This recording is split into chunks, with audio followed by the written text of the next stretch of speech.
2 seconds ago. I'm like fixing stuff up at the moment.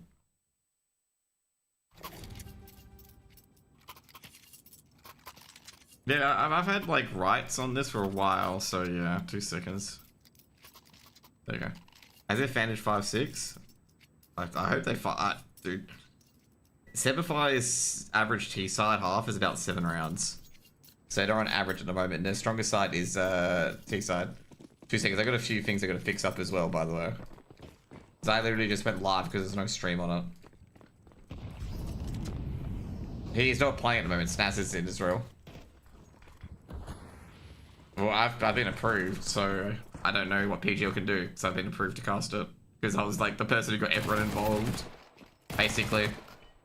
Like if you wanted to cast it from PGL, I would have given you, like, I would have invited you to the Discord and got everything approved. I wasn't aware that you wanted to cast it. Otherwise I would have got you like put in and whatnot. Probably can still do it now actually. I'm gonna do it after the game. Tony did that and then almost got us both banned. What's Tony casting then? Oh no, because you guys are a fucking, you guys aren't casting, that's right. Like you're not a independent caster, that actually makes fucking sense. You guys are a organization and they will not allow that. Okay, that makes sense.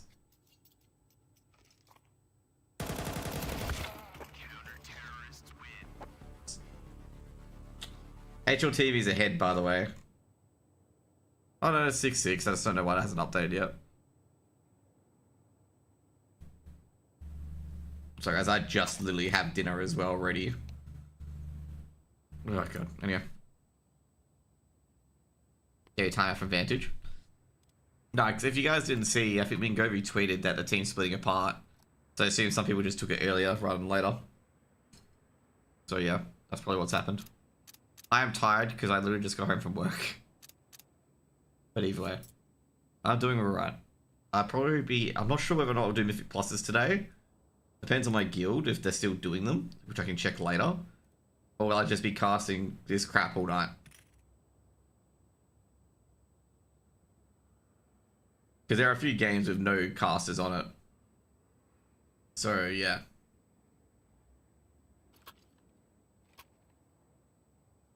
So I'm doing alright at the moment.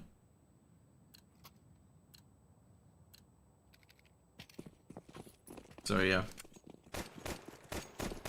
Where's Turkish man? He's in chat. He's not playing. Sebify should probably take this, but like I gotta say, it's probably in a lot less dominant fashion than they took the first map. I didn't think if you're not aware, I'm very sure Vantage was splitting apart, by the way. Very sure that's the case. Valence gets an opener. And I gotta say overall, like I don't... Alistair the backstab should... Oh geez, that should have been a lot cleaner. And Ali almost gets punished because of that. But reading Ming's tweet, they're splitting apart. Oh shit, really should have got Shady there. I was gonna say Super had his crosshair perfect. Should be traded out Shady. I don't think there's a chance there. The crossfire should really duel them in, and that's exactly what happens. They're gonna go down towards B, because I gotta say right now, they probably assume that they're gonna come through outside, which they are. And this is actually a good position from Drox, because Alistair won't be ready for it. But Drox doesn't get the first shot, which punishes him. Bomb planted by Jinx at least. Now they need to know where Jinx is. Jinx has got a 1v1 onto Valiant, and an easy goosh, goosh, goosh, douche, douche, douche. Let's go on the board for Vantage on the T side. Are you going to IM this year? Yes. But I'm not sure if I'll be in the crowd too much or not, because I'll be doing a lot of the interviews in the background as well. So I'm not sure how intense that's going to be. But yeah. Let me get my dinner. And I know I'm eating dinner on stream, but fuck. Split.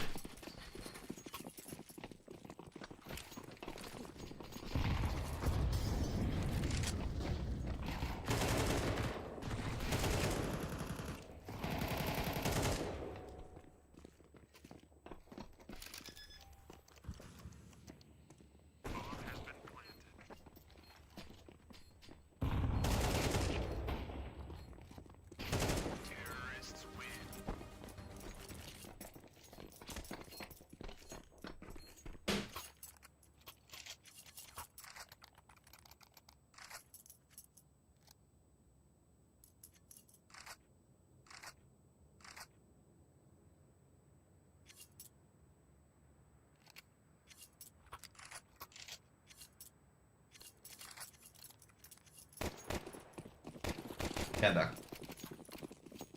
Did they really get 39 on the first map? Yes, they did.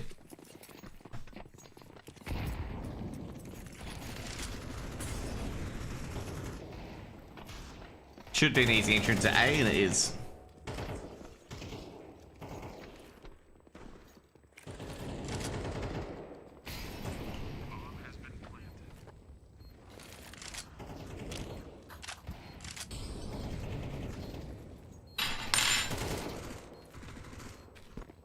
.19 goat. Oh geez, that's pretty diabolical.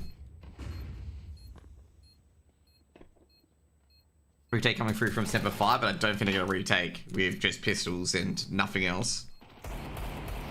They do, then that's just like really an indictment on Vantage, but I don't think they will. They're actually making a bit of damage actually. A few dinks as well. Savage got one, got two. Won't be able to fuse it, but Jesus Christ, I'm gonna say Vantage, Vantage, Vantage. I swear Semper Fi got more money out of that round than you guys did. And they did.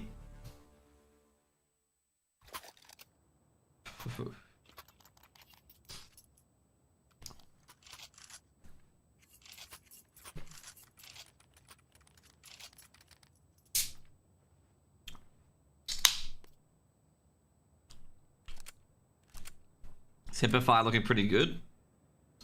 Not to be too sure because they're chasing this map here.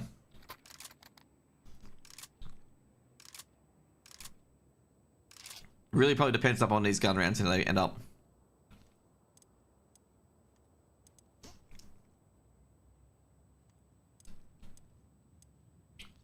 At 13, nothing on their opponent's map pick, which is even crazier, by the way.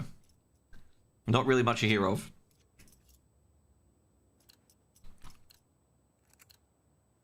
Or risottos for dinner. Like it's not just the map. There's Vantage's map pick, which is even the bigger one. Always the bigger one is up.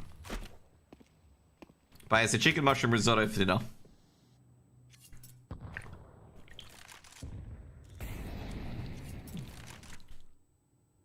Let's go keep Discord open because a few Australian casters had a few issues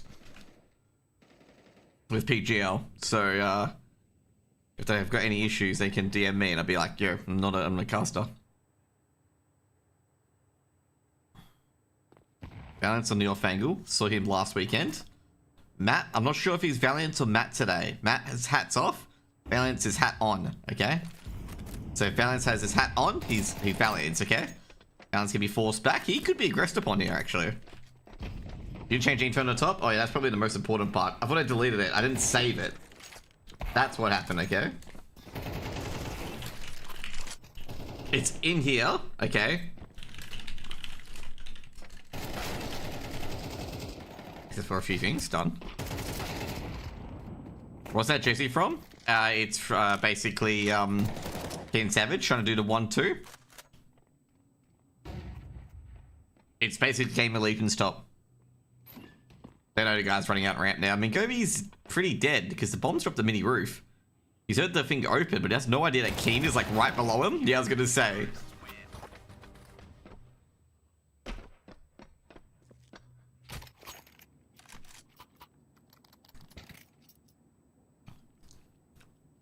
It's so stupid.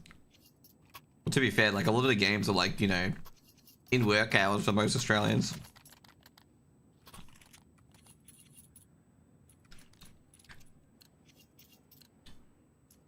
Didn't Trotter like cast most of the games or what? Like Trotter was casting every single game. Then again, I'm not sure if he's a caster or not half the time.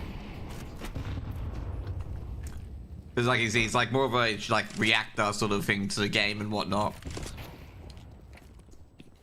More of an entertainer, if you get what I mean. Alex Gray's been Gobi already. That's you know my opinion of Troy. He's more of an entertainer than he is a caster. I watched Flycast Red game because I go so yeah, no stream at all. You sure? That should have been live on the mainstream. Surely Parks or even Parks or someone else would have casted that. Or is that for PGL?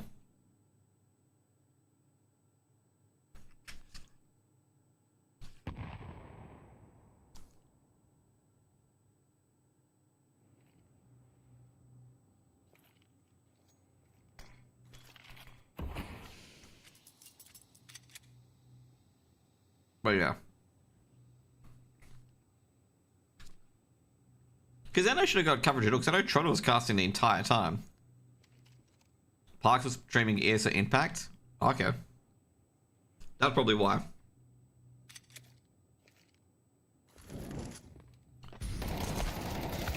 Oh, geez, Shady absolutely brutalizing Snaz and Mingobi there. Oh, gets a third as well. Drox puts him in his box, though.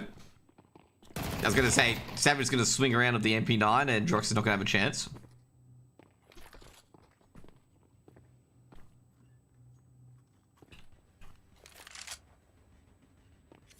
Out of 14 games, just 6 were streamed. Yeah, I was going to say, like, there was some coverage. I guess there's a lot of games on. Funnily enough, though, there's not many American casters from what I've seen. Actually, there are a lot of American casters. I'm not sure if they're aware that they can get rights to this stuff.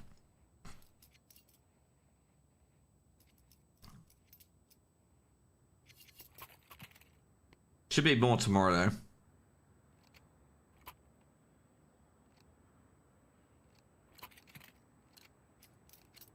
Let me see. NA casters. I can count at least 7 of them on ESL alone. And they got Sega Kuma Valorant. I'm well aware of like their players and whatnot.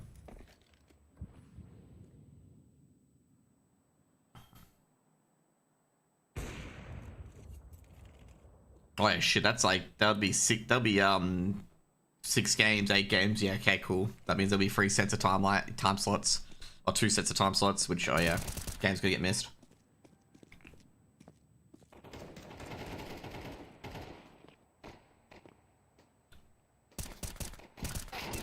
It's quite, oh geez, I gotta say, they might lose this round here. If we've got 1-for-1 trades, Jox is gonna recover 2 rifles, an M4 and an AUG. Where do you think JKS will end up as this roster? I have no idea. Now, a lot of the NA players, like, you know, who complained about lack of opportunities in CS, now find themselves having lack of opportunities for Valorant. Okay, but it's never their fault. Okay, it's the scene's fault. It's never their fault. They never got a chance in Valorant. They never got any money in CS. Okay, it's never their fault. Never, ever, ever their fault. Okay. Not that Wardell and stuff like that in particular, like, you know, don't like have the still the same work ethic issues that they had back in CS2. That's pretty much it.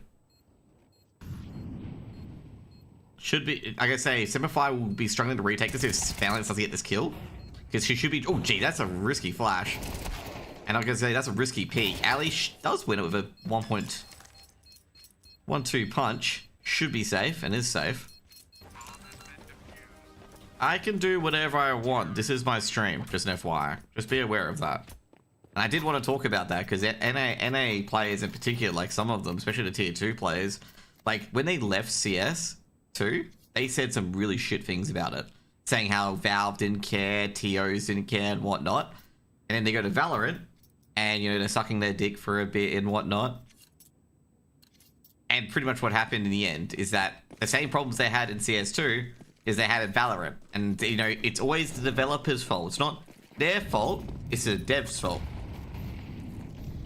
Lack of insight half the time. Drox, does he? No, he doesn't see Alistair yet. We saw the top of red box, but he didn't. Shady and Dumpster did a check Dumpster. Given they have a silo player, they won't. Well, the silo player should be easily handled by Shady. Shady just has to clutch in. Snaz pushing forward. He doesn't expect Shady there, does he? Nah. Given Alistair's at red, they wouldn't expect to play a Dumpster. That's going to be 3 players going down on the outside. I gotta say, Vantage, they should have really looked at the scheme. Savage is on T roof, by the way. Should be 10 rounds for Simplify. No, it's not that. It's not that they don't win majors and whatnot. Some of the tier 1 NA players are actually quite good. Like, really, really good. It's just the tier 2 NA players.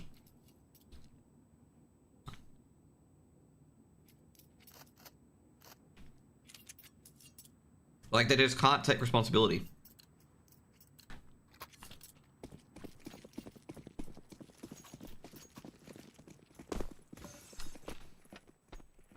might, you know, be the way that they're celebrating certain players, like Stewie 2K coming back to the fucking game after what he did with EG. King gets the first one. Should be Hunts being execute, which is not a good idea for Vantage at this stage.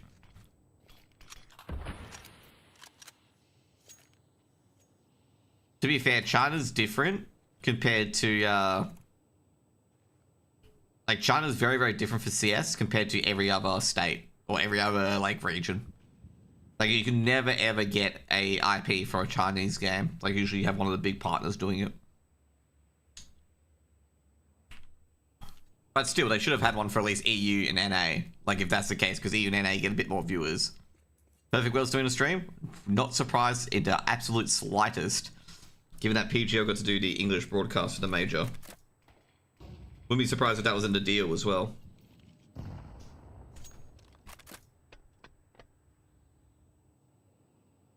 This match is going to end probably 13-9.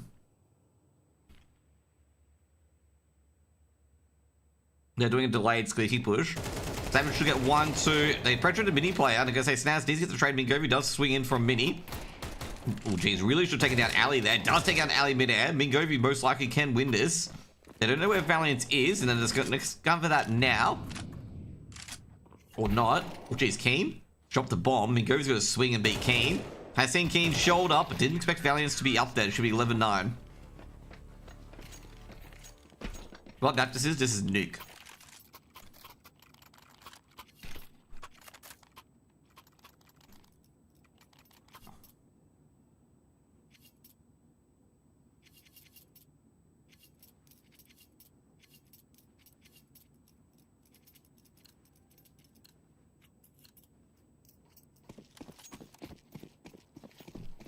Do you think they can give a FlyQuest a run for the money? They have to play him. It doesn't matter if you can stomp Vantage and whatnot, you just have to play the actual team.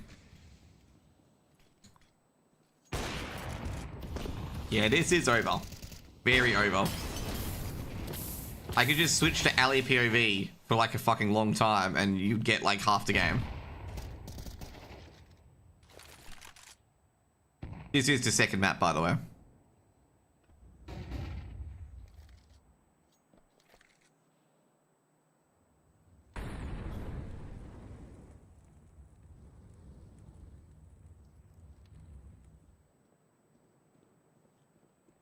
Well, this is what happens when you don't do your research on games. You get caught with your pants down like this. Mingovi's dead, by the way.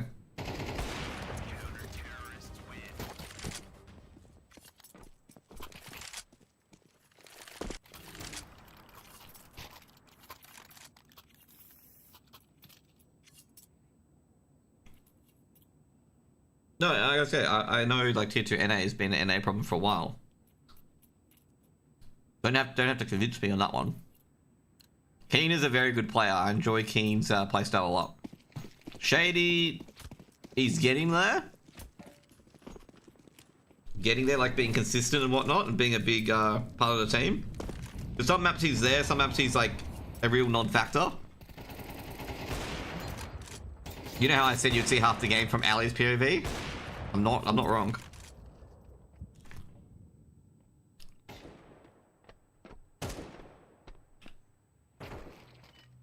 Oh, jeez. Yeah, it's pretty much GG. I did not expect that BO3 to go any differently, okay? Shady has the highest HLTV rating, but yeah, sometimes with Shady in particular, okay? You can have a high average HLTV rating, okay? But you go like 2.5 in one game and your average rating goes up. But you can have games where you fucking disappear and don't do much. And someone's gonna be like, but he has the highest rating! There's some games where he just fucking disappears in rounds where he does very little, okay? But there are some rounds where he's there and he's absolutely dominating the map. You want him to be in between, okay? Yes, he has a high positive KD rating because he's versing absolute players he should absolutely smash 100% of the time. Okay? Like, you guys looking at stats when he's versing like tier 2 and tier 3 fucking teams. Okay? It's when shit pushes the shove, he disappears a bit. Consistency is really fucking key in a lot of these games. Like, Keen's Keen has the same issue as well, where Keen will, some games, he will just, very rarely compared to Shady, by the way, he'll completely, like, be very ineffective.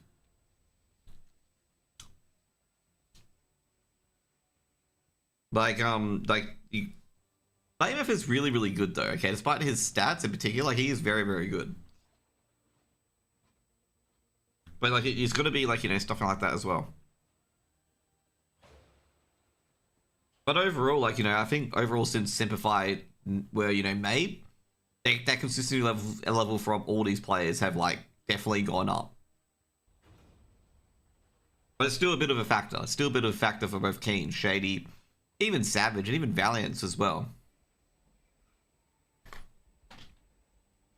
Like a lot of people go like, oh, but the stats say this. It's like, yeah, but the stats don't tell you the full story until you go onto the server. Like, where did they get these kills from? Was it an eco frag? You know, you don't know that. And, like, you know, what team was it against? And that's what I've seen a lot from Shady sometimes as well. Like, in big games, he can kind of be a non-factor. Does that mean he's always going to be a non-factor? No. He can be a factor later on. Like, you know. That's why you got to wait, too, like, before they can take on FlyQuest. You got to actually have them play FlyQuest. That's what I'm going to say. You actually have to have them play FlyQuest before you say anything, because if they don't play FlyQuest, then it means nothing.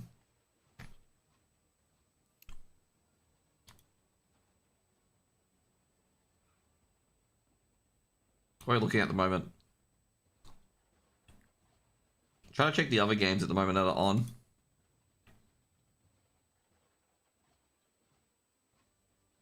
So what are we doing now? I have no idea.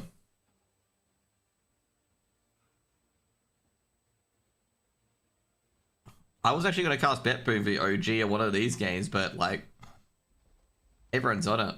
Like, everyone's on the other games. I feel bad, like, jumping on someone's game. Do you have EE-Perms? I do have EE-Perms. Oh, shit, NBK's team's playing. Yeah, you were going to suggest that, weren't you? Yeah, I was going to say, okay, I was going to suggest that, yep.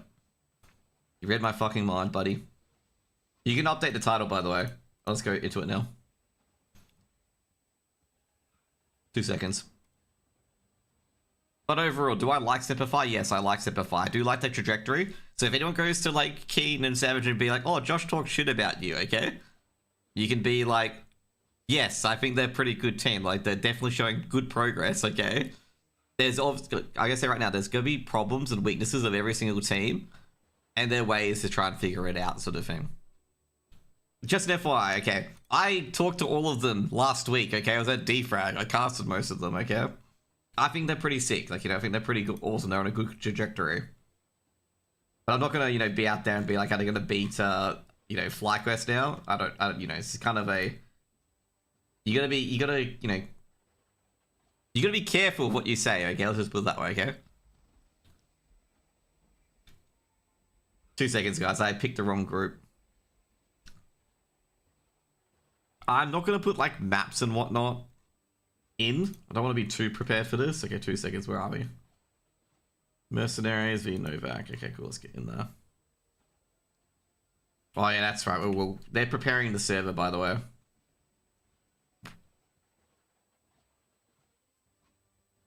They've always sat at number 2, to be honest. Like, when Excel disbanded, they are number 2. The IP isn't up yet, by the way, guys. Just FYI, the IP is not up.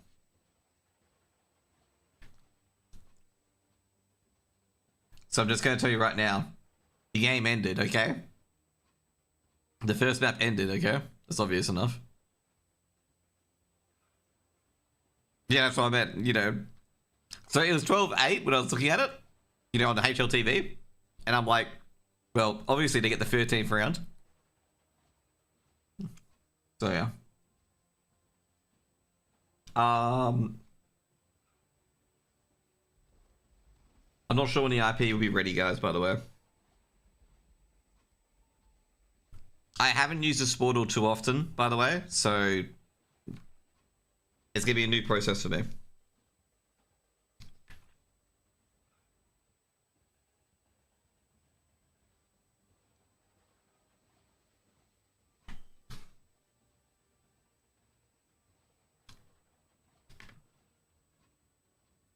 So you're just waiting for the lobby. I gotta say that this team's actually pretty good. You got Perks, Jocko, Masuda. I guess Masuda has a really bad rap on him, I know that much. Oh no, wait, Masuda screams, brother. Sorry, my bad. I was thinking of Kyojin for some reason. No, Masuda's been good. Sorry, I was thinking of Kyojin for some reason. Where Kyojin was really, really lacking.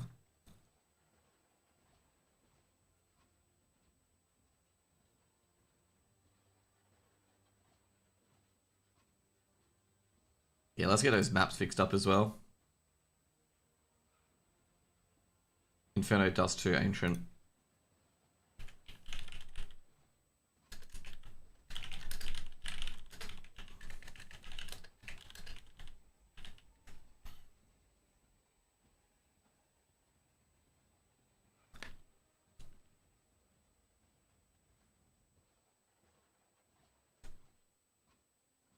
Oh yeah, sure. I might as well go to webcam view, just in case I get the IP. Obviously, they're closed qualifiers, so you guys can't, you know, have the IP kind of thing. Clean, unlike me trying to do it in like 2 seconds.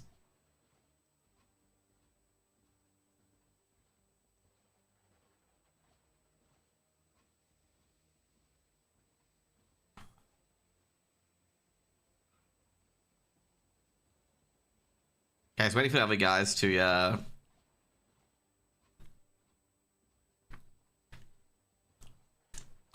ready up, and that was disgusting, by the way. I didn't expect to eat that much chicken at once. Let's put that into the bin because that went on me. Link me the IP, please. No. We're just waiting for the IP to come in, by the way, guys. They just started the game, like the lobby for the game. Well, they're on the server, that's pretty much it.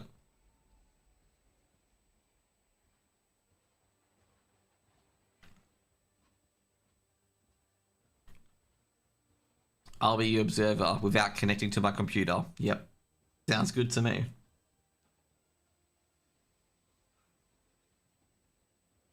I'll probably be doing the Australian games tomorrow as well, by the way. Whenever they start. I think they start at 1:30 this time. Yeah, they do.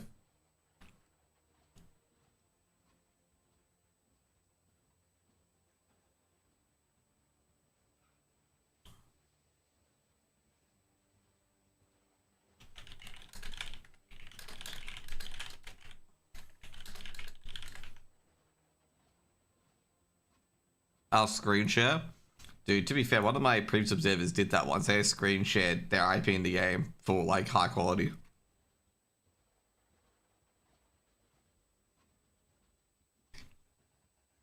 And I thought it was actually pretty funny. I'm just like, why am I producing then? That's what I basically said to him, like, why am I producing when you can do it? And now they're producing for ESL. Because I said, mate, like, the observer produced the entire game.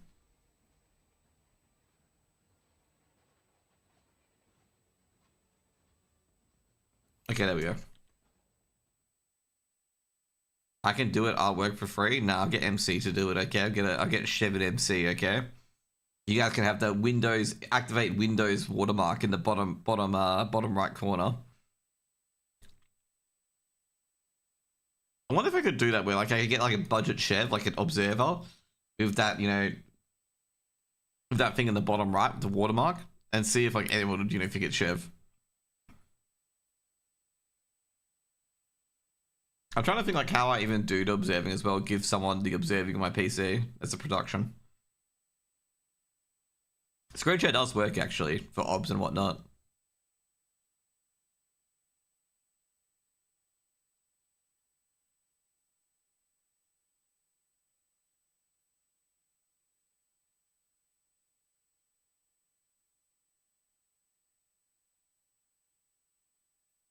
I don't think it's latency. I don't think latency is a bit. Oh yeah, of course. Okay, I just realized. Latency would be broadcasting it to myself.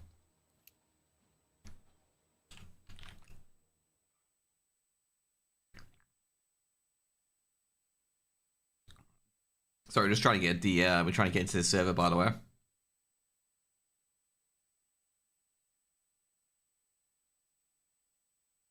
We're keeping an eye on the Russian cast if he gets in.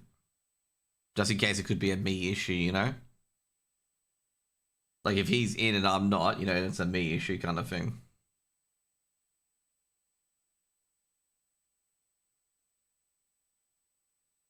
I mean, I could send a clean feed you take and restream on your side. Yeah, exactly. It doesn't do anything. That's pretty much it. Like, that's what I mean. Like, you know, that finger. Oh, don't tell me someone got muted. Oh, never mind. It's a bot. Okay. Well, we're in.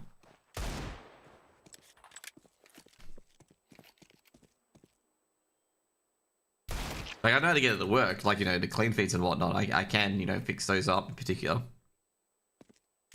Like, when you broadcast and I restream it. It's not, like I say, you can hop into my DMs about it. Just do that.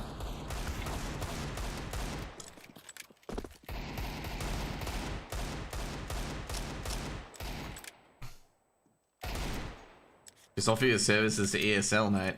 That's all I'm gonna say.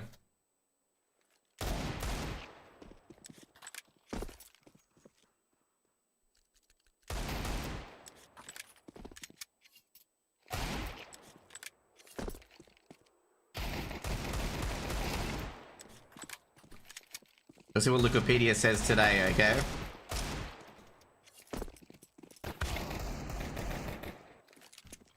Nothing being said in Wikipedia today, okay? Despite the the lot of trolling.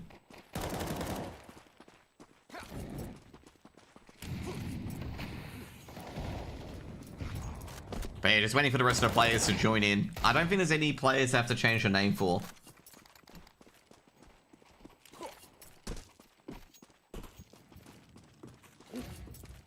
I'm going alright.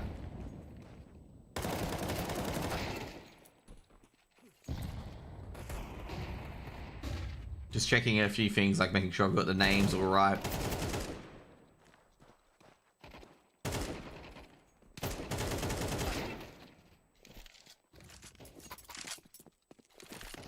Okay, so Tasman's there. So who's Demon? So Demon's just the Falza guy, isn't he? Yeah, okay, cool.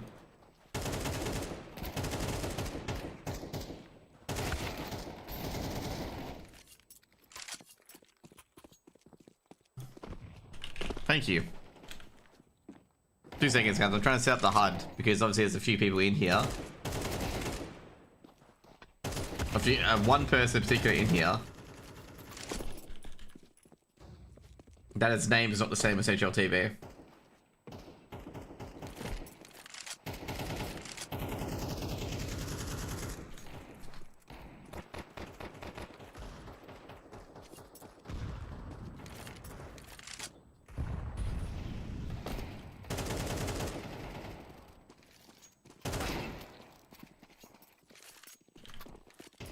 Done. I mean, I'm just doing my HUD, so I have like a dictionary of all the players and change and whatnot. And I think all the French players are not silly, they always have their finger the same. Should be easy enough. Wait, are mercenaries really spelled like that? Oh, yeah, they are too. Crap, 2 seconds as well. Forgot about the names at the HUD.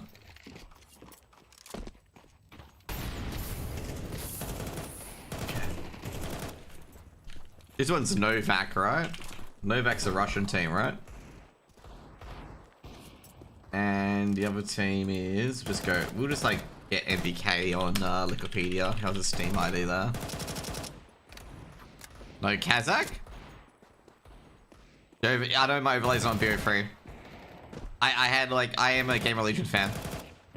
I had like all of the things set up for like house bets yesterday, and I'm just like, fuck it. I'm not setting up the Bo3. Okay, cool. MBK.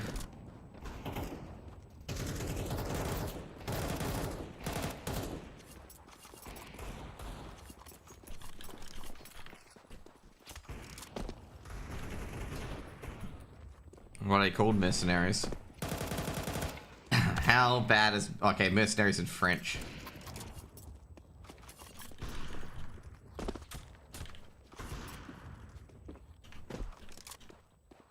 I'm well aware Nealon was IGL and Gamer Legion and a lot of other stuff at some stage. Like, I'm trying to think which roster. I gotta say, it probably was not one of the successful rosters.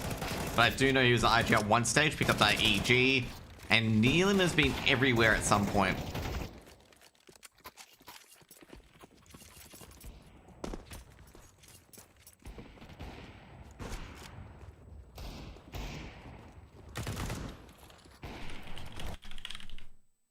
And I got booted from the IP.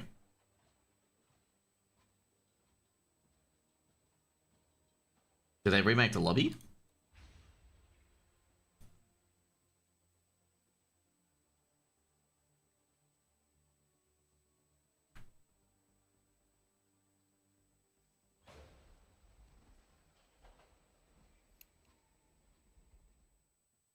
Or did they reset the playcast or something like that? Maybe.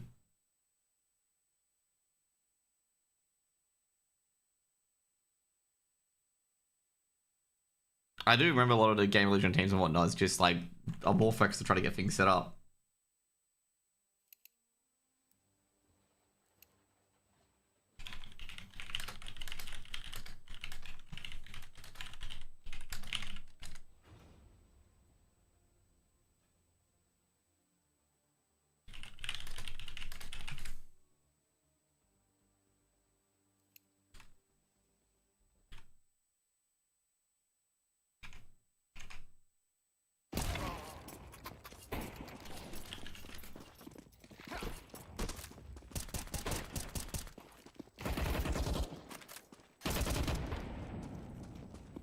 I was talking to Discord because I'm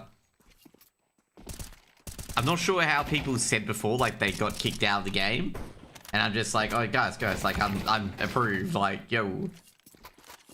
So Inferno does to Ancient. I might as well set this up.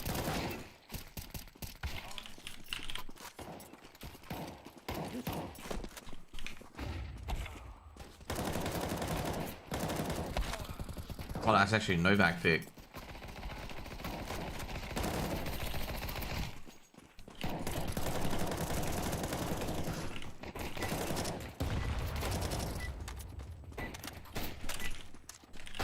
There you go. Everything's updated, by the way, guys. All you guys need has been updated, okay?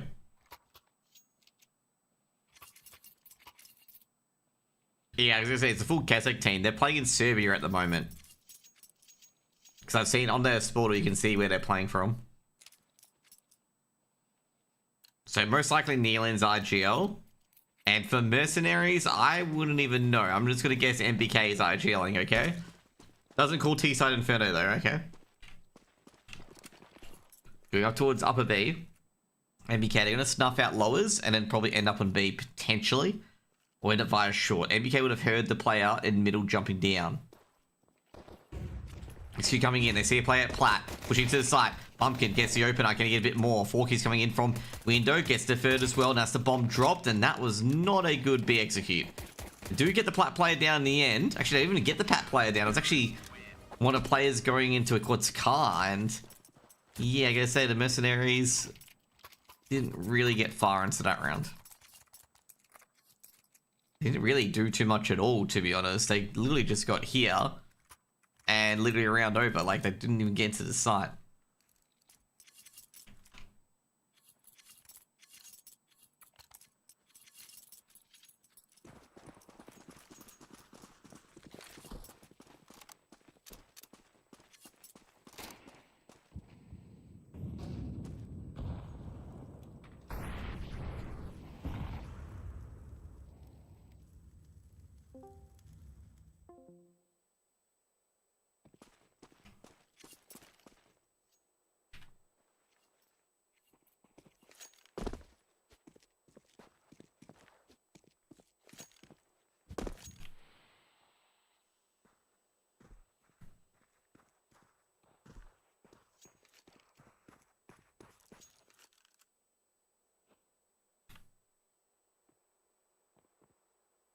Two seconds, guys.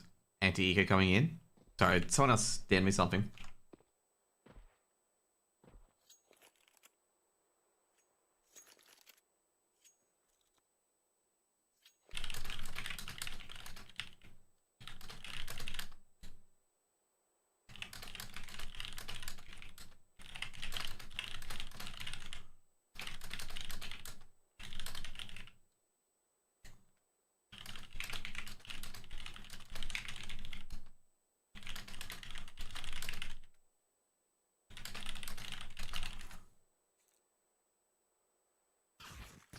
Well, geez, gonna say that was a bit of a backstab coming in. Sorry, tell me I'm a mate, because, like, someone's asking who invited them. And I'm like, I did. Because he does AUCS. Gonna say that was a bit of a backstab. I gotta do better observing, by the way. Because he's a guy that does 2 languages, but he's really good on AUCS. So, I got him in, because, like, we need more Fingo.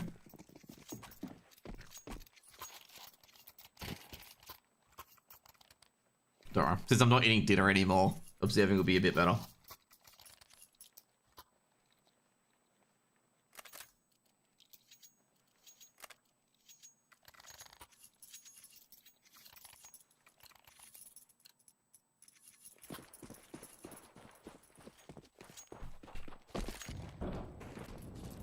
Pumpkin with the scout. I'm gonna say, for a team that won a couple of rounds, having a scout is very interesting.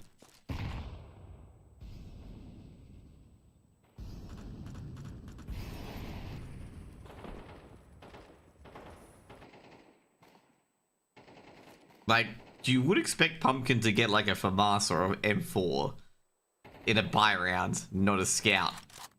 He has the money to do it. Like, he has the money to get one of these weapons. Molly and smoke being thrown in to try and counter a B split.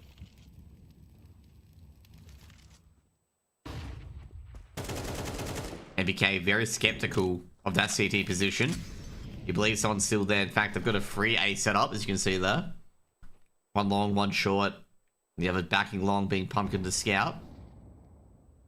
Really putting a lot of pressure onto that B split. Gonna throw a secondary set of nades, and the B defense is just gonna smoke it off. Orkies just making sure that no one aggresses mid at the same time. This means that long flank is gonna go. As you can see, Tasman starting to make a bit of a move. There's gonna be an execute at about 25 seconds for Mercenaries. And it's gonna have to be a B split.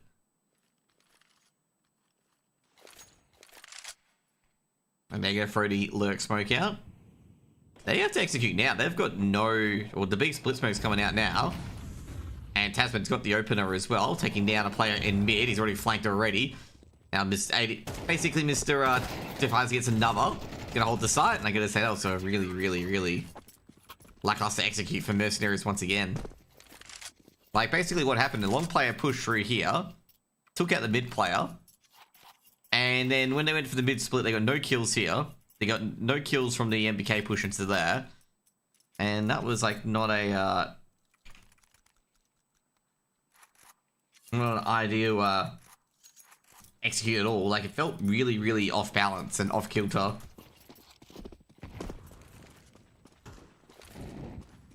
Like, it just didn't feel like a really organized execute, pretty much. It felt very, very wooden.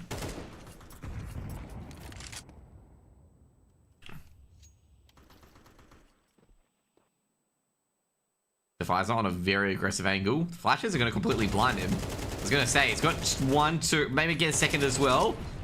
He will. The T side looks horrible. I was trying to find a nice way to say it looked horrible, okay? It did not look good. Like this back play here in particular, I can wait for the round to be over and I can go through it with my mouse. Afro is pretty much dead unless he gets 2 1-digs, which he won't. So the last round here in particular, this player should be keeping an eye on both short and then look towards long as well, okay? Because they're the 2 areas they could flank. He is caught here, not looking anywhere, okay? And then the mid split. Now, these 2 players on site, one's Car, of course, because Car's a good spot, and the other's here. And they get 0 kills on the execute when pushing in. Like, it's a 4v2, come on. I know they've got a player behind him, but he can't really intervene if you guys are here already. Like, it feels a bit wooden. It doesn't feel like it's working like a well-oiled machine on their T side. And that's what they're probably trying to take a time out to really be like, let's work off each other. Because, let's just be real. It hasn't been working, okay, at all. Like, it's just, the T execute seems very slow. And then when they get into it, they don't really do anything with it. And it just makes it so much easier for Novak to just kill him, basically. And then, yeah, they don't win the aim duels either. Which is just makes matters a lot worse.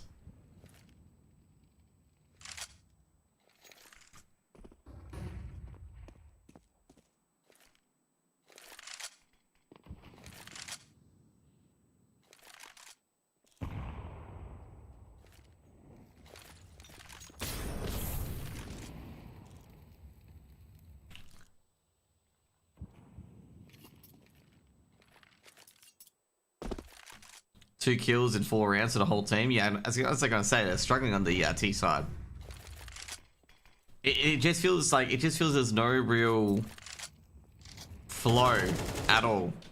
They are just putting smokes down, and that's it. They are not really going off of it. Okay, like this B defense is a pretty simple defense from both teams.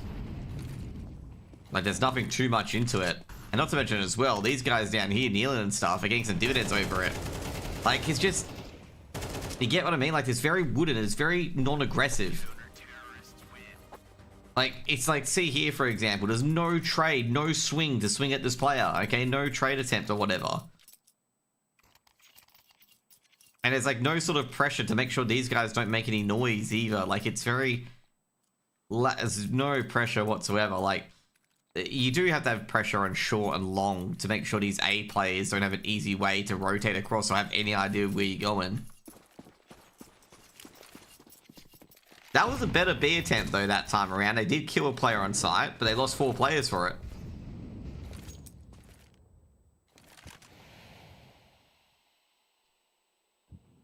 Like in that situation where like the player goes out a window, you should at least swing out to trade because that's a real trade potential. I thought that frag would have been traded because that player swung himself out, and that would have been the site secured at least. The fact he didn't, he allowed the CT player to repeat, pretty much ended the round.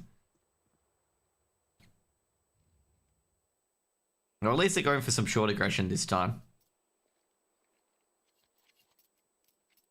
I know it's an anti-eco, but like, you know, there's some aggression being shown.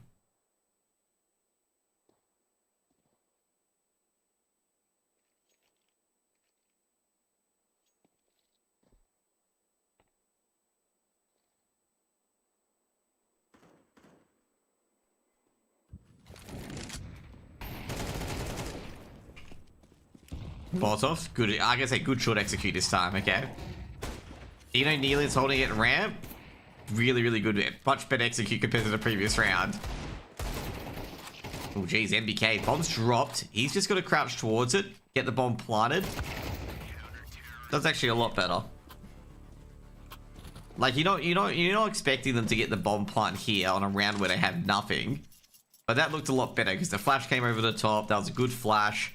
They go around about this area. The downside is they had no Molotov to deal with Nealon. You know, I think that's a bit better. Like, you know, with the lackluster stuff they had, that was a lot better on execute range. And they were going to lose because they didn't have the utility or any of the sort of weapons to really secure that A site. But that's looking a lot better.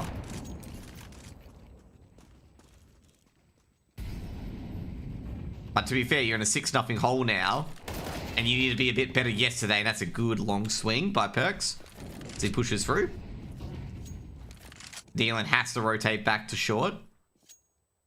He's gonna wait for his teammate at CT. He's gonna help his teammate at CT out so much. Because Nealon, like, basically defending from CT is terrible. Lots thrown in and Nealon's gonna move. I think Nealon can go back to Gandalf and Pumpkin. Boosts himself up. This is very good from both these players. Forky's actually got the flank coming in. And he should get a second. He does, because they always be close to that wall. And he goes down. Pumpkin frags out as well. And this is going to say overall, the long aggression's great. But the flank from the B side defenders have been even greater. 2v2 on the side. Another flank coming in from the mid player. He's trying to get that progression player, and they've seen him. Now, all they have to do is distract it. Beautiful by Jocko. They might swing around and go B. They know where both players are. I'm going to say Novak probably going to be grossly unhappy about how that went. I think what gave it away is that neither of their A defenders went on the aggression when their flank was coming in like this, okay? Like, none of their defenders went on aggressive. They were trying to look for frags in this area. And that what alerted to him being like, hey guys, just check long, okay? Looks like there's gonna be a flank coming in. It was just they were conditioned to like hide because someone else is gonna save them kind of thing. And then they started peeking afterwards as just a 1-for-1 kind of thing. To be fair, the AWP is just stuffed in a lot of scenarios because they have to peek into him kind of thing.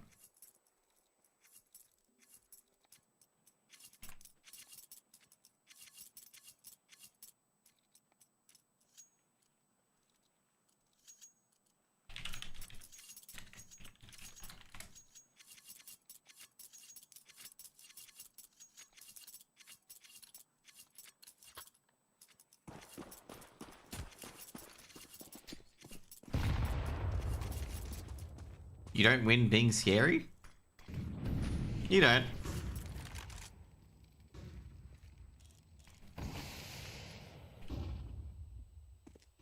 Give you 1B defense. It's already a person in lowers. Do they know about a person being in lowers? It's a big question. Shotgun makes noise, and 4keys, we're gonna say 4keys, be a bit careful.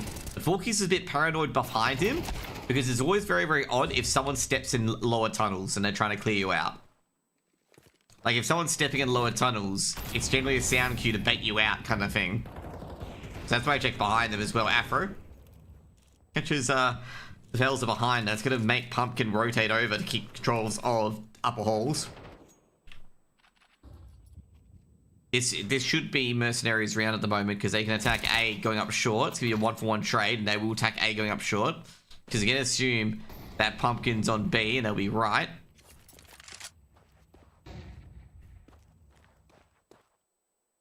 Neela's just hoping for an overextension, but Mercenaries aren't going to do an overextension. They don't need to. Like, they just need to plant the bomb and that's it. Pumpkin? Oh, jeez. That was a bit of a gimme there. He was trying to leap over, but he's in a really terrible spot to defend. Like, see, coming in from CT for a retake is just incredibly difficult. Gets a Kobe at least. Doable, though, because they're in the same area. And he can jump up like this and start sniping him out. Now he's got the bomb site advantage. But nah, needs to hit the shots. An AWP is very difficult to retake and win a round. And that's probably the most likely outcome. Is that they lose.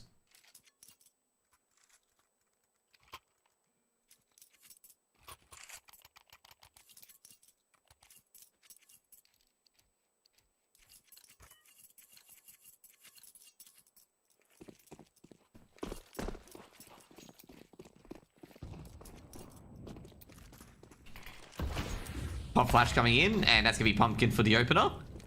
That was a well-placed AWP shot, and unfortunately rushing long into the absolute worst area you could possibly do. And it's only the worst area because the AWP's sitting there at long, and the AWP is not flashed off the angle, which is just really unlucky. That you just run into the counter strat, basically. 4keys. Boom. I've got to say, I'm really worried about Novak's doing this. It's the second time they've done this where they don't have a weapon out and they peek in towards mid. It's just like, that's reckless, like extremely reckless. The Pfizer should get two, they line up, that's the bomb dropped, and that should be the round. Because Kneeling can just shift walk into here and get the kill because they think this is safe. So they'll be always looking to this way. So good round overall from Novak.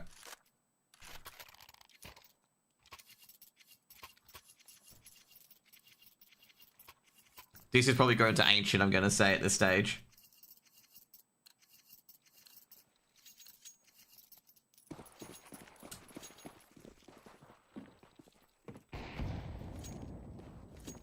MBK to scout. Should have observed that, but that's very interesting. A headshot through wallbang.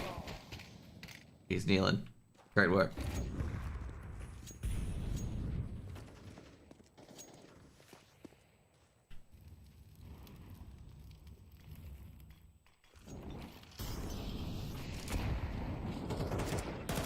Gee, 4keys is a trade, but 4keys is walking wounded. He's gonna get that. He's gonna grab the AWP instead, but that's interesting.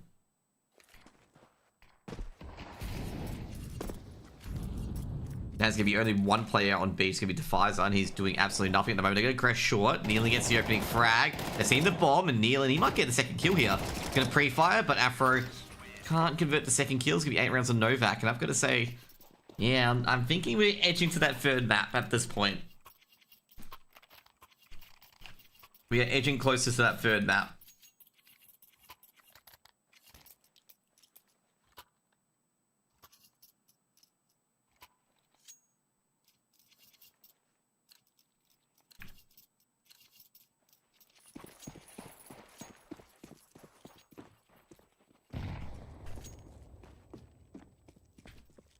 Nealon. Early aggression. This is just obviously anti-eco central. Might be a Kobe as well, because that's a light hit. Jocko somehow dodges a lot of it. Can't get the 1D, actually just pre-fires it. Gets pinged out by USP, and it's just up to Afro. No vac, no mercy, it seems. Tasman, he knows a player's in here somewhere. He's trying to find where.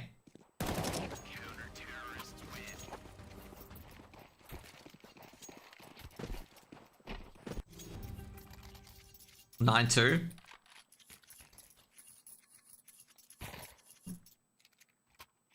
Yeah, I guess I overrided. I just, my analysis of just saying, like, Mercenaries had lack of contest really early on, which led to like a 6-0 lead. I don't think it's recoverable for them. I really don't. Like, they're gonna hope in their second half that Novak, starts just as bad on their T side, like just as bad. And like I said, I don't think that's gonna be likely, to be honest.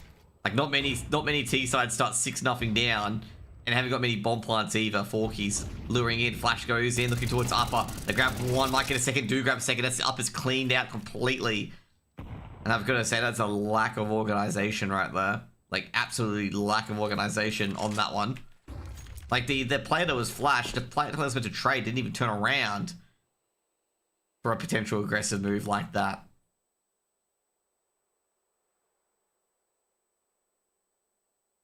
Trapped into middle at the moment, no long control, some sort of short presence.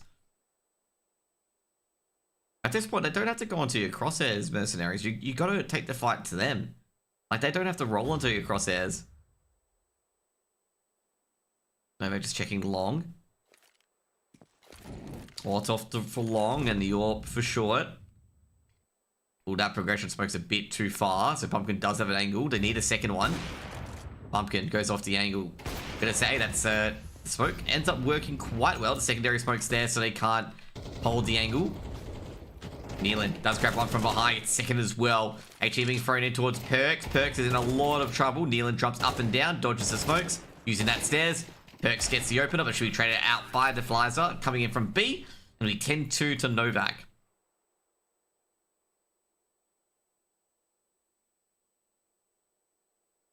New team, old player. No, this is a T side on Dust 2. I'm going to tell you right now. T side on Dust 2 with a team that are all pugs is not a good time, okay? Like, you can tell that Novak CT side protocols were way, way better than Mercenaries, like, by fucking far. And this is what happens when you get a team full of Facer level 10s. Esportal level 10s, sorry. That think they can be playing better than like tier 2 EU teams because the EU teams didn't know what they were doing. Okay, this is the sort of stuff that happens. Okay, the protocols aren't there, and everyone shits to bed basically.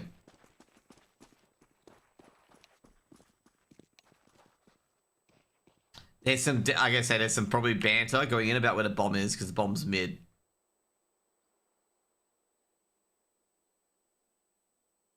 That was actually a much better round from Mercenaries, by the way. Are they going to recover the bomb? Highly unlikely. Got a good position here from Masuda. Doesn't really matter because MBK takes care of him.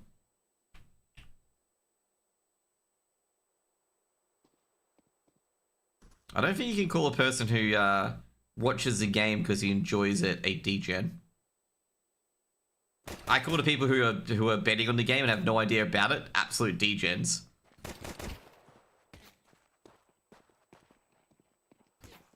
I gotta say, if Tasman won that round, that would have been that would have summed up Mercenaries' days in a nutshell.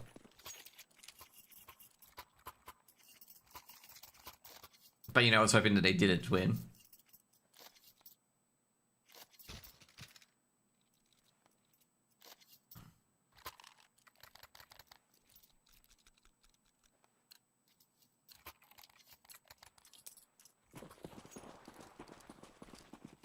Novak going into round just to scout. If they, like I say right now, if they manage to push it to a site with blocks and a scout, which is going to be highly unlikely, they should be just absolutely, you know, just strong-armed aside, then yeah.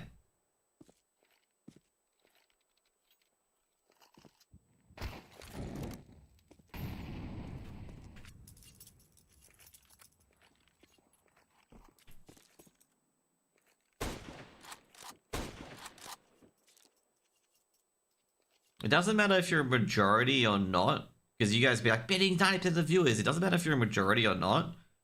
It's like, you can still be a majority. You can still be degenerate. It's like, there's no, like, you know, if you're a better, you're degenerate. I just basically said if you don't know anything about the game and you're betting, then you're probably degenerate, because why would you bet on something you don't know? You get what I mean? It's a bit silly. Bombs dropped. Last player's at Gandalf. Or found a board for mercenaries. They didn't say all bettors were degenerates. I said anyone who doesn't know the game and is betting is probably a degenerate.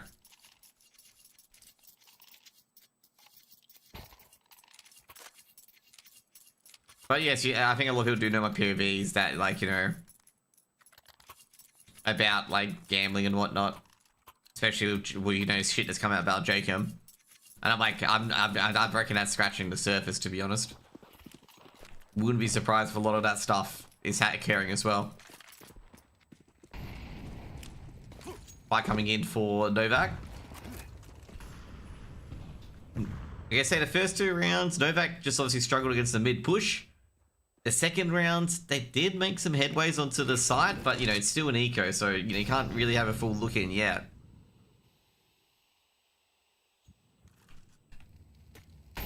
Canamoli coming in. Nealon with short control, looking towards the CT boxes. MBK going to follow up with a HE. Does actually tickle Nealon and Pumpkin there. Jeez, I gotta say, Forky's catching Afro. Looking for the second defender on the B bomb site. Well, they're going to ascertain it as a third player there. I think they've ascertained that that was the rotated player. That they are going to go to A because of that. Now, MBK is on site. MBK can go back to ramp if he gets mollied. He's going to go to Goose instead. Flashes of smoke's being thrown in. Defizer would have heard that. He's heard one set of steps coming back. Doesn't know where the second flank player's coming in. Orky's being completely flashed. Going to look on the angle. Catches MBK Goose, but MBK wins the duel. Can he get second? Trade out by Tasman. And that is going to be a very, very good execute with only the lurk player winning. Should be 11 rounds for Novak. That was a very, like I was going to say, that's a very sketchy execute from them, because the flashes were too, I think the flashes were too deep, because everyone who pushed on from A was literally blinded, okay? Like, everyone who pushed onto A was blinded, okay? Both defenders and attackers. So it should be 11 rounds. So that's probably the only downside I'd say for Novak, is that, like, the flashes that went in blinded everyone, okay? So it was a bit of this, like, who gets unblinded first sort of ordeal. I'm going to say the players here from short, you know, taking out the long players, and even the rotating player down here, was really, really good, okay? Like, that was good. The flash was not good. The flash could have been very, very problematic.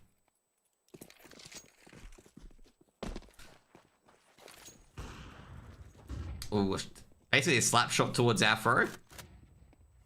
Gonna say, well, Afro tried again. Unfortunately, Pumpkin was going out. Oh, they're gonna say there's a short execute. Porky's is in 2, and the Deagle in the MBK direction is gonna make at least 2k at least. They're gonna rush towards long.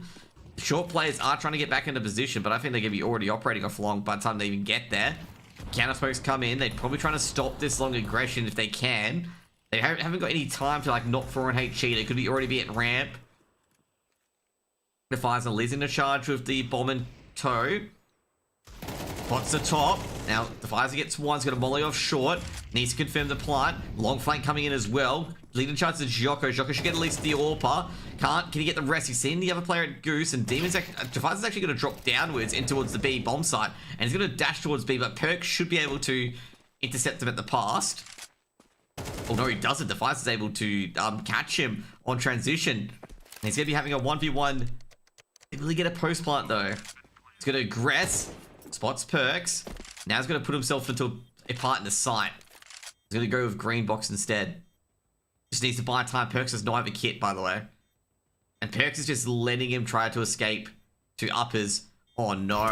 Unfortunately, Perks does readjust his aim in the end, and Mercenaries go to 5th round.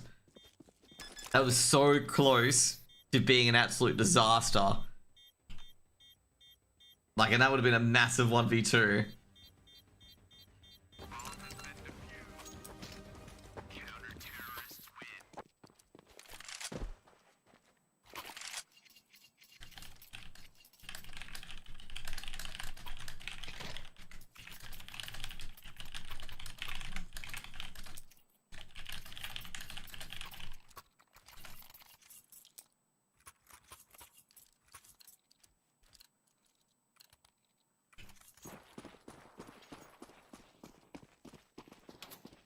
Jeez, that was a pot shot. I think that was a pot shot from Neil, I was going to say.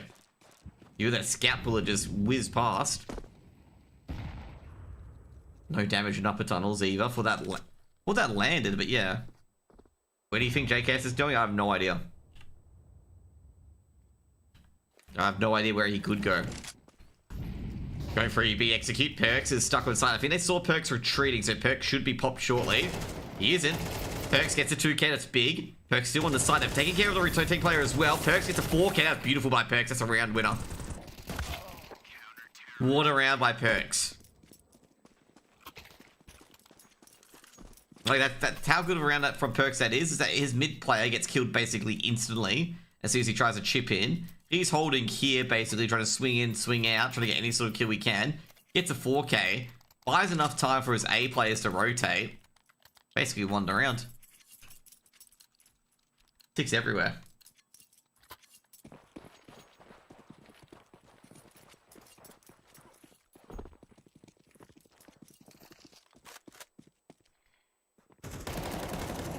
Afro gets the opener, takes down the Defizer.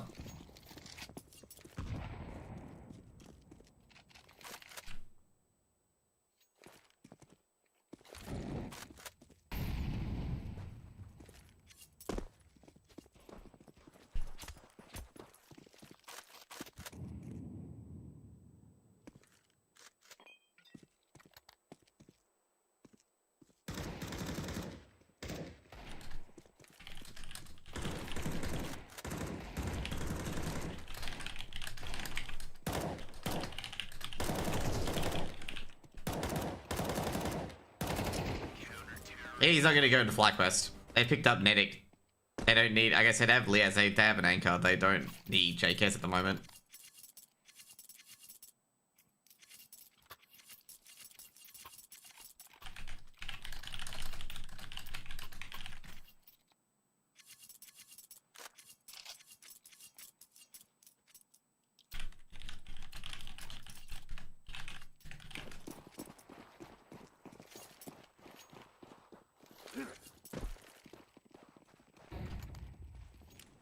He's going to Bondi and sweet retirement. I have no idea. That's probably not the case.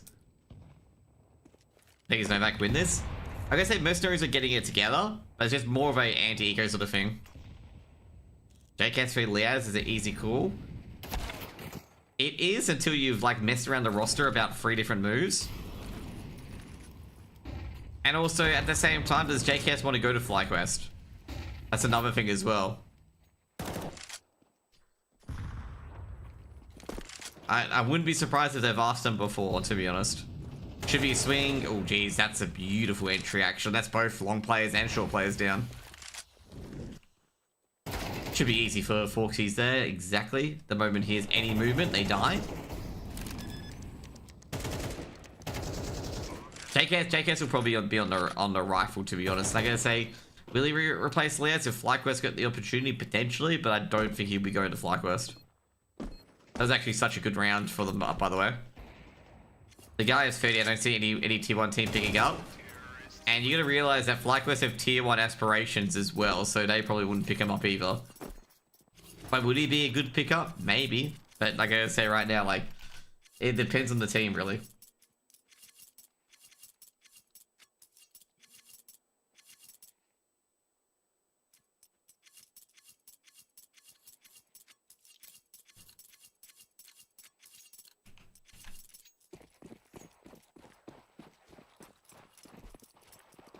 Casual pug teams with his buddy, so he's gonna be playing a sponge, basically. Is that what you're saying? I don't know where JKS is gonna be heading. Like he did waste a lot of the time when he was in his prime on Complexity's bench. Renegade's comeback, that's never gonna happen. Given that Renegade as an org barely exists. Get that early peek into short and it's successful.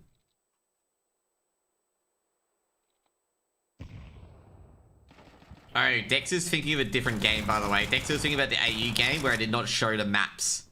Like, I didn't show the maps at all, like what map number it was. He had no idea, okay? I was like, whatever it is, and the finger. JKS and Sponge doing it. I doubt Sponge would take out his cushy gig of being an analyst or being a color caster to whatever it is. FlyQuest tier 1? FlyQuest are having tier 1 aspirations. I didn't say they were tier 1. They're definitely not tier 1. I would 100% agree with that one, okay? I don't right, dude. Yeah, the guy deleted his comment about it. He just realized, yeah, it was the wrong thing. Sorry, I'm talking to YouTube chat as well. Yeah, no worries. All good, all good, all good. I gotta say, my UI was not as organized. Because I literally just got home from work and just put the game on, that's it. And in this series, obviously everything's already.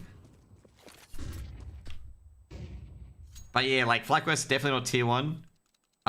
Lias, JKS, I guess say FlyQuest have done a lot of chopping and changing that you're gonna really ruin the team if you keep doing it. Like, you don't want to keep fucking around with a roster where they don't have their core identity. And they've already stuffed that around by, you know, getting Regali over Alistair. Like, you know, trying to, you know, go to more power AWP setup because they made playoffs. And then you bring in Netic. You don't want to, you know, basically put a new team together, essentially. It's not from an ability perspective or stat perspective. It's from a team sort of meshing perspective where you're not waiting 3 or 4 months for a team to actually get good. Sad that this game's going to a map 3. I've got to say, like, Mercenaries has been doing pretty well to get back into this. Like, their CT side has been pretty decent. You know what?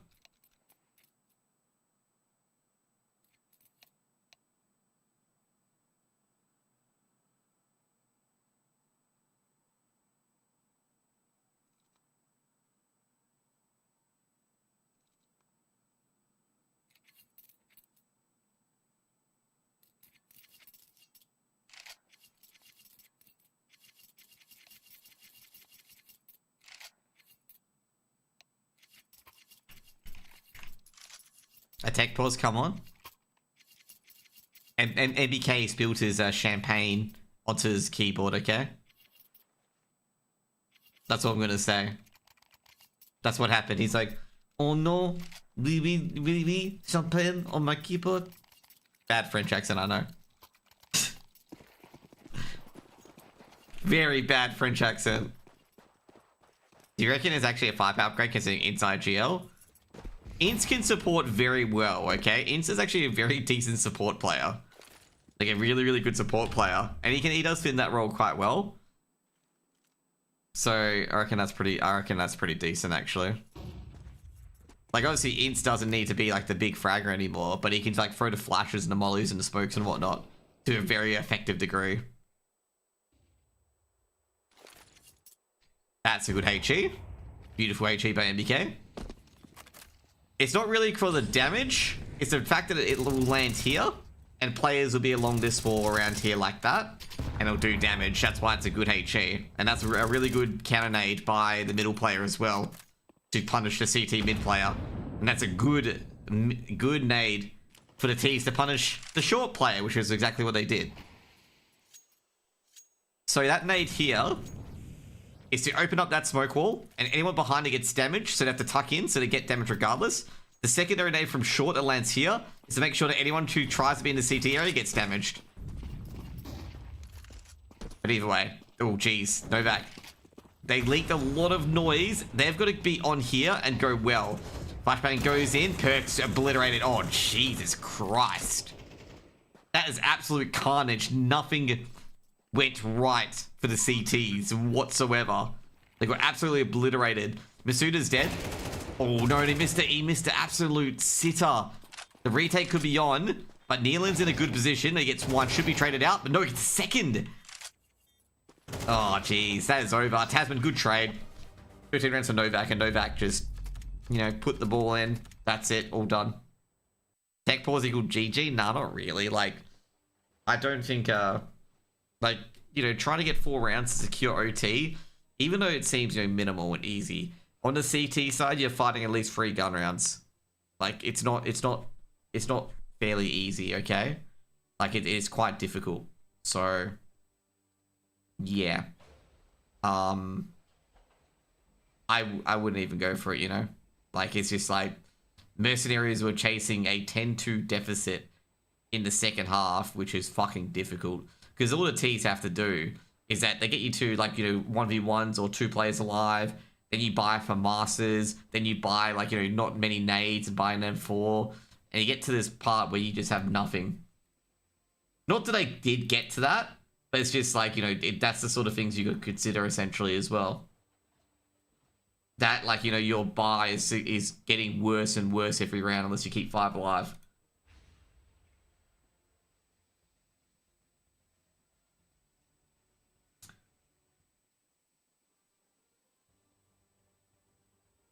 Two seconds, guys. We're going to get to the next lobby. So it's going to be 1-1, 13-8 on Dust 2. I'm going to say I think they're going to be a bit unhappy with that one, Mercenaries, given the fact that they did win Inferno. And, you know, you'd be looking... Like, you'd be looking going to, you know, after winning Inferno, being like, yeah, we should win this 2-0. Because they win Inferno, which is more of a team-based map than Dust 2 is. And they go to Dust 2 and 4 absolutely flat. You need 2 smokes, 2 molotovs for a round on Dust 2 for T-side. Yeah. Like, you do need some mollies and smokes always. Like, mollies and smokes are always great, obviously. For, like, a long push or a short push. I don't think you need 1 smoke. I think you only need really 1 smoke for a long aggression, but then again, you want the second smoke for mid, so you don't get killed on short. And then also you need 2 molotovs. Obviously, one's going to be thrown at plat, potentially, if you know a player's there on the B side. One thrown at ramp, if you know a player's there as well. And if you're going long, there's 1 thrown at car always. Because there's always some guy car somewhere. And you got to just deal with him. Is FlyQuest based in AU? I have no idea where FlyQuest is at the moment, but I was not happy to hear when Dexter said that they only got 3 days of prac out of 2 months. Okay, I was not happy to hear that. Just an FYI, that's just like what. FlyQuest as a team is, if you want the headquarters is in America. It's an NA team. But they have headquarters everywhere. Like, you know, they can move everywhere.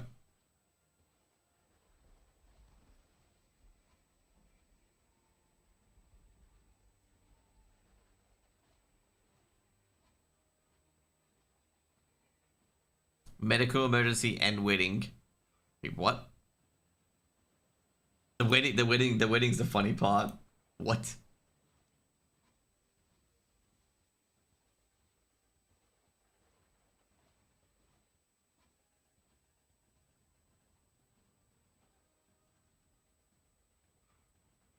Oh. But either way, as I said, like, it's not an ideal thing for a team to have only pracked for 3 days out of 2 months, if you get what I mean, together.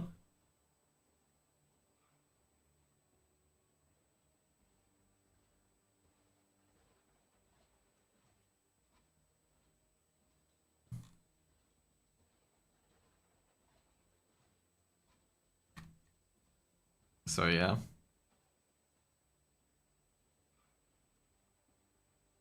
Now I'm saying that in a like a come on guys, like you know you can't have that. Dexter does not have 3 kids.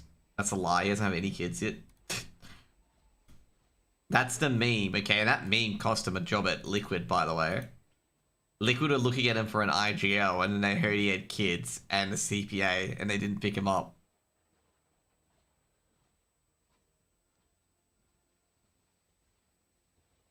Which is, like, really problematic. We're waiting for the players to ready up, by the way. Is Liquid that stupid? Yeah. They didn't talk to him at all. They just assumed that was the truth. But you gotta remember, like, NA land, like, anyways. But yeah, it was quite humorous, okay?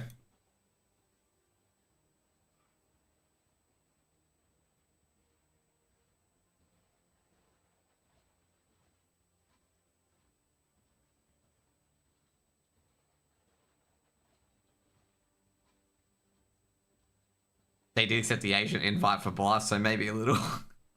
Now, by the way, with that Liquid one, say Mezio, we did talk about that in the Wikipedia chat. Mezio mentioned that they didn't take the Asian invite. Blast gave them the Asian invite. Okay, it wasn't them like you know like we'll take the Asian invite, guys. You know they had a choice. They didn't get a choice. They got given the Asian invite.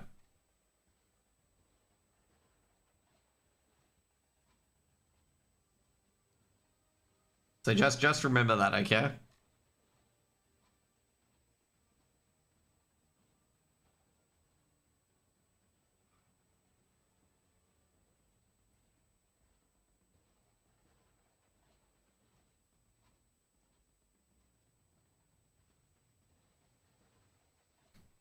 Surely they lose it now? Well, like I say, Liquid aren't really a favorite team going into it. Like, yeah. Like, I don't think Liquid is a team being a favorite. Like, Liquid are in it, but they're like a dark horse, really. Like, they're not, like, you know, they're less than probably 1% chance to win. I'm being brutally honest.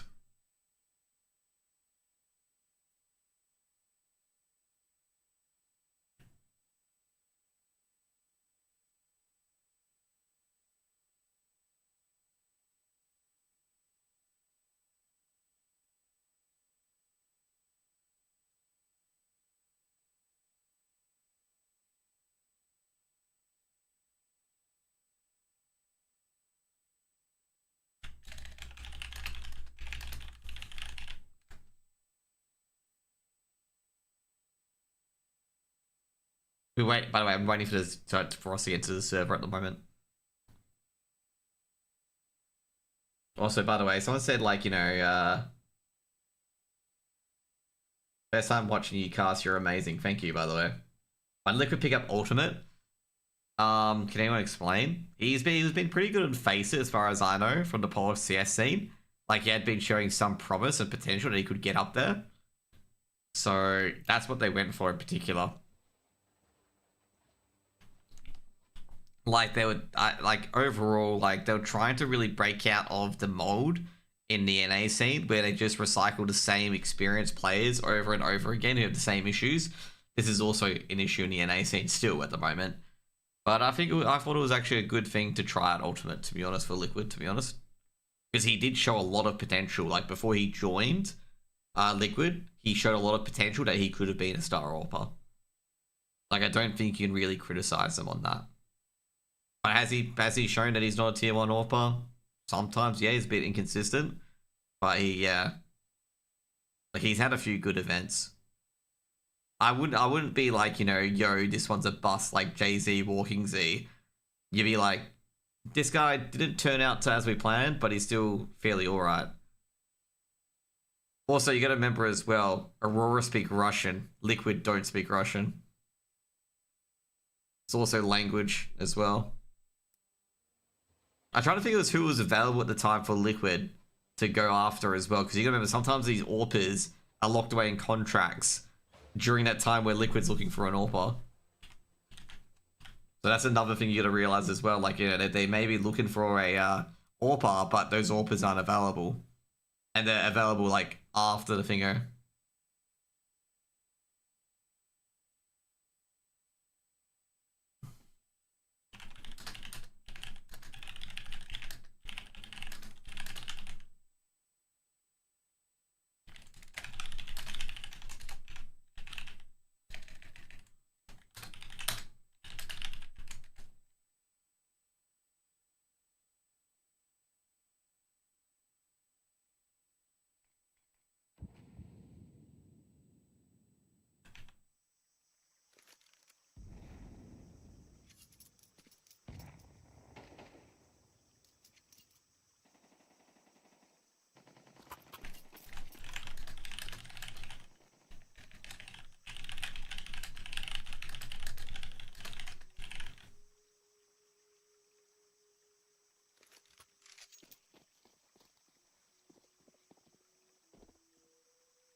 I know Molotov personally, there's no English at all.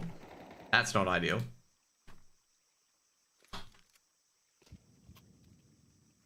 Like, you know, you're trying to go to a liquid lineup and you don't speak English.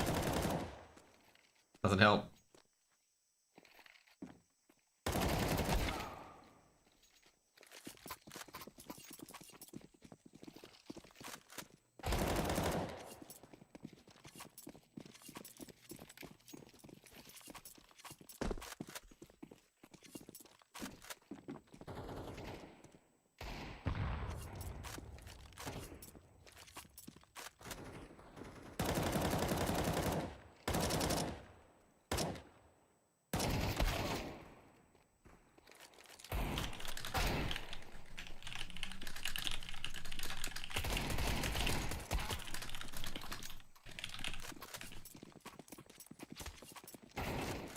Actual AWPer? Dude, to be fair though,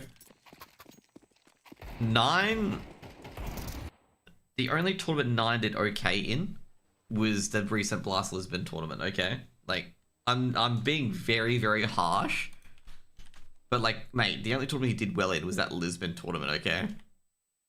I haven't seen Molodoy play, so I can't really help you.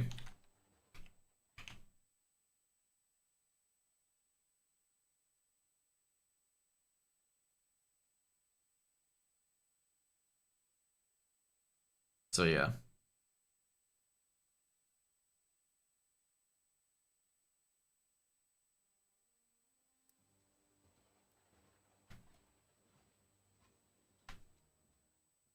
So I can't be like, you know, oh yeah, Molodoy is this and what. I haven't seen him play at all.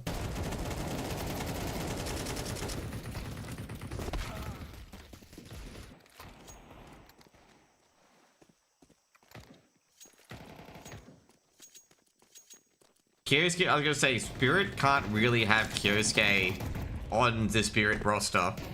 Because Kyosuke plays like all the roles that Dog does. He's like basically an entry. So yeah.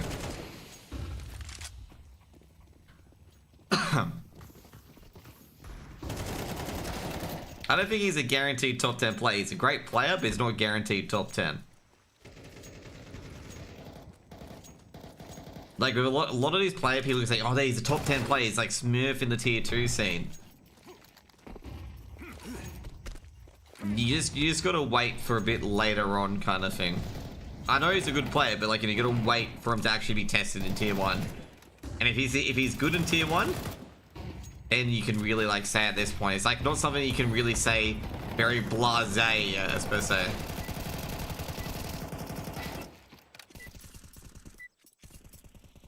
Shiro, funnily enough, Shiro, I gotta say, Shiro is not that systematic. Like, he's not really operating in the system. Shiro can operate outside of the system. It's just he's in the system at the moment.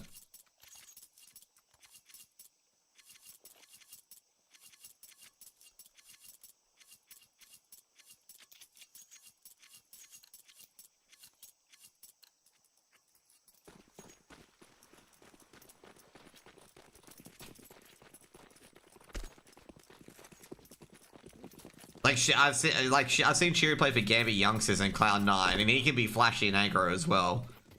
But he just chooses not to be, because like basically that's how he goes. Like, Shiro is that confident that he wins duels, like in a, you know, sort of unaggro sort of way most of the times. I doubt he wants to play Magic's roles though. Yeah, I know. I'm gonna say like Magic plays really, really like awful roles very well. Like Magic's is a very, very good player. Like very, very good. Even though everyone fucking shits on him, he is a very good player. Joko, yeah, he's gonna be in for the time of his life, mate.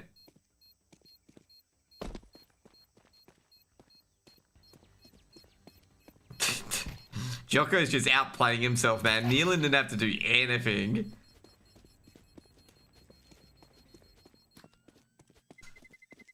You're the first person I've ever heard agree with me on that. Yeah, like, Matt, like, seriously, every cunt that says minus Magics, I just want to be, bro, he is playing terrible roles, okay? He's playing, like, a lot of the hard and bitch roles. He has to do all the loser interviews, which is not fun.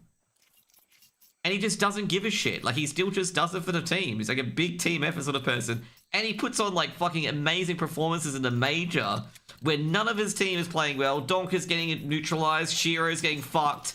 And he's like, I'm gonna step up. And he stepped up. Like, you can't get mad at that sort of thing, you know? Like, he stepped up when it mattered. Like, he's just like, well, all my other teammates are gonna, you know, getting messed up. I'm gonna do it now.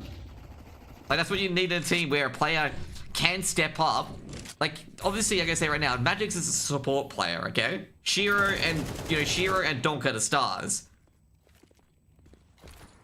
There's no way Kisko's not gonna be a top 10 players. I know, I don't want to, using the word guarantee is like a tough one. Just don't use guarantee. Like, he could be, because you don't know how he's going to play in tier 1. That's the big thing. He could play well, and if he plays well, he's a top 10 player. Congratulations. But if he doesn't play well, and he, like, struggles with the pressure and whatnot, and, like, not being able to travel and whatnot, you know, how they have a lot of travel time and whatnot, that's one thing. Good trades, good work by Mercenaries there. That was a very good anti-eco, given the fact that they had fuck all and just had... Oh, they didn't even do... They lost to fucking just P250s and upgraded pistols. Oh.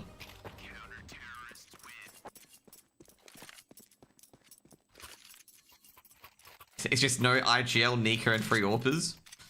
Oh boy. Dude, for my... You know, some of those AWPers are pretty good riflers, not gonna lie.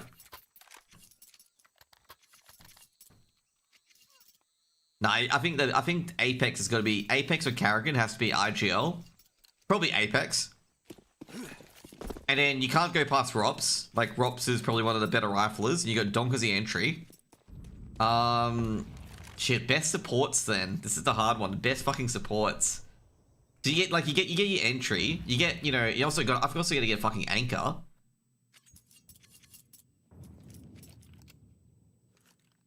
It's a hard one. Either way, Afro should get the first kill. Very aggressive. Drops off the box. Can he get second? He does. He should be dead here. Oh, jeez. The fact he does not die there gives him an extra 2k. He's happy with that. It's done his job and it's done. Bit over Jimmy, though. Like, I think Jimmy would probably be a better anchor, to be honest. But you're talking about Bit as a support player. I'm thinking Jimmy is the anchor. I'm you know, like Jim Fat. Like Jimmy. Like, it would be I would say it'd all probably Monacy. I do like Monacy. Monacy, Nico, Donk. Oh, actually, Nico could be the other one, but Nico's not support. Maybe put Nico out. So it's Apex, Monacy, Rops, Donk. You see a support player. Like, you see a player that can support. Because you already got all your firepower. And Jimmy, maybe. But then again, Nico had to play support, though. Which Nico won't play support. Or not won't play support, but, like, he's not a support player. Maybe you put in Nico for, like, Zontix or something like that. It's a hard one, because, like, if I was going to replace the AWP to be a support AWP, it'd be Fallen or Jame. And you don't want to do that. Want to see Simple, Zawu, Dexter, and Cheeseball. Definitely a very AU team. No. I'd say Monacy, Donk, Apex, Rops, and Jimmy. Okay? One of them can throw nades, right? Apex can throw nades, eh? He's the IGL, he can throw nades. Is that right, guys? Is that how it works? You get the IGL to throw all the flashes and smokes? But that would probably be a very, very scary team. Then again, someone's gonna be like, well, why don't you just put Zywoo in instead of Monacy? They're very close. They're interchangeable, really. I do like Zywoo.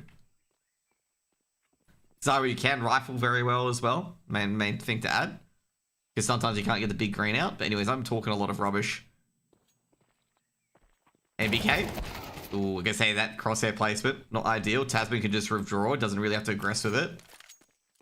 Just doesn't want to get too aggressive. They've got the B site.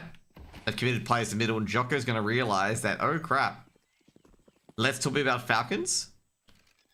I don't think, I guess they overall, I think the worst thing about Falcons is that, Hezes is underperforming. That's pretty much it. Like, Dexter's a good AWPer. Like, Dexter is a good AWPer. Decent-ish AWPer. I just think they're just off at the moment, and Kixon's a bit off as well.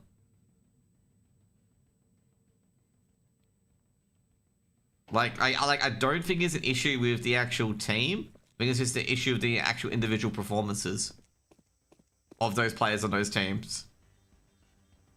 Because they played so much better at Heroic. Like, that core played so much better at Heroic. And they're just not playing that great now.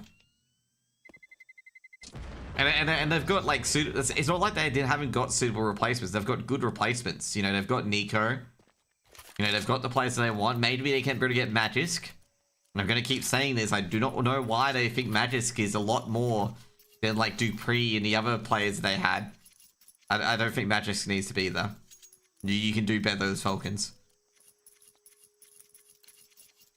I gotta say, I don't think Zonic's talk during the timeout for Blast is that bad. Because that's kind of a thing where you just call a timeout because they're getting flogged to just calm everyone down. That's not a sign of a bad coach. A sign of a bad coach is if there's no plan going into the game. And it was a plan that going into the game, they just got absolutely flattened. Like they just got flattened, and it's just like, you know, guys, let's calm down for a bit. And that's you know, where the infamous voiceover is like, you know, should I call? And I'm like, yeah, like maybe try that. And Sonic's like, I'm not sure like what's gonna happen here because they're just getting absolutely destroyed. Perks is really stuffed here.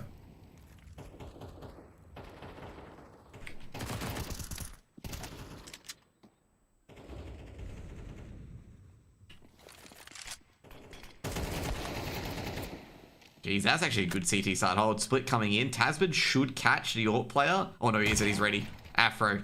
Very sharpest attack.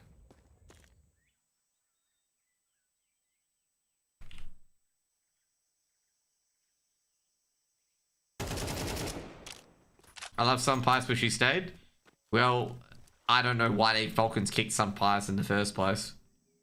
But I think Dexter and Sunpice is at the same level. A lot of these Tier 1 pros, like, a lot of mistakes they make are, like, 1% mistakes as well. Like, the other player has made a very, very good move. Afro should win this. He's heard the movement. He's on the off angle, though, so... Does Afro know Pumpkin's on very low HP? Yes, he does. Good info, good comms as well. Like I gotta say, very good comms by MBK to Afro to be like, hey, pull your pistol out. Guys, no HP.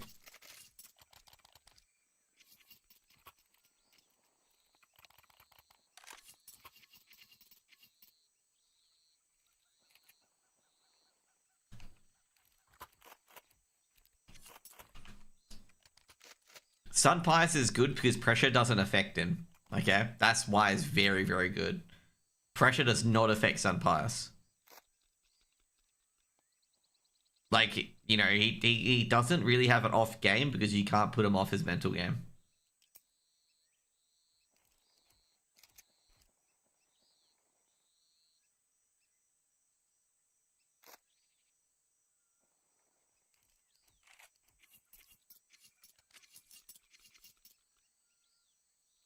But yeah, I'd say, you know, one person I'm a bit surprised. I'm trying to remember where Rop's placed in the top 5 players.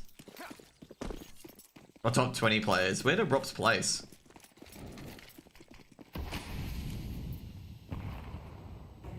18th.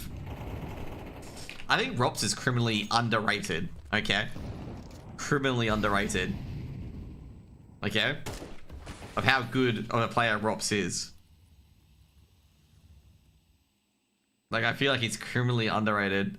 He got low because face stinks. Well, I'll even say that's pretty harsh, to be honest.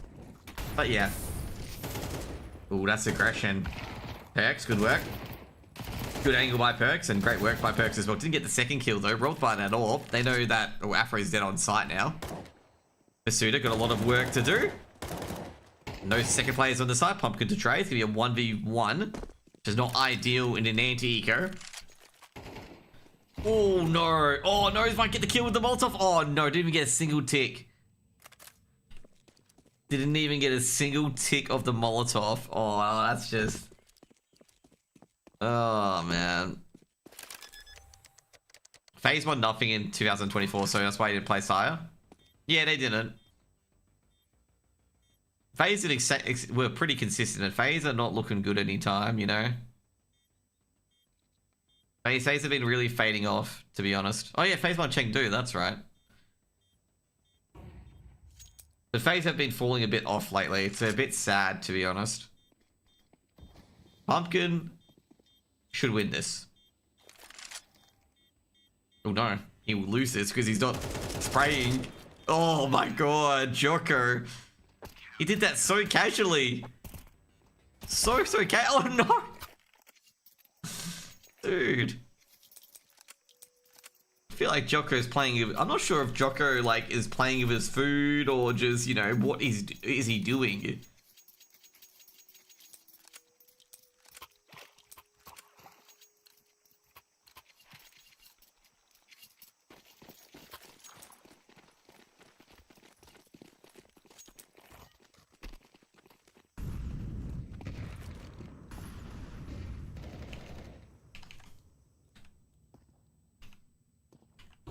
They always win after like being 8 or 10 rounds down. That's FaZe in a nutshell. They're gonna be realistic. That is absolute FaZe in a nutshell. They are down like 10 rounds, come back and win. Like I was talking to Flamus about it, okay? Good M4 play by Choco. I talked to Flamus about it. Like that's why FaZe is a hard team to verse. Is that it doesn't matter if you're leading by 8, you know, 6 to 8 rounds. They will find a way to come back, okay? They will find a way to come back and beat you. And that's always happens. That's exactly what happens. They just find a way to beat you.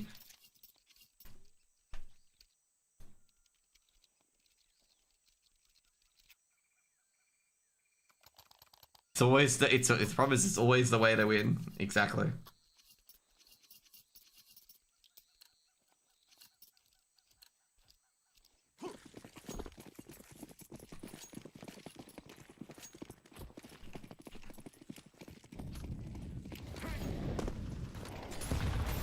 Great. Nade some mercenaries just a second too late. Choco might swing in towards triple. He is. They didn't hear him, did they? They did not hear him. And so he's got a kill as well, but they've lost the B site. Completely lost the B site. As Pumpkin double entry. Pops in, drops a bomb. Plants the bomb, I mean. The Brazilian scene is the way it is at the moment is because everyone thinks Fallen is God. Okay? And that's the downside of the Brazilian scene. Okay, that was a very good execute by Novak, by the way. Especially this double entry here on ramp. Okay, that's a really, really good hit. So he gets the player at the back of site. Gets the player on site. Their cave player is now completely out of place. The rotator's now also dead. And Perks can't do anything. But yeah, like overall, that's why I think it's a big issue. Is that everyone, like, for Furia in particular, okay? What have they done since they picked up Fallen? Nothing. Yeah, they've done nothing. Like that's the point. Like they've done nothing.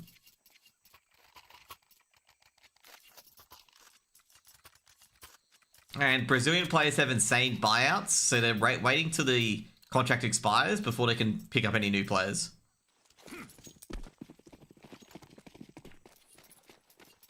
But yeah, What have they done before, though? They were very, very competitive before. Like, you know, they had won things before Fallen in particular. Like, you know, like, they'd gone deep in a lot of tournaments and whatnot. Like, with Yuri and... Fuck, I forget the guy's name. VD and stuff like that as well. Like, they did win a couple of tournaments. I just don't think going for Fallen in their position was probably the greatest idea. Fallen's dropped, by the way. And, oh no, Masuda reloading at the worst possible time. But he's got an advantage on Defizer. But I think Defizer might be aware there's a flank coming in. And Defizer's given away his position, so that should be easy for Jocko. But, like, you had players like Safe on your roster, who's now doing pretty well at MIBR. You also have, like, Insani and stuff like that as well. And it's just, like, you didn't really need the veteran players. Like, you've got Quesarado and Yuri. You don't need another veteran player in Fallen to come to the roster. Like, at that stage, they didn't need Fallen. And they picked up Fallen. It's like, yeah, the veteran player is not what you needed. You need a young player who can shoot. That's pretty much it. And that's why Fury has just been going down and down and down. Only getting to playoffs just to lose. Because they don't have that young gamer. This might be a win. Because they're going to push in cave like this. They're going to ignore that smoke. And they're going to Tech 9 their way to victory. Yeah, that's pretty much it. Yeah, that's the round in a nutshell. That's what you called the fuck you in T-side. Is the Tech 9 rush up B ramp and cave as well. Like, if you're going to verse Tech 9s, you have to be aggressive against a Tech 9 if you want to beat it.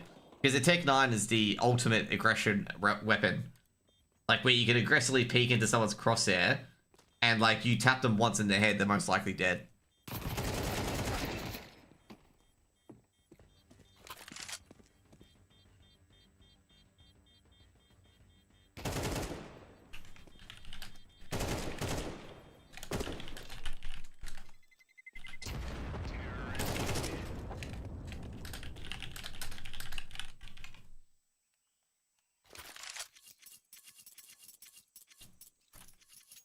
Bro, lose that round and then win it easy? I don't think Novak losing the previous round was as bad, you know, as bad as anyone expected. Because it was like a flank, like basically it was a 1v1, but the CT player knew where the T player was.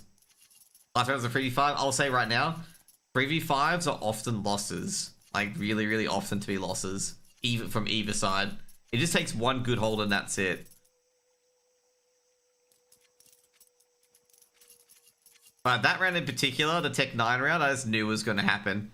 The moment that Afro tucked into here, I just knew the Tech 9s would kill him. They'd rush up ramp, kill the other players and whatnot. And it's just like sad panda for the CT sides. Just knew that was going to be the exact round. Will you be in your dream team OCE roster? Oh man. So Oceanic. So ANZ. Alistair on AWP. Obviously. Then you've got Netic, Ints, and Vexite. And IGL. Oh no, Australian IGLs. Dude, Australia have a significant lack of IGLs, so if you want to put inside GL. Yeah, you can push up for inside GL. Let's do that. Now find another rifler. That's really, really good in the OCE scene. You would have to put JKS then. That's the anchor. The only tier 1 IGL is Dexter pretty much. Yeah, pretty much. But I want to get an anchor in. That was very sharp shooting. Is Australian CS worse than NA? Yes. Yeah, I was gonna say, I thought my HUD was bugged then. Like, how is Jocko still there, but he's dead?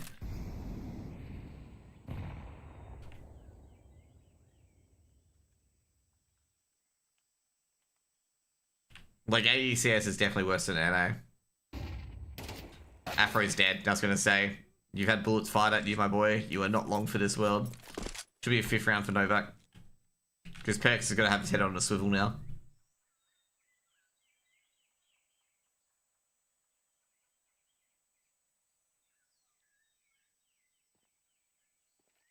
He's got to catch a timing, and he ain't going to catch it. Well, he's also got to hit his shots as well, but yeah. I have no idea where Gratisfaction is going to go. To a team, hopefully, but I have no idea which team. Because there's no X-Talon. Semper5 picked up Alistair. Grat will want to get paid as well, but there's no real any other teams paying at the moment. So yeah. Someone is building a new team. Who's building a new team? When you don't get the flash in before you peak.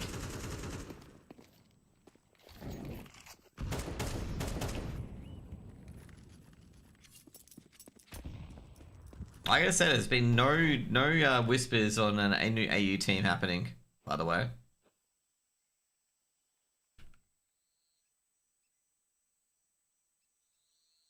So it's definitely not an Australian team. Because there's the X-Talon roster where I think they're picking up Vision and Brace. And they can only play when Malta's able to play. Because Malta's obviously full-time employment now. That's a good 5-7 hit. That's a rifle picked up. And they're going to be operating on towards the A site. Pumpkin's going to be on an off angle at Donut. Because he wants to try and catch these players like this, but Afro with the 1D. This is a bit of a concern here at the moment. Gotta be careful about picking 1-for-1 because this shit's gonna happen and they're gonna lose rounds because of it. They've got AKs now, they can trade 1-for-1. Fires is gonna be ready for the trade. Oh, they're gonna have to be ready for it. Should be 7 rounds on the board for the Mercenaries. He's the owner of X-Stone. I think they haven't had a roster for a bit. They haven't had a roster for 3 years. 3D5 to pistols, 3D5 to a beautiful 1 Deeg. Nah, 5-7s and Deagles are scary. But Novak shouldn't have lost that round, to be honest. They picked 1-by-1 to Deagles and 5-7s.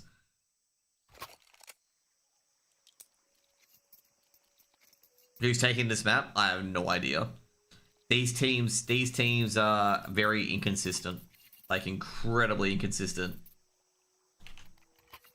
Like, it is actually literally, you know, hard. You can't really predict it. Let's just put it that way, okay? Because they are very, very inconsistent. Like, there's no consistency at all between any of these teams. Like, there's no, like, consistent winner because, like, we've seen previously that, a few players have been pretty plop and whatnot. So I'm trying to check what to cast next, by the way.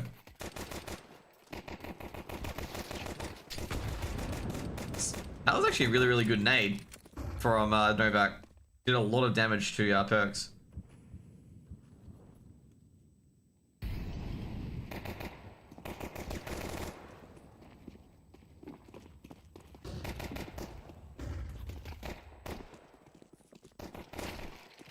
I have no idea how this round just turned out to the way it did.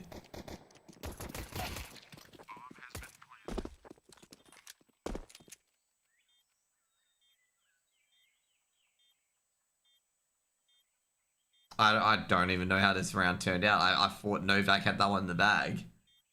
And this is why I'm saying you just can't pick out a winner on this fucking map. Okay? Like, you really cannot.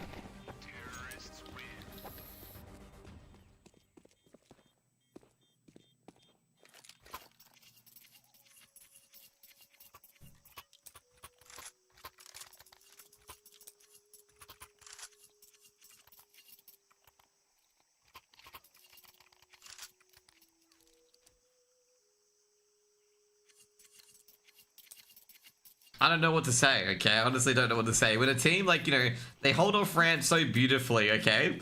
Only to lose the sight to a cave push, and it's just like, how did that happen? How did it happen? Like, I don't even know. Sacre coeur, mate. Never mind, that was a good mid clear. And that's going to be a gun picked up. Mate, Pumpkin's going to risk... Did they not pick up a gun? Oh, guys, don't tell me you're losing that much HP to a Molotov. Oh, no. They lost so much HP to pick up that Galil. Oh.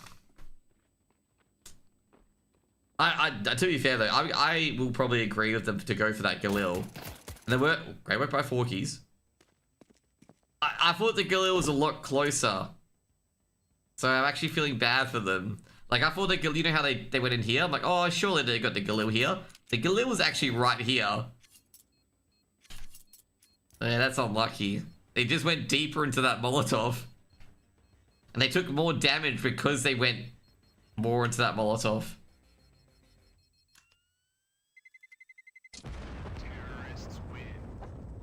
No, man.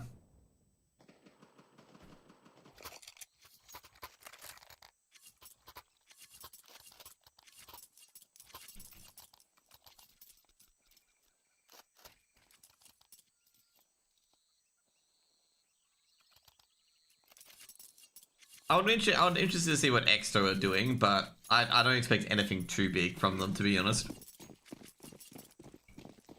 I'm trying to remember the last roster that Exto even had, to be honest. Like, in the last, like, years or so. You on Zontix? I think Zontix is your player that throws all the nades. It's not all about frags. You gotta have someone throwing on flashes.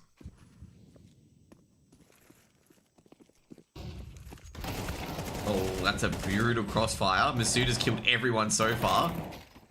Oh, that's a reckless sort of peek by Masuda, just giving his life away, and Pumpkin's just hold the A site by himself. So the bomb dropped? Yeah, the bomb's even dropped 2 on the site, and essentially Nealon's just going to push in.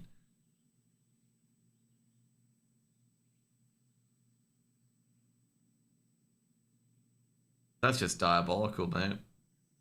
That's just so unlucky. Like they team kill here as well. MBK is dead. He could get knifed. Fortunately, he won't. Let's give you 6 rounds for Novak. I don't think he's going to get to his teammate. Yep. You got 7 seconds to do that. That's not going to happen.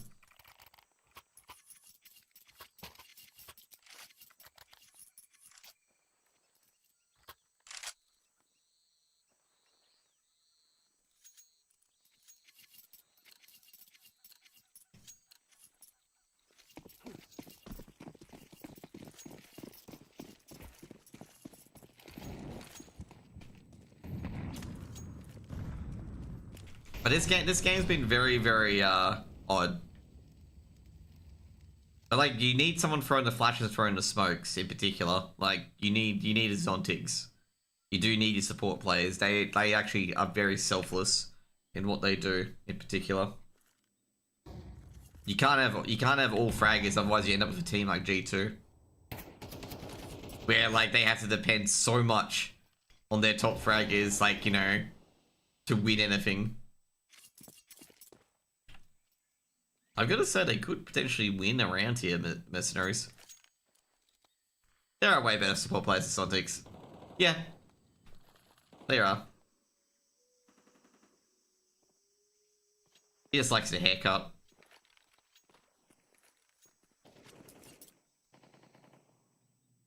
I think GT lost his fights when Nico left. It did, because they lost a big voice in that team.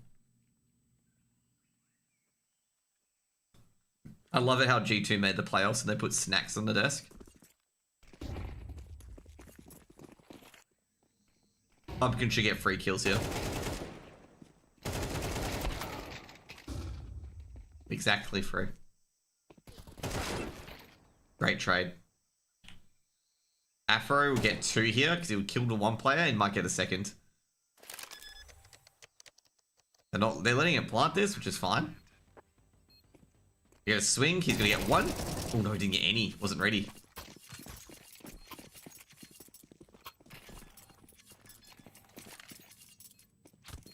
Gotta get Inters back in the roster, mate.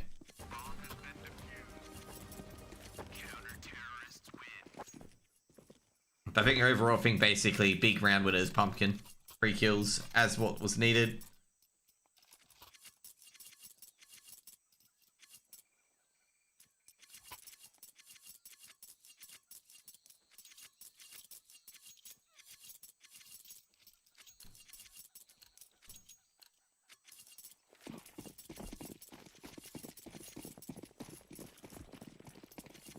That's 2, 11, 13. Am I wrong? He was 13-8. Was it 13-8? Let me double check. I don't think he got that close. Tasman gets the opening frag. No, it's 13-8. Wait, don't tell me maybe I entered like 2 scores wrong. No, I did. I know what I did. I entered it, okay, I entered it as 88. That's probably why. I probably entered the number in wrong. Oh, no way. This timing. That timing, and 4Kids gets a 2K out of it. And he is safe. Netic is not that vocal. He was quite vocal at defrag though. He was very, very vocal at defrag about trash talk and whatnot. I did an interview with him. But like, he's not like, you know, main leader of the team and whatnot. But he does dominate the server.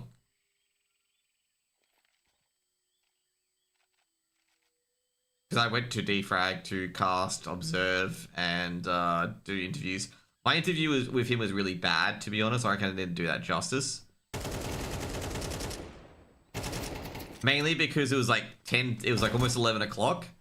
And I just wasn't prepared. You saw the clip where they gave me the box? No, that's not the interview.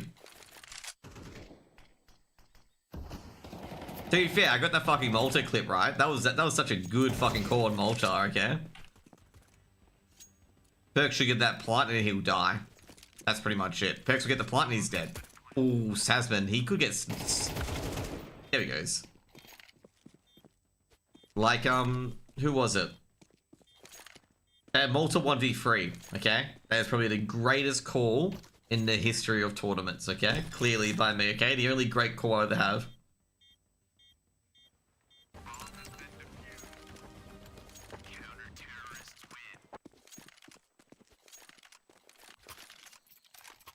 That was, to be fair, that was an expected retake from Novak. I think it's actually a Mercenaries win for getting that bomb plant. But yeah, a retake is a retake at the end of the day. But yeah, tournament was pretty good. I prepped a bit for that as well. Like, I had a laptop. Like, a lot of people can tell you in the, like, the main talent room, there's a laptop with every single map that the teams have played. And like what they do and what they execute on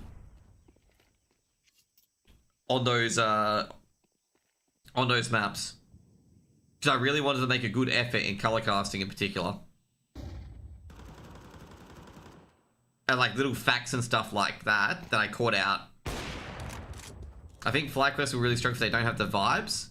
I think they do. I think they will have the vibes. Like, it's not like, I don't think Ali was such a big part of the team that they can't do anything without him. Like, they'll definitely be able to do things without him.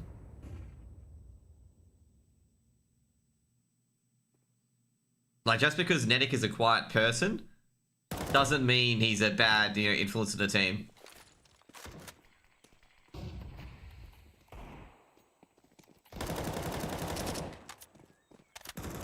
And he was quite loud against Rooster, I'll tell you that much.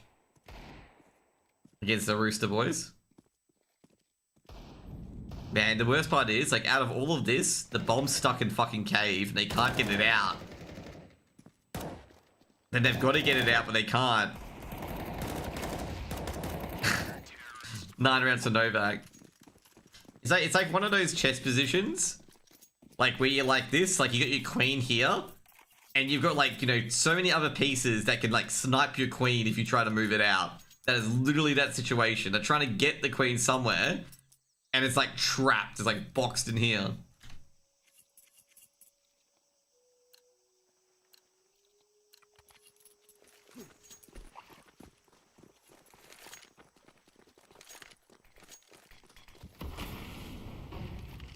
Oh, jeez. They threw quite a grenade set towards Catwalk. That's going to do some damage. Oh, damn. 50 points every shot. And Tasman wasn't flashed, and that was just a thing of beauty. However, MBK's forced his way up, and MBK's going to go down 4 keys, and that was a very, very good hold. That was a beautiful hold from Novak. So they clean out middle. So they stop Catwalk. They lose 1 player here, but trade back the ramp aggressor. Beautiful. Very, very beautiful and how that worked. I gotta say the most ballsiest peak was the Pfizer running down to ramp to try and trade out. I don't expect FlyQuest to do very well at IEM, if I'm gonna be brutally honest. They're versing very good teams there. You've got like 6 out of 8 teams that are really, really good. Like, I wouldn't expect a big performance. Like, you know, they are like the lower end versing like big boys and whatnot. I'm actually, I gotta say right now, like, you know, I'm not sure what the talent's gonna look like at IEM Melbourne as well. Because I know I'm doing interviews with Defrag. Like, that's my normal role, which I do interviews with Defrag. But I haven't been approached to do anything. So, I don't think any of the other talent have been approached to do anything. So, yeah.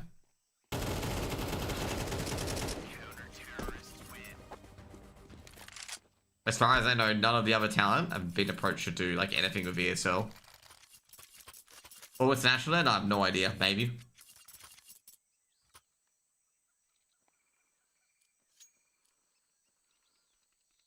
Like I said, I'm still disappointed about Melbourne, okay? I'm still disappointed about Melbourne that I was not on that desk. Just FYI, I'm so annoyed. I'm like, dude, like, ugh.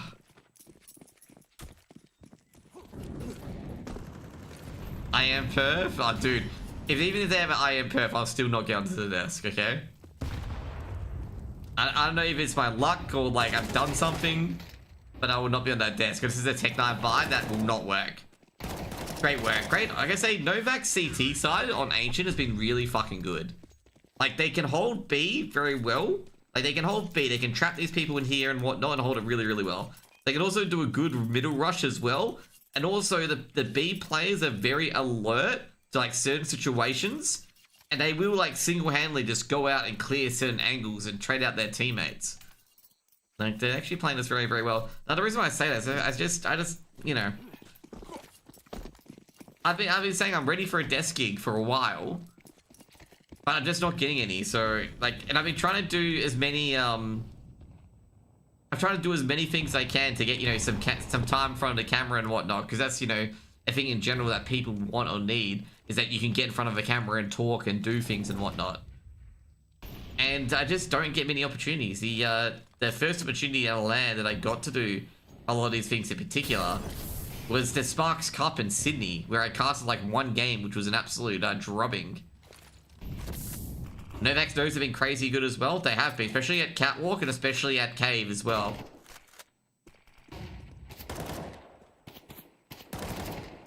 Nealon, he's gonna, yeah, he needs his teammate. Great work by Deficer there. Like I said, I think Mistuda's gonna take the B site because he realizes that he's a B site anchor. And yeah, they're gonna take B. I think Novak in this scenario is gonna treat this as a retake at this stage.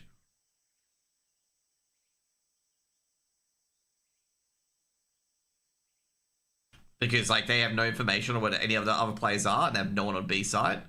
It's better off taking this as a retake, because a 4v2 retake is better than trying to test the site kind of thing. Like, you don't want to lose 2 players, like a 2-for-nothing trade. You'd rather have a 4v2 kind of scenario. See how it ends up like that. Should be 12 rounds for Novak. So you see what I mean there? Like, you don't want to have those 2 guys swing. They know no one's on B side. And they've heard, you know, T's throw their nades. You want to play a 4v2 though. Make it a lot easier. Oh. Sorry guys, gonna stretch this back out.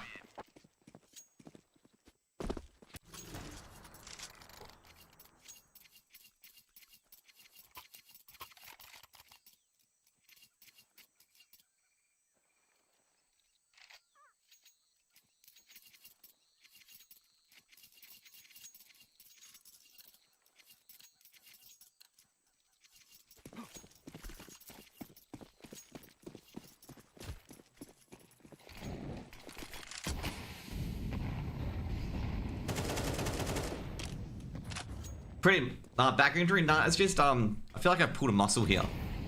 I'm just trying to stretch it out to warm it up. It's just spasming. It's more of a, like, it's stuck on something. It just started today. Like it felt like, you know how you just pull a muscle when you're asleep? Sorry, yeah. Just stretch it out, you know? Because it's like when I was doing the stretch just then like that, you know how it just pulls slightly? It's still in that, so I'm just trying to stretch it out. Like basically if I do something like this, this area pulls back in. Which means like my muscles caught on something. You know what? I got the spot. Massage it. Oh, there we go. I can feel it now. I know where it is. Okay. Get some warmth in there.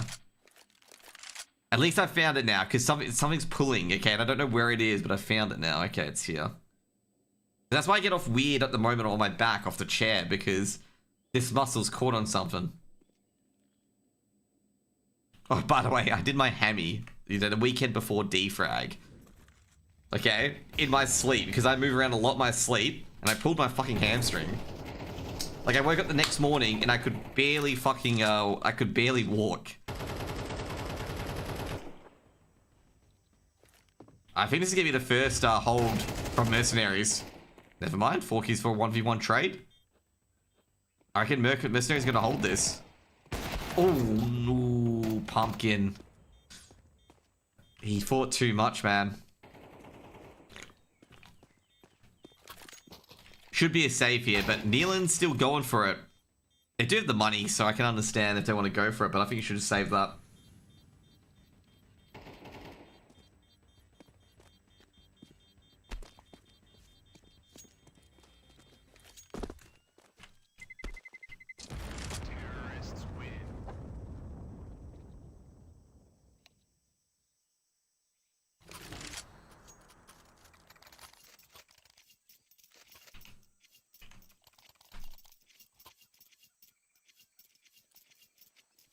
This could go OT, I reckon.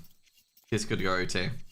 Every time I said that, the team on 12 has instantly won the next round. Every time I said that, the fucking team instantly wins the next round.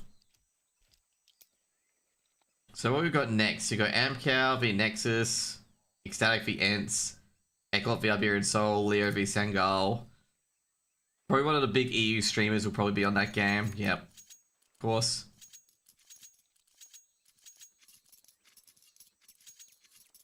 To be fair, I might go and play WoW instead. He just spoiled? I didn't just spoil. I just always say, like, every time, like, the last 2 series I've casted, every time, like, oh, it could be OT. The team that's leading wins, okay? The team that's on 12 wins. Always. Oh, no. Dude, I gotta say, Masuda is very lucky that Molotov did not spread. Okay? That Molotov could have been fucking disastrous. He completely buffed his molly. Oh, jeez. Defiers are lucky to be alive. I was going to say Forky's got to be careful about this because Masuda's adjusted. Well, they've got an entry here. This is not good. Defiers is going to defend the back. I'll take down Jocko cleanly, though. This is going to be a really difficult one. Oh, Forky's is a dead man. Does he not oh, he does not know. He lacks critical information, and MBK's got even more information. He knows there's a player in the back lines. But problem is his perks is being taken down. The Pfizer doesn't have to go aggressive. Oh, geez. That is round over, because that's the game over. Because Masuda has no idea where any of them are. There you go, that's the trade. That's the end. 13-10. As I said, I am quite cursed.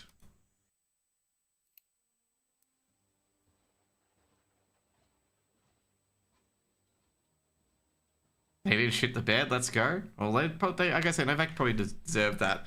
Really jinxed that final round. Dude, it happened the last time as well. Like, I was on Dust 2, I think it was like, was it 12-8? And I'm like, oh yeah, this could go to OT. And Novak literally win the next round. It's just like, really? Like, it's happened twice. I suspected it would go to OT, but it didn't. So I can't, like, it's not just me.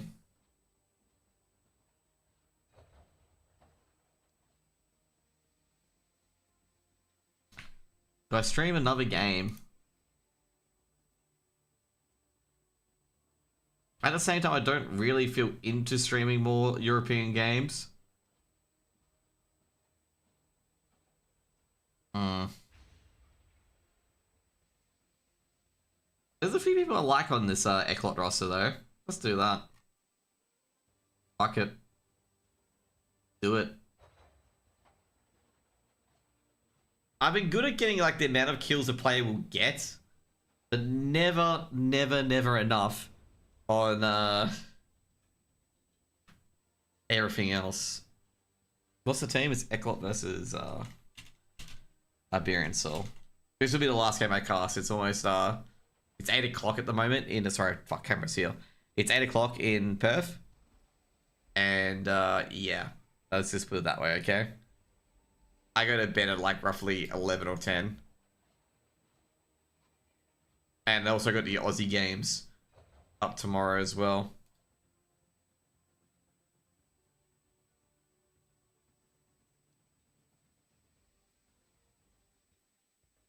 I've got to do my Mythic Pluses eventually on WoW. Probably can do that Saturday morning or Sunday morning or Monday night. So yeah. Yeah, because like only have you been well? Been alright. I didn't want to really be focusing on casting a lot of games. Like basically at the end of July I won't be casting anymore. Like I'm trying to buy I'm buying a financial planning book. I'm just gonna be working that and just exiting out of casting because it's just I'm not really getting anywhere on it. Like, to be truthful, I haven't been getting anywhere for like the last 3 to 4 years. And I have everyone and their dog being like, oh, just hang in there, you'll get in 2 years. And then 2 years goes past and it's just like, you get nothing again. It's like, congratulations. Like, it's like, you don't get much.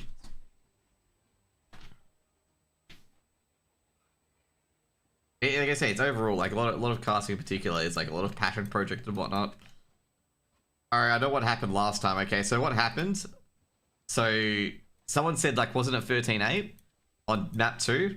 So on the bar of my HUD, there's an ability to up the scores, and you can up it by scroll wheeling. So I must have scroll wheeled onto it and updated it to 11. That actually makes sense. Like I say, overall, it's rough for all casters in particular, especially at this moment, where like there's a lot of Australian tournaments, but there's no Australian talent. Like for example,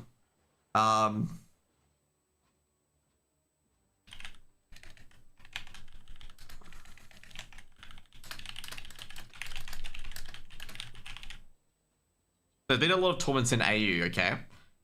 And they've had very little official broadcasts, or they've just not hired Australian talent.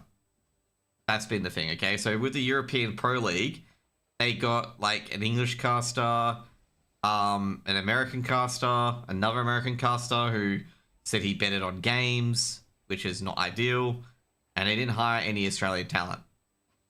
And it's just like, and also not to mention as well, when they announced the tournament, there was like 5 Australian talent being, hey, yo, how can I stream these games? Hey, what can I do? And whatnot, okay? And they already picked their talent. And overall, like, as much as the talent cast their games and they're all right with, they had no idea about our region. Like, they had no idea about the players. They had no idea about, you know, like, the teams and whatnot. And, like, a lot of people want to just put that under the rug and be like, oh, that's fine, and stuff like that as well, okay? But, like, when you're doing an actual, like, casting as whatnot for a gig, and the TOs and whatnot as well are like hiring people who, you know, just entertain rather than cast or whatever, it's just not a good sign for you. And yeah, like, you know, stuff like that. And like the Blast Rising Asia tournament as well, like, you know, that was a bit of a until the second day where we actually got a clean feed. It was it just feels like Australia's just literally just ignored half the time. And I'm pretty sure I've like fucked my chances of PGL with getting all the Aussies in to make sure that, you know, all the Australian games are covered for somewhat, you know?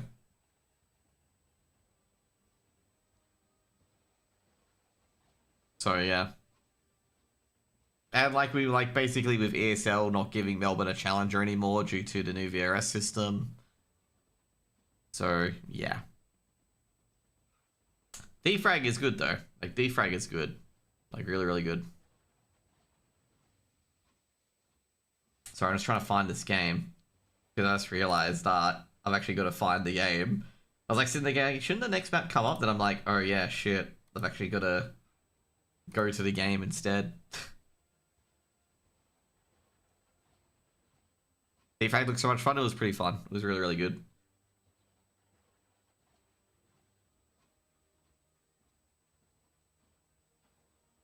Been talking to Oni about it. Oni enjoyed it quite a bit as well. I don't think I cast with Oni. I did cast with Oni.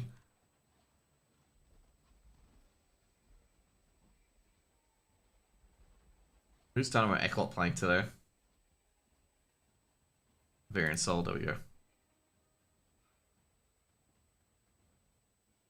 Do you have any idea on the maps or anything like that, or not?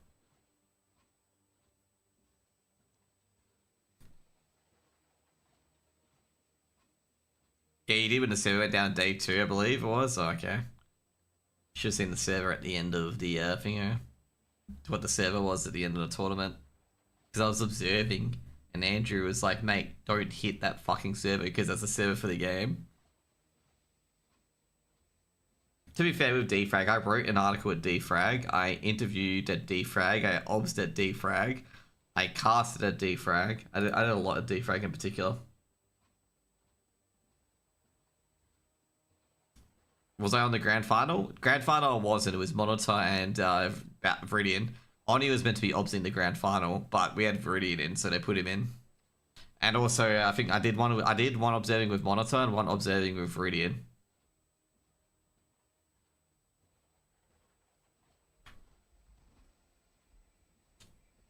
Like, so for the 2 Semper Fi series, I was obsing with Monitor, and then I was obsing with Eddie. So, like, the big thing I got was the 2K from Wombat on Short and Dust 2. That was me. And that was my first clip that the main stream didn't get, but the replay observer got, okay? It was your Wombat 2K on Short against Semper Fi. And I got, like, a lot of the key, like, in the end, a lot of the keen and shady flanks, I got that on replay. Like, that was me doing the observing. Like, it was so hard observing because what you got to do with observing as well is that you don't want to be the person taking the action, okay? You don't want to be the person trying to take the action. Because you're not meant to try and take the action, okay? Like, you're meant to be going on, you know, a different person or whatnot to... You get what I mean? Like, you don't want to be on the same person as the mainstream. So, like, me and Mon and whatnot as well, like, we often, like, spectating the same player. So I was trying to get out of the habit of doing that. So we did pretty well. Like in the end, I was just said to Mon, I'm just like, all the players that are flanking, I'll make sure I get them. So if you get them at the end or anything like that, like I've got all the kills. So yeah.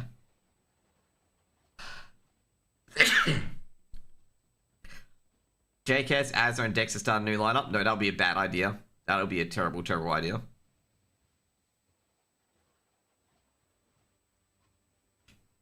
ESL, all of them hate OCE. There's a time of ANZ Champs and ESL Mount Dew League where they were supporting the scene, but since the Louvre agreement, they don't care anymore.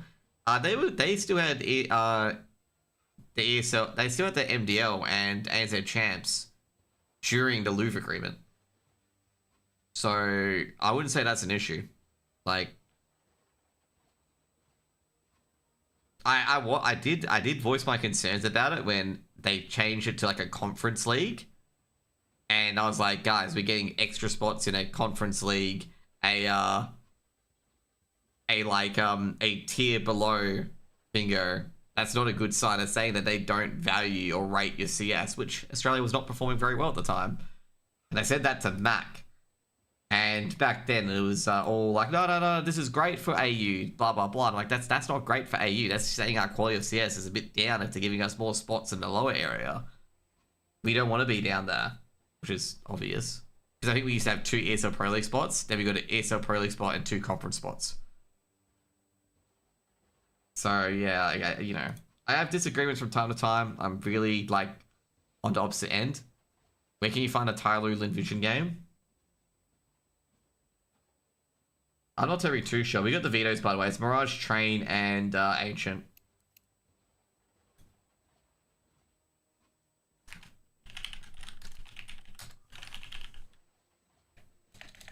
Oh, god damn it. Where is Nico when you need him? I think Nico's asleep.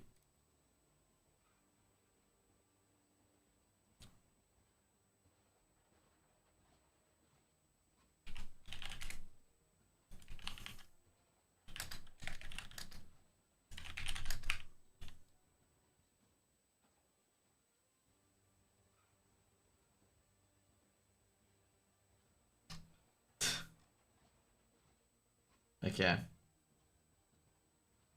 So we got Mirage, picked by ECLOT.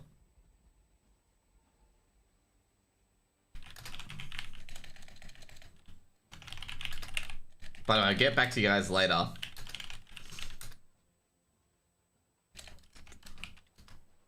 Train, picked by Iberian Soul. And I think it's Ancient, yeah. By the way, if you guys want to know at defrag why Ancient wasn't chosen, was Ancient was having FPS issues at defrag.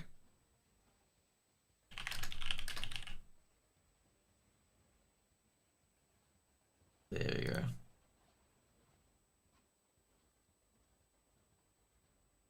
Because I think basically at defrag there was no Train, no Ancient.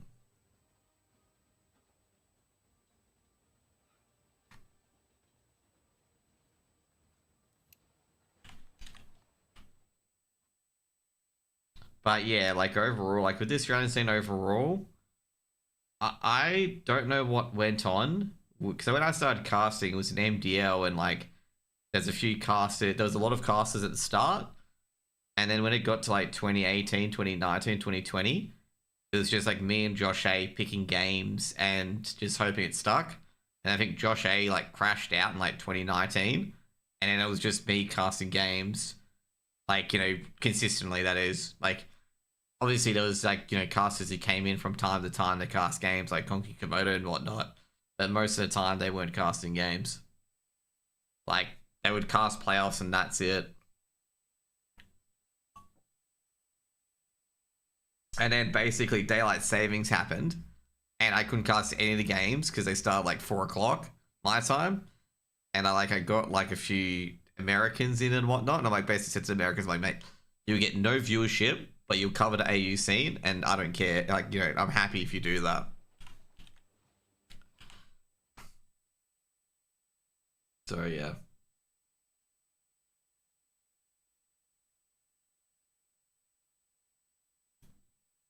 And then we had 80 and stuff like that cover games. And now it's a lot better. Like, it's really, really good with like a lot of casters and whatnot. And then on the first day, obviously all of them work. Like, if you guys don't know, all of the casters have full-time jobs or part-time jobs, or like there's very, very few professional casters in the AU scene. And I gotta say, there's probably going to be no professional casters in the AU scene if it keeps going out. It's going at the moment.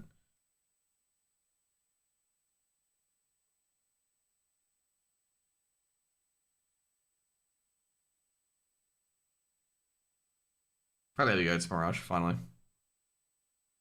Just ask me, bro. No, I'm not. Did Val sponsor the prize money for defrag? No, that was raised by defrag.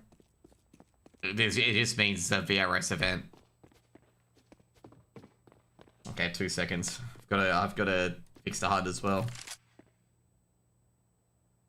It's good to see that DE Live's been picked up by ECLOT. Because I've watched him play like 2 to 3 years ago and he's just absolutely amazing.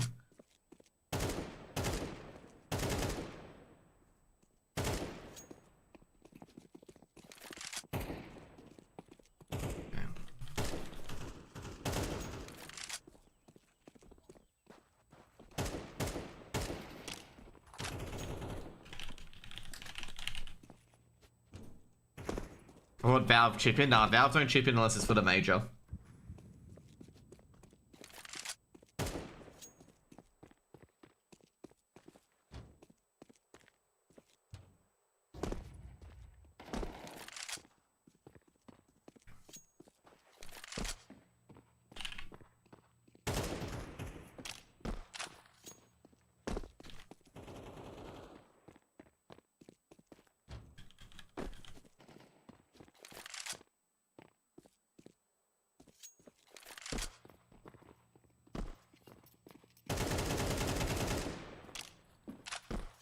I'm just trying to fix up the HUD. You guys don't see it yet, but you'll see it, okay?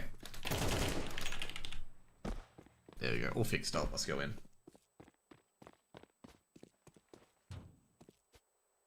Okay, can I watch Tyree v Vision? Can't find it. Nothing. Let me see if I can... Let me see if... I know it's in the Chinese stream. I think Chinese have an official broadcast as well, so I couldn't even stream it if I wanted to. I know it's on a Chinese stream and it's like broadcasted. Like it's a... Okay, no. You can't find it on Twitch. No one can cast it. Like I put it this way for you guys, okay? So this is like his portal. So it tells you like, you know, what you can see and whatnot. Okay? Let me fix this up, okay? You can see here, I can't access the China qualifier. Okay? So as you can see there, can't access the China qualifier. So no one can access it, so yeah. Hopefully that answers your question, okay? No one can cast it, okay? It's the official broadcast.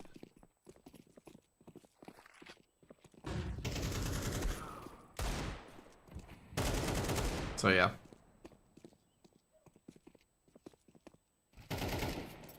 I expect ECLOT to win this, given that the last Pug team, i.e. Mercenaries, lost. But we'll see what happens.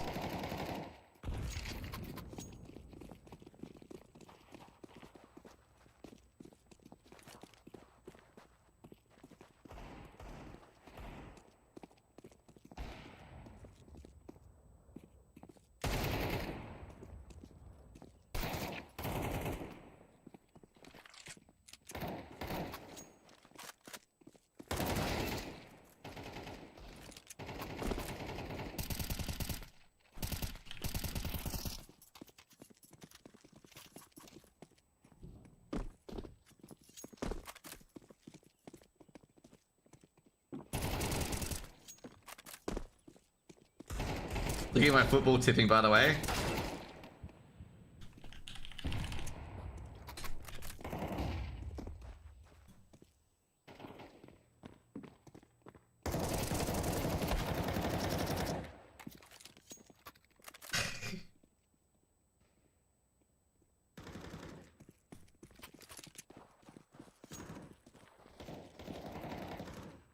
Oh, man.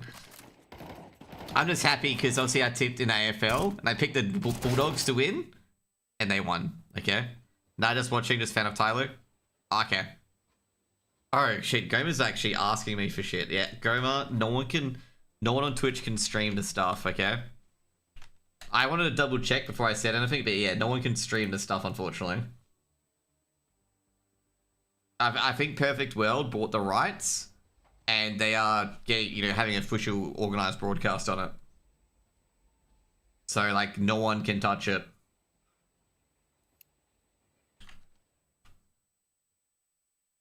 You should be able to find it on HLTV, the Chinese stream. 2 seconds, guys. Guys, if you guys want to watch Tyloo versus whatever, it's on Huya. I was going to say it's on Doya, but it's actually on Huya. That's where the Tyloo stream is.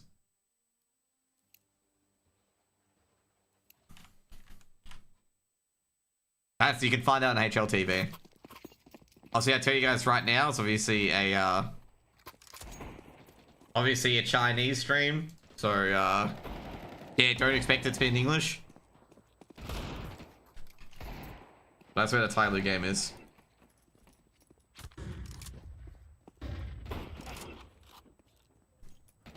If you ever want to know where streams are, just basically use this site, okay? This site will give you all the information on games that are reputable, that are at a certain level, and it'll tell you where where who's streaming and whatnot.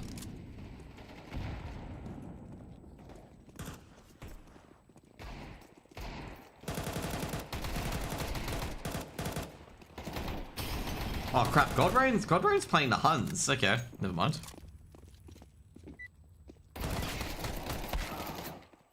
Get your pistol round coming up. Who picked the, what side? I think Iberian Soul started CT, right? Yeah, it did. I like also as well, someone said in stream, I'm betting because the name sounds good. That is, like I say right now, that is such a cope that's not even funny, okay? That is a typical, like I say right now, that's a typical, a person who knows nothing about the game sort of bet. It is like, I'll bet these guys because their name sounds good, okay? I know I'm roasting someone, but that is like the tier of bet. I don't bet at all, by the way, because I don't like gambling. Great right back Mikey gets the opening frag. Sedodo. Flash right into his stairs. They're going for a Palace bust. ABQQ. Gonna push a bit forward. Gonna go past the bullets. As he gonna look towards Ticket. Can he find anyone at Ticket? Sedodo's got one. Alex gets the other. And I'm gonna say this A site execute ain't looking too good at the moment. And Alex, what a shot! How is he still alive? And ECLOT get nowhere. I don't know how he lived. I honestly have no idea how Alex lived in that scenario. I know David G, like, protected him.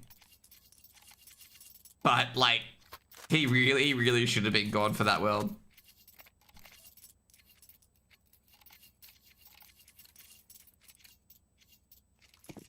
So, yeah. 1-0 for Iberian Soul. I feel like I'm like casting a league game with what's his name? I forget the guy's now, Aurelian Soul. Never mind, Forzy's just like the typical, you know, stands up, Soul's still trying to do the big peek, and he's like doesn't even feel the trigger, mate. Doesn't even feel the recoil.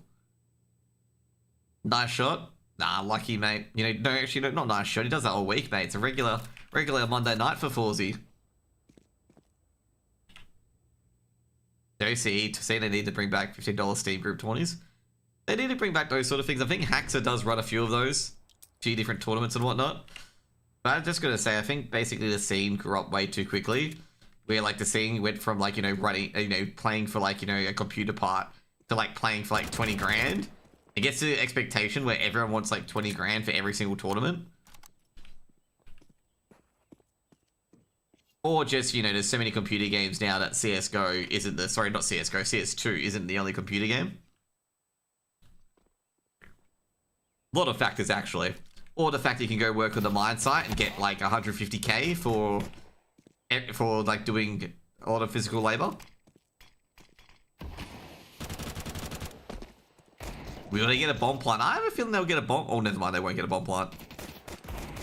Never mind. Eli's got a few deagles. Eat him. That was such a cursed deagle pickup.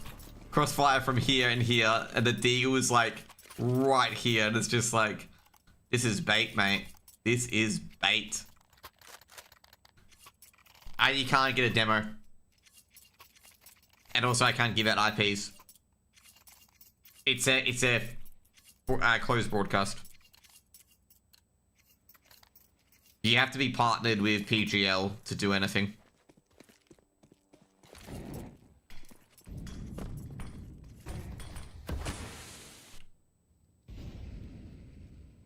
Lurkin Palace.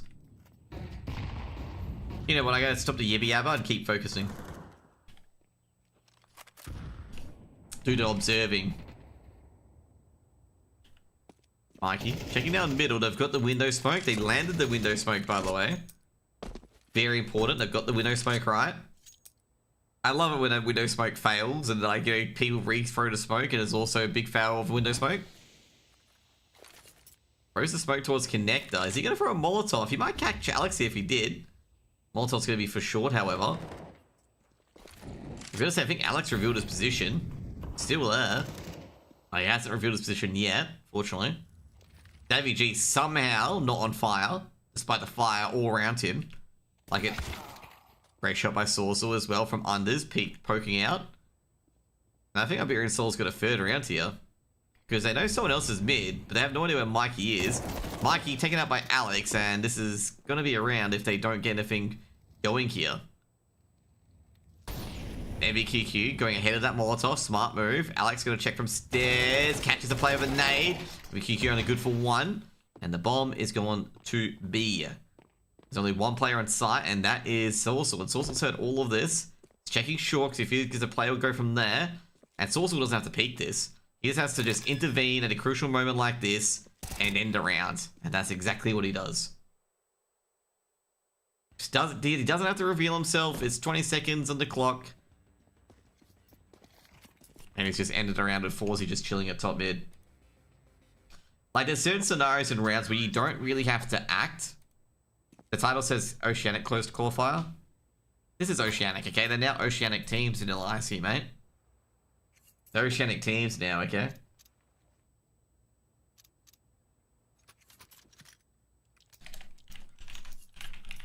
There we go. Happy Vanilla Icy? Okay, try to avoid saying 322. I have that as a blocked term.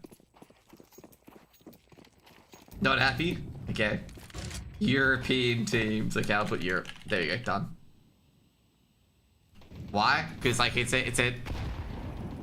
not a nice thing to say to a lot of these professional teams who are actually paid. And especially since it's PGL. Camera off, please, Terry. I don't like you like your attitude, mate. Turn Terry off, okay? Turn Terry's monitor off, okay?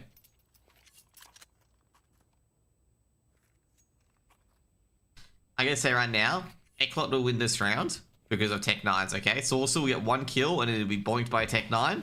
And that's pretty much what's gonna happen here, okay? We get 1 kill here and you get boinked by Tech 9. Got 2 kills, okay? Never mind, he's done one better, okay? They're not winning this round, okay?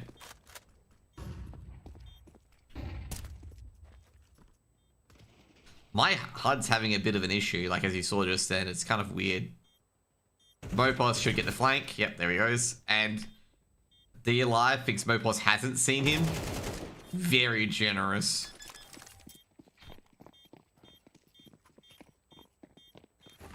Four rounds to Iberian Soul. I gotta say, Iberian Soul, like... I did make a comment that Pug teams usually get stopped. But Iberian Soul are looking like the team that's more together than Dynamo ECLOT.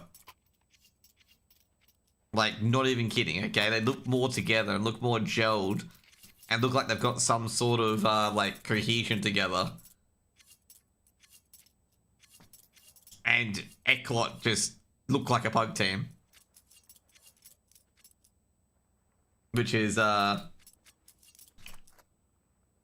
crazy to me, okay?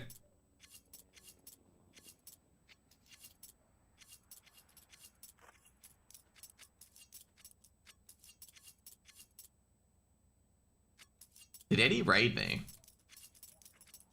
No, Eddie didn't raid me, did he? No, he didn't. Okay. I think I missed a raid from Eddie. I'm like, oh, jeez. They had a Pug team. They're a full core 4 players been together for years. Okay. But like the Iberian Soul team, of course. Like you think it's a Pug team given their name. I know that Sorcel, Alex, and David G have played together quite a lot. And Mopos was Movistar. Oh, that's right. Movistar withdrew from the game. That's right. It's basically Movistar Riders. And I think Sidodo's the player they recently added. Because Alex was on the roster, obviously released from NIP at one point. They've played with Sorcel, David G, and Mopos before. Because that's the team he used to be on. And Sidodo is from Saw. Because Alex would be from NIP.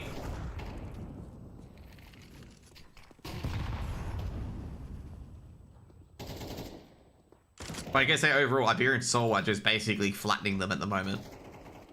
Another plant from ECLOT, but I do expect a retake to come in from Iberian Soul. It'll take a very aggressive play. Detour's got the right idea. They're all trying to retake from Ticket. And Forzy gets a collat, and that's going to be their first round. Forzy's just basically won the round. He's going to get an ace. Nah, never mind.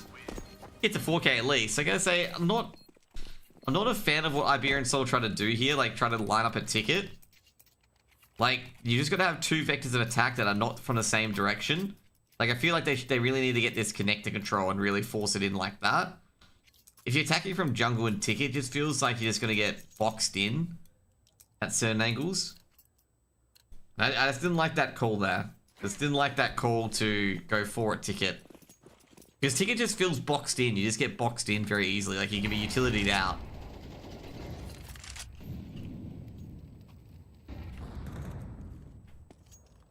Looks like ECLOT have waken up, and that's good.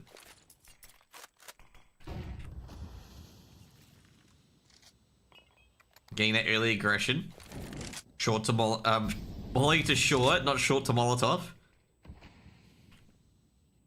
We've got no mid player, and the only B player is Sorzel. Fortunately, Sidodo moved to trade, catching Mikey. I don't know how he caught Mikey like that, but that's a beautiful catch. Execute coming in, Detour looking towards Ticket. Trying to contest Ticket at the moment.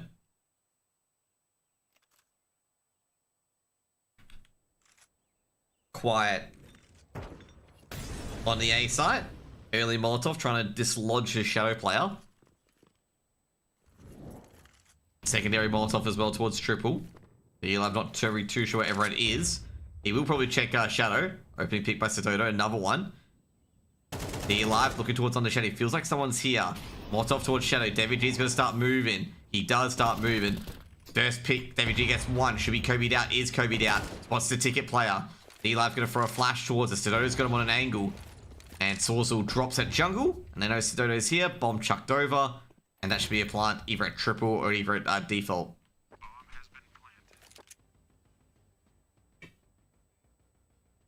Sidodo's probably going to save this. The money's not there. They want to keep that all for next round. And he's going to duck out. ECLOT aren't going to hunt. ECLOT don't have the money to hunt, really, I guess. They can commit Forzy to it, but that's about it. How did they lose that round? Dude, I am wondering the same thing, but I think it's basically... Well... Good Molotov towards Ticket. Like a great Molotov down here to get this play out the way. The AWP line being held here to take out the jungle player. And there's just a Ticket player left.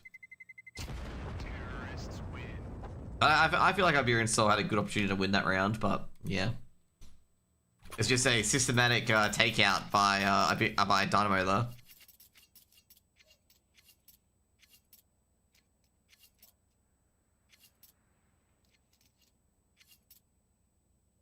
Dude, I'm so happy that the doggies won.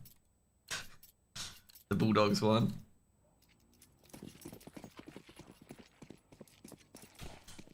I guess that's a rough round for Iberian Soul to lose. I thought they were going to win that round as well. Oh no. Sidodo's dead. He doesn't even realize. Oh, okay. Thankfully, he did not pursue that angle. If he pursued that angle, that was going to be a very, very tough round. They should recover an AK. David G's going to probably spot there's nobody in A main. And that might convince a full B take. Sidodo is not in a good location. It's forced off the angle. They know a player's short. AWP on the site as well. Dynamo ECLOT could be donating a couple of weapons. They are donating a couple of weapons at the moment. Sidodo thrown off the angle. Jeez, guys. This is how you lose a round. They're getting so concerned about this short player that they've donated 3 weapons over towards Iberian Soul. And like they can wait for this flank. MBQ has to be ready. Jeez. What a round by Sidodo. What a round by him. Taking like full advantage of this short player. I'm going to say overall, Dynamo ECLOT played themselves so much. They were worried about this short player so much. It's like, bro, this guy is going to AWP. This guy's a USP at best. And they're all focusing too much on short. It's like, bro, like this AWP is tearing you apart. They just got caught out.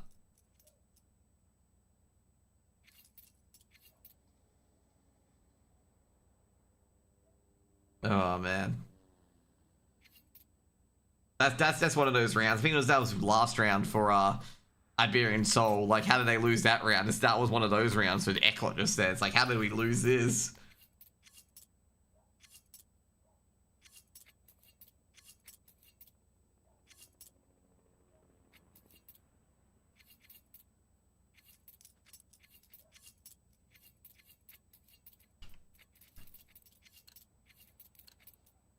Winning the first map, it's doable. It's doable.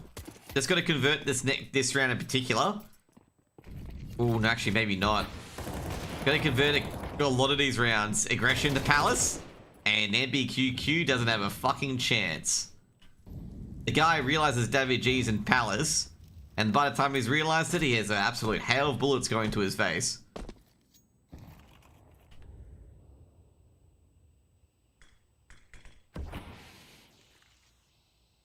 By the way, no failed window smokes yet. Good work, guys. European CS is knowing how to smoke window. If anyone misses a window smoke, clip it, okay? We'll find out the suspects, okay, of a missed smoke. AVG's got one. Should be traded out. Oh, jeez. I'm going to say that's the 3rd time I've seen a player check an angle while the knife out. Detour gets a bit of an entrance, a lurk entrance as well. So Dodo on an off angle, flashbanging towards Ticket. You're gonna smoke short and molly Ticket. So Dodo should be fine. Oh no, he actually isn't. He had to actually go pull back. Or plant going down. They've definitely heard it. Sawzall just going for anything. He takes them 4Z in the end. Makes this post plant a bit easier. Detour, well, he's just gonna get into a hard location and he's gonna be dead. Had to kill him there. Had to take down Stododo on the bomb. It's got to do it. It's doable, but never mind. Iberian Soul get the 6th round on the board.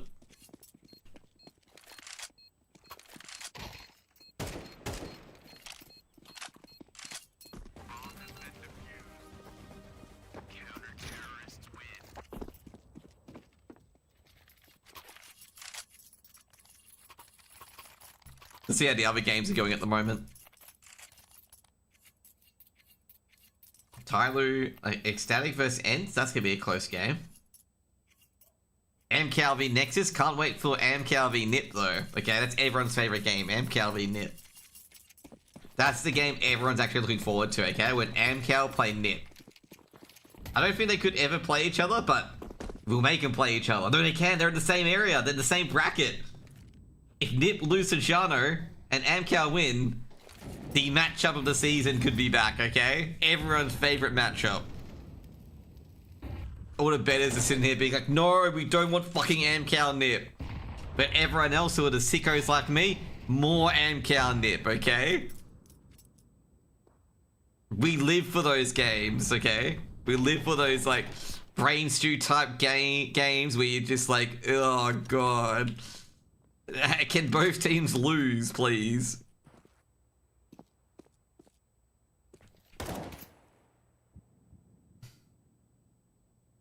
.5v4, since Mopos is trapped, they can't make it a 4v4. They don't have the Molotovs, they don't have no Molotovs. So Mopos can get out with a flash, and that's exactly what they do. David G. This is a good angle, by the way. So DE Life has to go up on bench, but by the time he goes up on bench, he shows his shoulders. Going for a connector smoke. Mopos heard a movement. In connector. Oh, gee, taking out my hair. There's going to be a 1-for-1. It's going to be 2-for-1 in the favor of ECLOT, and they're in on the side. So Dodo can't hold the line. He's got to let the plant happen. A 3v3 retake. Swing out. They've caught 2 players. They know one's Palace and one's on site. And they know one's in connector, so they've got all the information they need. Now they've got the information they need. They can double swing on towards jungle. Does not end well. Yes, it does. Now it's Stodo, and Stodo's got the information as well. He can go for his defuse, because Detour's not in a position to hold it. So that should be an easy defuse. Detour can't do anything. He's on 30 HP. He doesn't want to swing out, because if he swings out, Stodo could be holding this line and would kill him. Sorry, fuck, I can't draw straight. He'd be holding this line and kill him. And he can't swing out a bit further, and also at the same time, he had to swing out a bit further to contact him here. And he's got too many angles to consider. So that's why he's already lost it. He's on 30 HP too. He can't do that sort of stuff and hope to win. Well, actually, that's what he'd be doing. He'd be hoping to win because, you know, be hoping to the Iberian Soul guys like give away it around, but they won't. Stododo. Oh, geez. Stododo's not gonna like that. He might even sold a short player out. Gotta hit those, man. You gotta hit those. Fortunately, Mopos working ladder room. Takes out an MBQQ. Molotov thrown in, and Mopos gonna drop a bit more out. Oh, gee, oh, Mopos, you did see a player in ladder room. He's just getting out of there. Mikey takes out Alex. Molotov is burning. David G takes out Detour as well. That gets over the ladder room player, and Mikey somehow wins that duel in connector, and a lot of guns are blasting out. It's turned into a 3v3. They're suspecting an A execute, given the positions of the players. You know, they've got one in the ladder room, as they saw, and then one connector. So that's the information they're playing with. They do not know about the third player. They assume he's probably an A main. They probably assume the third player might be coming from here. But with every second and every piece of utility going to the site, Sawzul's like, mate, they could be somewhere else. Sawzul hasn't seen any of them, by the way. Just seen utility go out. Sawzul's going into a good position as well. And as I said before, you just play for time here. They're not searching the site. He's seen a gun barrel. Takes down the bomb and D live. Doesn't know where the others are. Just got to be careful here. Fawzi snipes out. Holds the line. And they now know it's a B-side execute. But they've got to get onto the site and plant the bomb. So Dodo, just got to make sure that no one's coming forward to market in this retake. An AWP and an M4.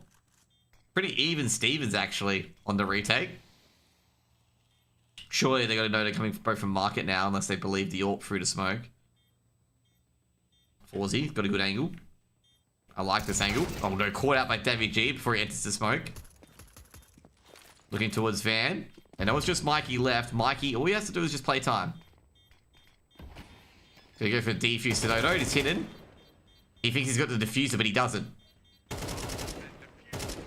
Great roleplay here by... So, great roleplay here by Davy G. He goes to the angle where you normally hold it and die. And basically, he thinks he's got, you know, like I say, they think he's got him. They think the guy's not the defuse kit, he's playing a 1v1, but he ain't. You know, the other place to Dodo from here is playing the bomb. And by the time he realizes that fact, that he didn't kill the diffuser, it's over. Bomb's defused. Not really so lucky. It's where Davy G died is so important, okay? Where you get this knowledge from is you just think about it, okay? If a player's defusing in the smoke, he's nearest to the bomb. They know where the bomb is, like the players who planted it, and they're like, oh, that's definitely the diffuser, but it isn't. You know, they can't, like, you know, they think it's a diffuser, but it isn't. It's bad info. Because there's no way to confirm whether that guy was defusing or not, if you get what I mean. So from their point of view, they're thinking they may have killed the diffuser, but they haven't. Oh, jeez, they're going to say I hate stuff like that. MBQ unloaded in that smoke to miss Davy G, for Davy G to punish him like that.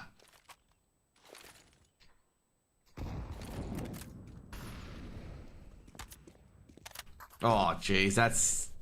They could be on for B here. The B players overplayed their hand. He would know the bomb wasn't planted towards the left though, right? It was in the center-ish. Like, they didn't know which bullet hit him. Like, in the smoke, they don't know which bullet hit. Like, Davy G was in the smoke, so he could have been on the bomb. So, like... Because he can't see because of the smoke. That's why they, you know, they safely assume maybe we killed the diffuser here. Because remember, he was aiming into the center. So he's not temporarily too sure. There should be another bomb plant for them as well. They are checking this because Iberian have done this before, but they do this shit. And I think they have not won the round here.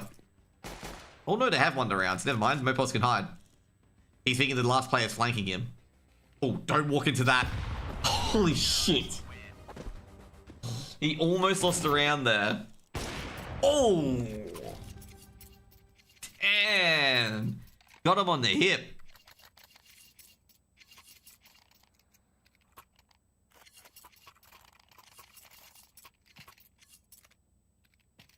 ECLOT has to be joking. Nah, not really. I think Iberian played that pretty well. Like, Iberian have been very, very, patient on when they peak. And they will peak. Like I say, overall for ECLOT, they've got to start checking these sites. That's what's killing them. They're not checking the sites, and Iberian have done it twice now, where they've done that sort of crap. Never mind, that was a good take.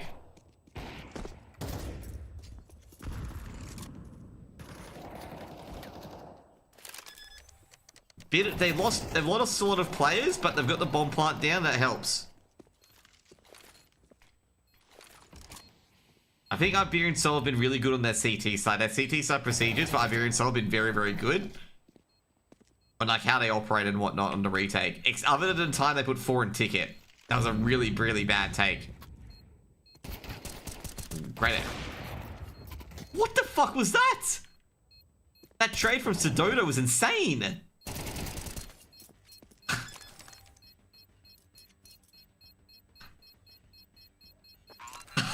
I just can't believe Sedona hit that shot. That was literally an instant trade from ticket. Do you think 4-0 over 10 headshots wasn't the move? It's not the move. You're picking the AWPer that hit 10 headshots.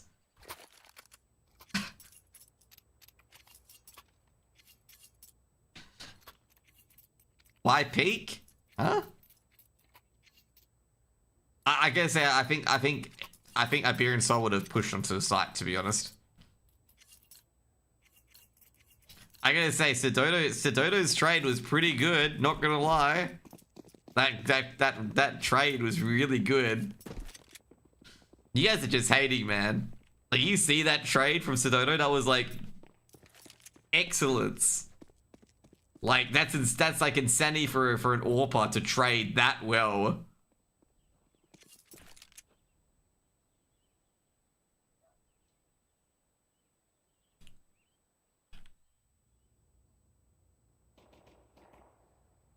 Oh, he had timing. He's dead.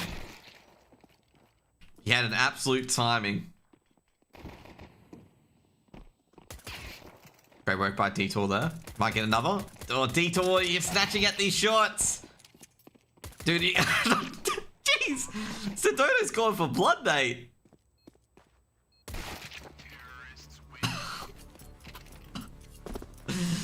Dude, Detour could have played a time. Yeah, I guess say so maybe. I don't think he could have delayed an extra like 5 or 6 seconds. Like maybe, but yeah. Dude, I got the balls on Sedona to like literally just go in there and go for the knife. He's like up here, man. It's just like, what the fuck?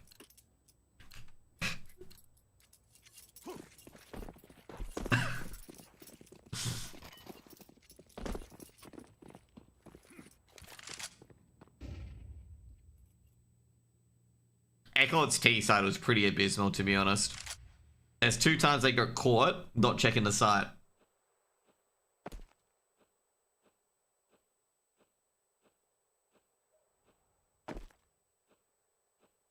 Detour is showing his international experience by jump peeking B all day. Just what you guys would enjoy, the jump peeking B simulator. Meanwhile, action in middle. No, we're going back to jump peeking in B. Okay. The B-side anchor simulator, guys, okay?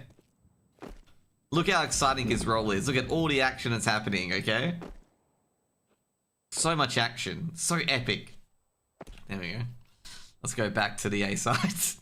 Where we're going to flank. The E-line's going to figure out that no one's at A main. But this is going to be absolute cursed because if they start going towards B, they're going to roll into like a lot of Iberian Souls.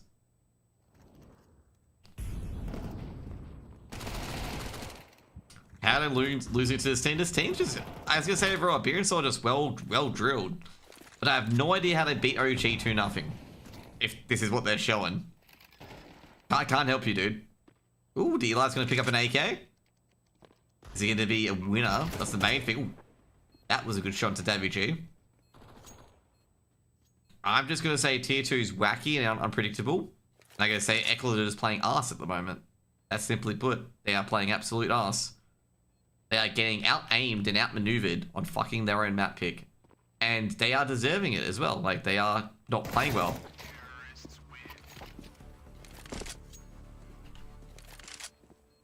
Like, I think the biggest culprit was not checking the sights on B twice.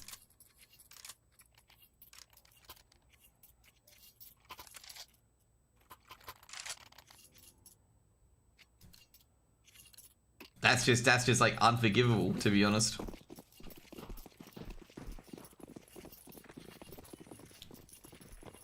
To be fair, like I gotta say right now, you shouldn't be throwing accusations out on fixing unless you got like big proof to back it up. Because like a lot of people just say that because they're just bad. Such a great competitive game so far, exactly. 12-2 is a very close scoreline. Just an FYI, I was dripping with sarcasm, okay? If anyone thinks I'm being serious, I was being sarcastic, okay? It has not been close.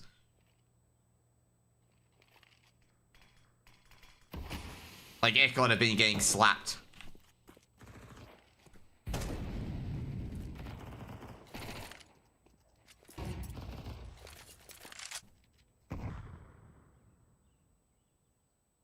Not competitive or exactly. It has not been competitive. Alex leading of the bomb for a smoke. Oh, no, he wasn't. Okay, thank God. Okay. If he was, I would have been like, mate, that is a risky venture. Ash takes a lot of damage. Mikey goes down at jungle. Will they check sandwich? They do. Saucer from Palace does check sandwich. And that's going to be an emergency rotate coming through. And they're not going to be able to stop this bomb from being planted.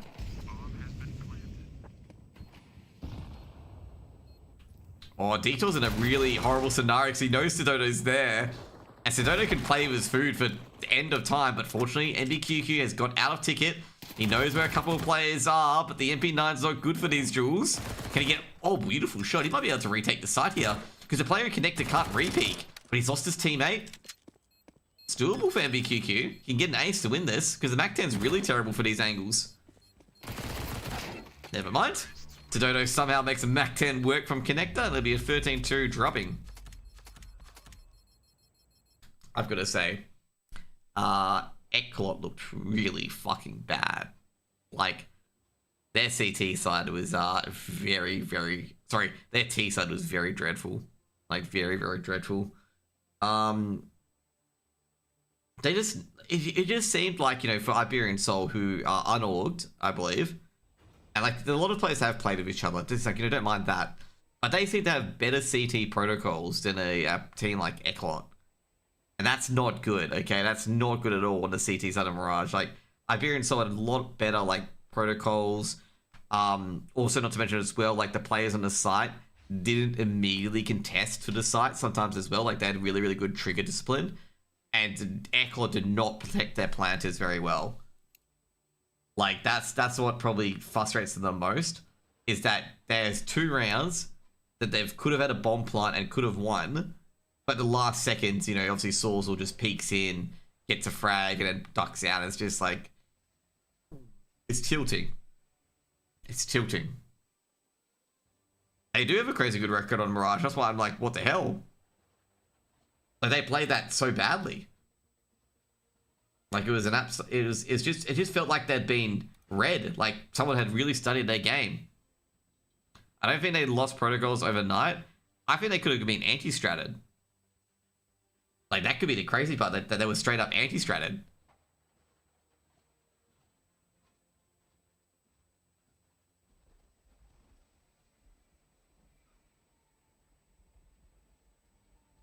And win when they're underdogs. So, in other words... They win when the other team doesn't study them, but they lose when the other team studies them. To be fair, Sidodo had a very, very good game as well. Not clearing strikes, it's just laziness. Yes, that is true. To be fair, Saucel did capture one timing on one of those where they weren't clearing the sites, where he jumped out of market to get to that position. So they could have cleared it when they were coming up short, but they didn't get that little 5 seconds where the market player could have snuck in. But yes, when there was like a few seconds to go and they're not checking the site with 15 seconds remaining, that's laziness. Because there was 2 instances. One of them was the Saucel sneaking in from market. So sneaking in from market. And the other one was Alex being there, or was it the other players the other way around? But either way, like that I gotta say right now, that doesn't even matter. Like, you know, that doesn't even matter. It's the fact that they still couldn't get onto the site without a negative trade or anything like that. Like, as in, it doesn't matter in the grand scheme of things. There's a lot more that was going wrong than just that. But that did cost them a lot, and that did cost them a few rounds as well.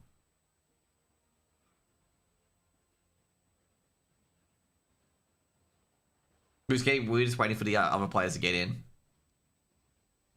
13-2 on your own map pick. Shit.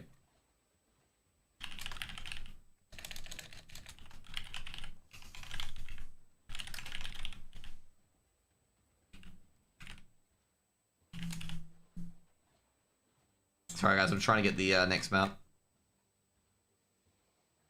Train and Ajax. I forgot to fill in my HUD.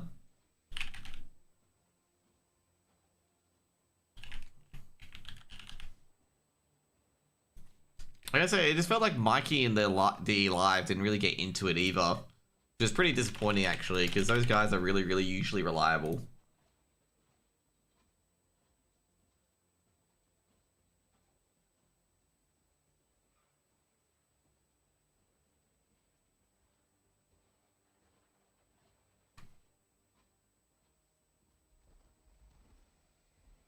Not really much to talk about in that game, but I feel like Sidodo probably deserves a big round of applause for that trade on the A site. Like basically insta trade, like his teammate goes down and Sidodo immediately trades out the player. Like most of those times, like, you know, obviously he would kill his teammate in most instances. But yeah, that was very, very interesting how he nailed, like, you know, his player goes down like that and then immediately it's a trade coming in from Sidodo. It's just like, what the fuck?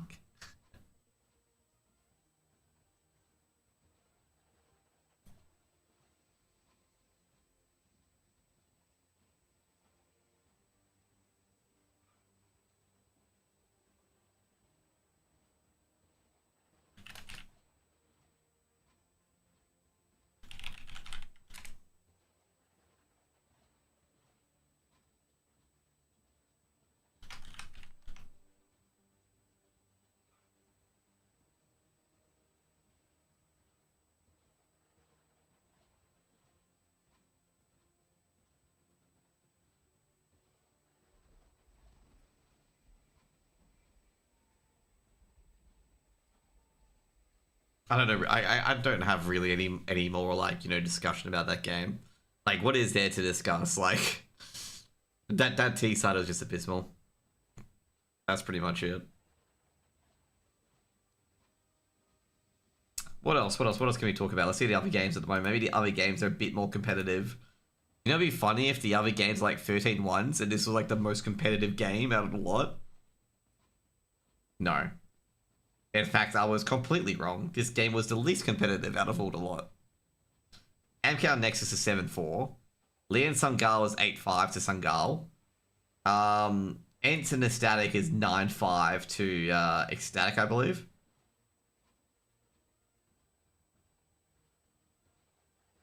So that's how that game's going.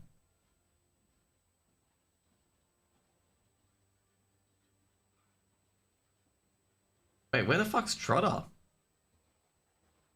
Like, I picked this game purely so Trotter could be on the other games. Must be tired today. That dude's been doing, like, so many streams on the CS2. It's been crazy. I've been, like, sitting at work just chilling. And I'm just, like, seeing he's still doing, like, NA games. And I'm like, holy shit, man. Like, do you get tired?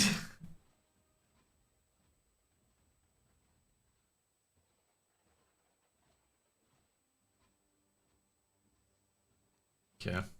The teams aren't ready yet, by the way. So we're still waiting for the teams to get in.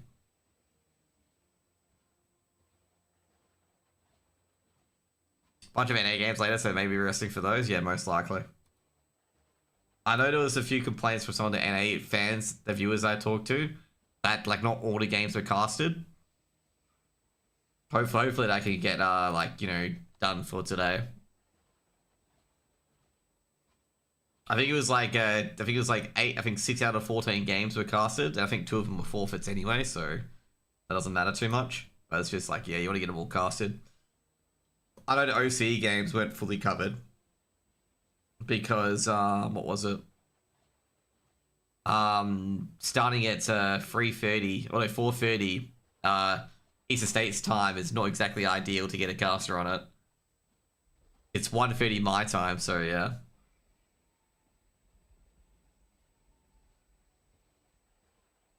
So that's why I casted like the Simplify second map, because it's just like, yeah, that's all I can cast.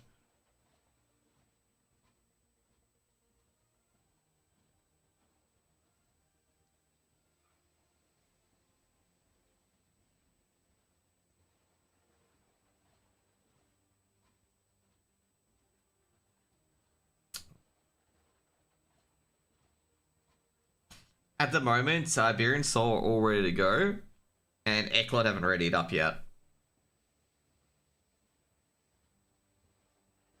So I'm not sure what's going on there.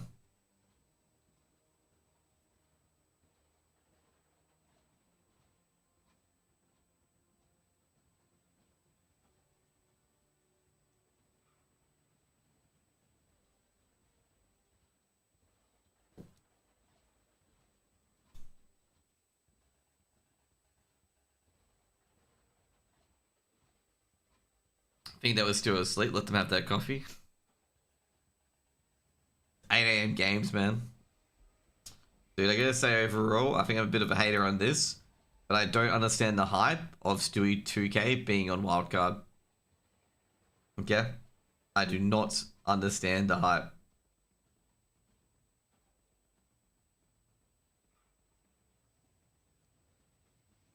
Someone's gonna be like, but they want I Am Dallas. I mean, that G2 lineup should be winning I Am Dallas.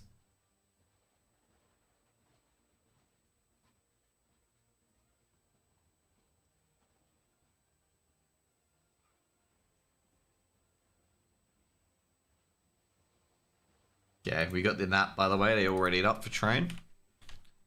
Train, I gotta say... I'm not sure about how Train's gonna play out as a map. I didn't really like it too much, like when it initially came out. I mean, there has to be a few changes on Train before it's back, to be honest. That's my POV, okay? My POV.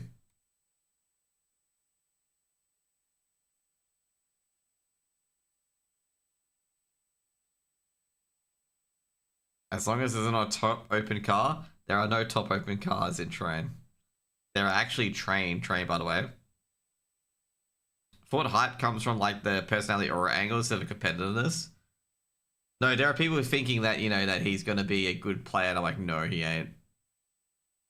Like Mouse is one of the best teams, but little fans. I just can't respect him after what he did at EG, to be honest. Like I can't respect him after what he did at EG, where he like told us like, you know, didn't want to go to his coach to Starbucks to talk about things, and was like actively playing other games while he's the IGL. Like you that's like you can't be like, it's just like the fuck, man.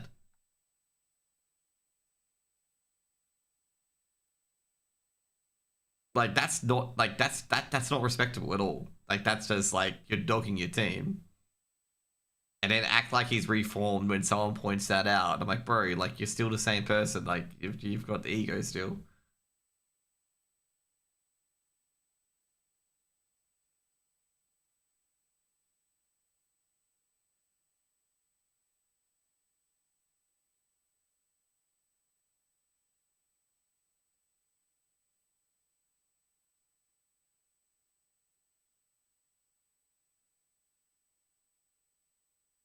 Or not a library or anything. There are a few interesting things in Train actually. Dude, I gotta say, I had like during that game I had 3 different people advertising HUDs to me. And that's a good thing, okay? Like advertising HUDs for CS2. Because normally I get a bunch of people advertising arts to me in games, and I know that they're bots. So I thought it's actually a good change of pace. I'm getting stuff that I could potentially use advertised to me.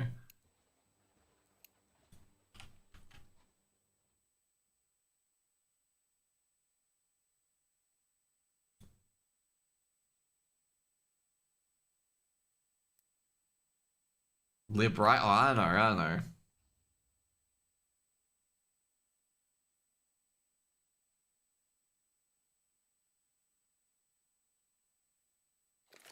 Alright, so yeah, my HUD is basically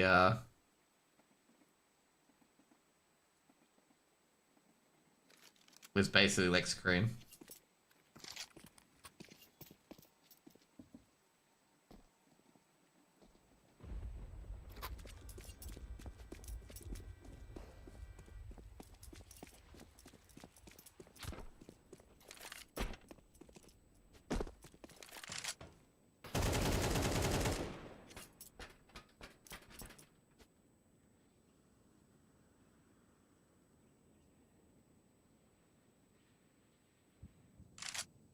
Just looking at the stuff at the moment, but yeah, got like 3 people DMing me about like, do you want to upgrade your HUD and whatnot? Which is usually like all I get is just people DMing me at their art. I'm just like, bro, I do not need an artist.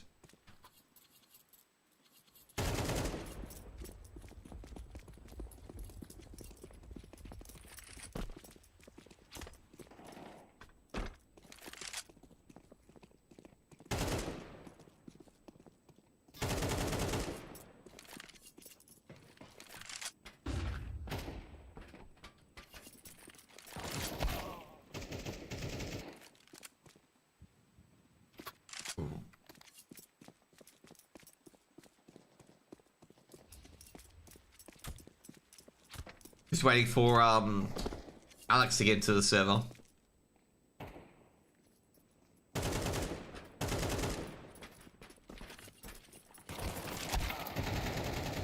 I'll probably take a look at one of these HUD apps I've been seeing at the moment.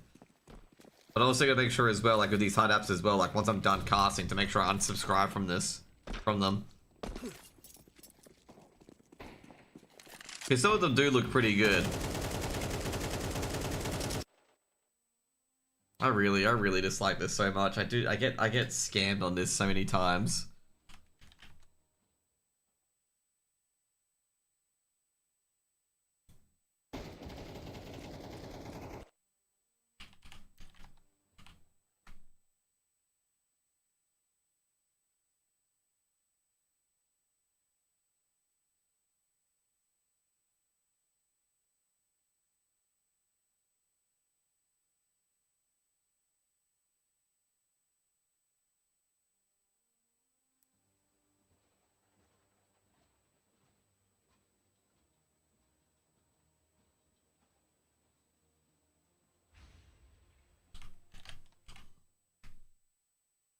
Sorry guys, I was in my own head at the moment thinking about like stuff I could make. Like content to create. Always thinking about other things when I'm trying to like cast a game. Are we good to go? Yeah, cool.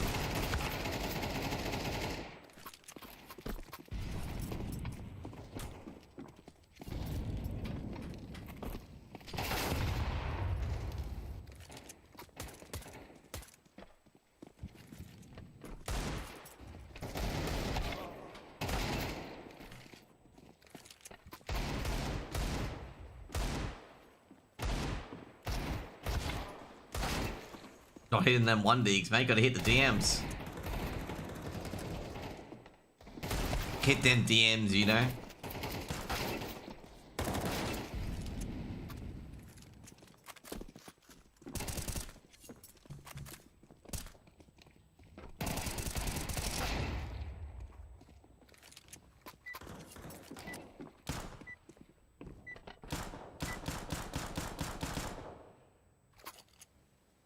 Pistorona coming in for train.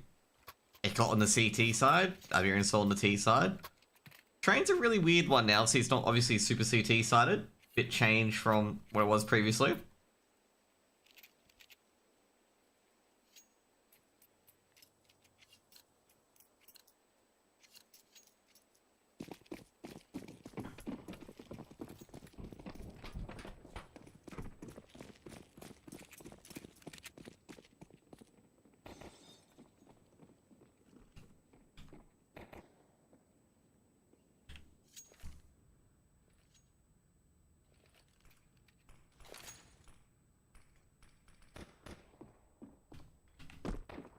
So execute coming in.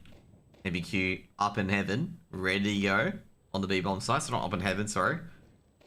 Close to the back walls. Molotov being thrown in. It's going to throw D life off connector.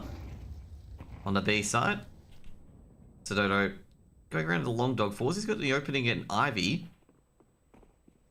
Drops off the angle. Snaps Alex popping out of Ivy as well. And they're going to whack onto the A site. Sododo getting it towards Hell. Identifying where both players are. He knows the player in the background as well. He's just waiting for Forzy to peek. Almost catches Forzy with the goosh, and he does goosh him in the end. So I don't know if we'll finish off Forzy, and it looks like it's going to be... Ooh, not anymore, though. Mikey with the dualies, and Mopos can't really intervene here because one dualie bullet's going to end him. And he's just going to hope he can play for time, but I just don't think he can play for time in this scenario. Holding connector, Mikey swings in, and that's going to end the round. First round on the board for ECLOT. Good start.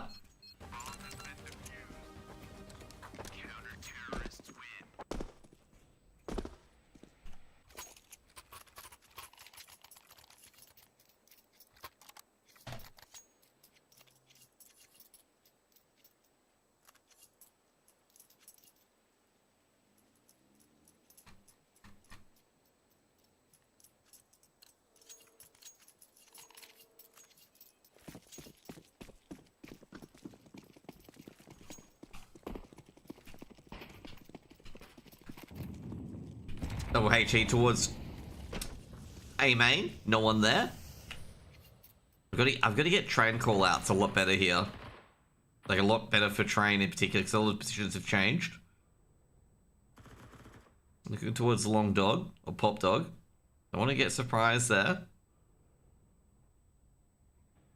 Mopos. HE being thrown towards the back halls. Damages WG and Alex for a bit of a hit there. Deep smoking towards main. Molotov's all coming in. And MBQQ can't really do anything. He does a lot of damage, but he goes down eventually. Big trade comes out from Forzy, but Sidoto's got it. The rotation's coming in from Connector. Sidoto is able to hold for the moment. Eli struck one back, but Sidoto, he can struck one back as well, just leaving Detour and Sidoto in a 1v1. Sidoto can go away, and all the grenades are already dropped already, so he can rotate via Pop Dog in towards the A site. And that's exactly where he goes. And he knows that the only rotation that really Detour can do is through Connector. So he can get ready for a Connector push potentially.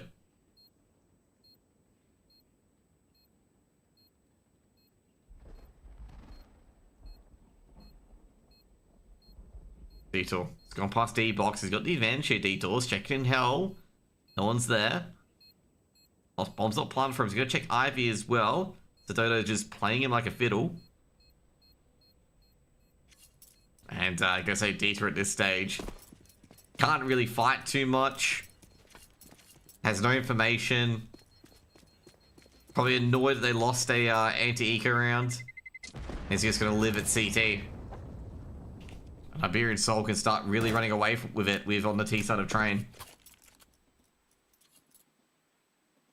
Gonna be a bit of an anti-eco coming in. Only really one M4 to back up everything they've got. Actually, Detour throws a pistol and starts buying a bit of utility as well. They are going to force up. I agree with this force up. Double scout as well. And that's actually huge for the M4A1Ss, because if the scout's tag is just one M4A1S bullet, and it's a rifle for you. Really, Molotovs. Mopos actually got out in the side. Are they aware that he's popped out? They are aware he's popped out. It's going to be a 1-for-1, almost a second kill as well. Detour smoking off Pop Dog. Trying to make sure they don't get pressured, make sure they can exit out. They did not pick up that AK, by the way. Mopos' AK has not been picked up. Be like rotating in from Connector. See if he can pick up that weapon. Sorzel. MBQ. It's got another. That's an AK picked up and grabbable, and it is. Popping in from heaven. This is looking a bit diabolical here for Iberian Soul. So need to get a timing at this stage. That's what they notice at the stage. They need to get a timing. But also at the same time, they can be super careful. WG's being tagged as well. And that's bad. MBQ gets a beautiful timing. That's round over.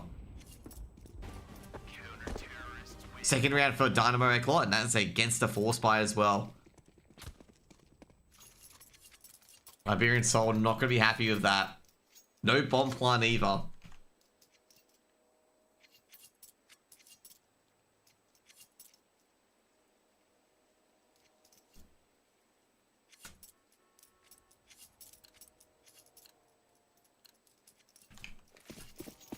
That's such a tilting round from Iberian Soul. Like, such a tilting round. Double HE, friend of Rush. And this time around, Alex is a Tech 9, Blast MBQ, a Sorcel. Actually, in fact, Sourcewell does most of the work anyway, but the Tech 9s are just there for decoration. Quick rotation towards B, and they're going to just delay the execute. Understandably so from Iberian Soul, because they've only really got a few weapons to work around. So they're just like, yeah, we can delay this. We don't have to go in right away. They don't have, you know, they can delay. Like, they can keep the advantage. Sourcewell catches another, takes down Mikey. He knows another player's coming. It just takes on Detour. And this is turning into an absolute debacle for ECLOT at the moment. They're just wandering into crosshairs. Smoked off at connector.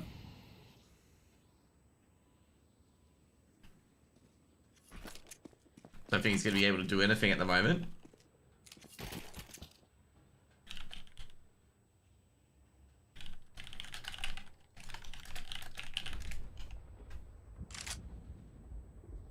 Probably gonna be a save call at the moment. I don't imagine they're gonna like aggress onto this. Bomb planted. Playing from behind. Will they go for it now? WG goes down. Should be just a save call. They can't go for 2v4. Especially when they've given weapons over as well to Iberian Soul. Actually, they've only given one weapon, which is the M4, and the Gilwell's been tossed around. I think Forzy's realized that. So he's just trying to guard some weapons. Alex. He'll be caught. Oh no, that's a disaster. That's a weapon recovered.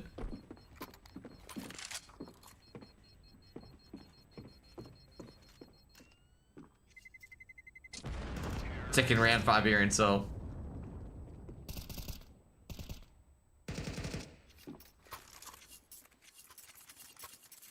This game's really turned into a bit of a slog. Like, really turned a bit of a slog between both teams. Like, it hasn't been clean in the slightest.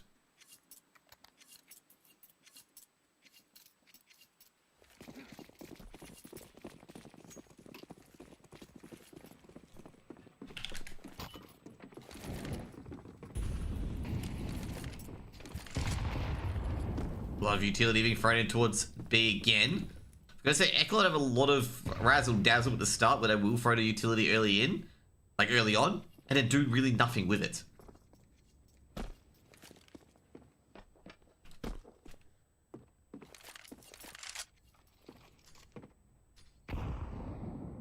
Trying to clear up Pop Dog as well for Iberian Soul, see if anything's there. I gotta see with Skybox, do both teams play Train quite a bit? Because, I don't know, like, it feels like they're playing two different games on Train, these two teams. Meanwhile, like in Detour, they've realized that nobody is in A main. And they gotta realize it's a B execute, and the only person on B is MBQQ, and he's gonna die in a couple of seconds. Like now. Like, it feels like both of these teams are playing in two different match styles, you get what I mean? Like, one team's got a very aggro utility setup where they'll just either throw nades at B or throw nades at A main. And the other one's just got a very slow, wait for timers, and then go.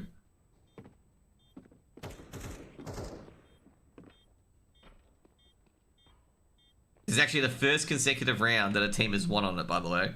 First consecutive round that a team has won on Train. Unless there's some miracle happens that they get onto the site and defuse the bomb.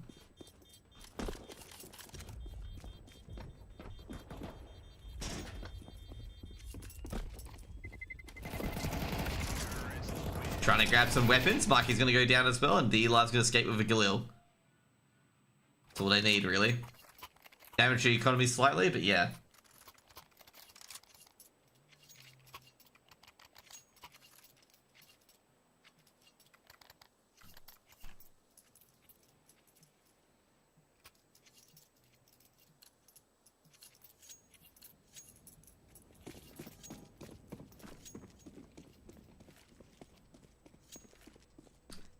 ECLOT, you're losing CTS is over? Mate, not over yet. Not over yet. Stranger things have happened.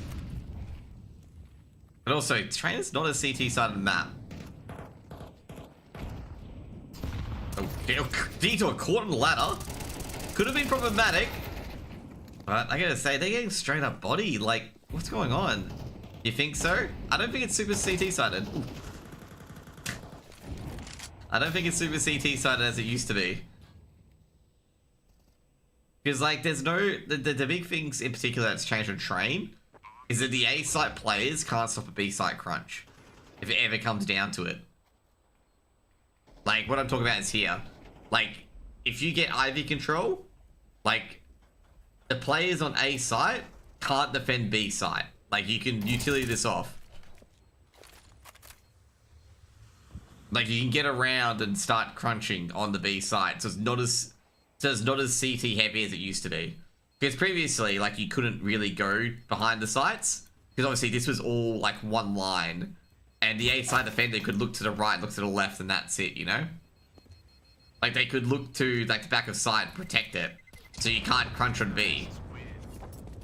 But now you can crunch on B on the CS2 version.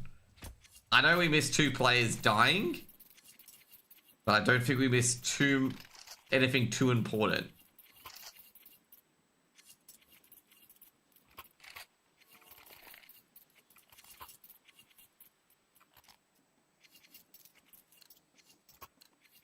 Another 13-2? There's another 13-2. Shit, man.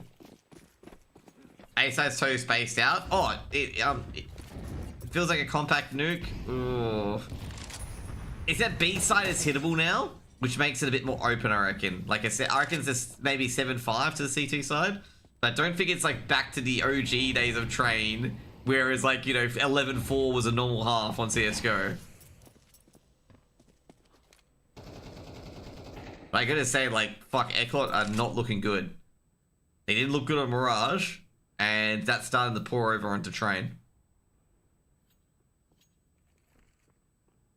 Like, they are looking complete bad. Up Pop Dog, they go. Sorry, we'll be upgrading our HUD. Okay, I don't know what with, but we'll be upgrading our HUD with something. D Live, they're sneaking. Is also ready for this, that's the main thing. He ain't. Jeez, I was gonna say, if the E Live missed any more shots there and he lost that duel, I would have been like, how much more would you want? Like, how much easy overkill set up on a plate do you want? Flashing into main A, I don't like that. Not a fan of that. And Alex has seen it to the right. Checking to the left, making sure there's no crossfire. He knows players are nearby. Alex peeking out for his side fours. He's got one. He's got rid of the Ivy player. Alex traded it out. And that's a 2k for Mopos. They know the last player's Ivy. And fours is going to be very ballsy. He's going to push it. Good shot. He knows the second player isn't. Oh, jeez. Silence by Dodo.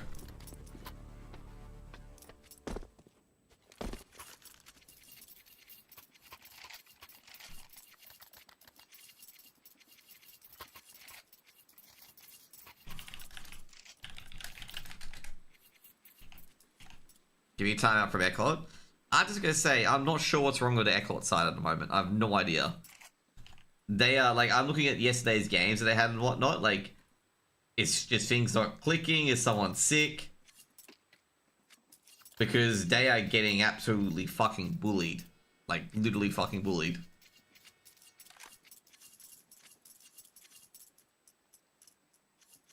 Like, they beat OG 2-0, which is, you know, massive. Sorcel. Not so south, Sorcel. Did I say so south? No, I didn't say that. I said Sorcel.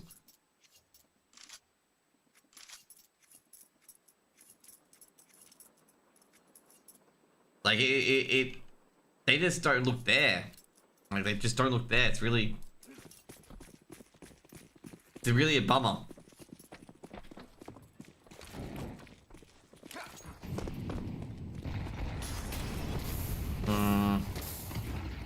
Mikey takes up some damage in E-box. I think over with ECLOT, they've got to stop front-loading the utility early towards A main. Because Iberian Soul are never rushing. They always hear the HEs being thrown in first. So they are never going to rush A main. Or go into the B site in particular. Because basically every round starts with utility going into A main. They're just going to slow take it. I think overall, I think Iberian have definitely looked at that. They said, like, every round they throw HEs in. So let's just take A slow. Like, let them waste their utility. They do no damage. We can start pushing into our utility later. We've got these positions at Pop Dog already. As you can see here, Sorcel's got this position at Pop Dog with his teammate, Alex. And then they just, you know, set up their utility and hit the site. And that's what they're doing at the moment.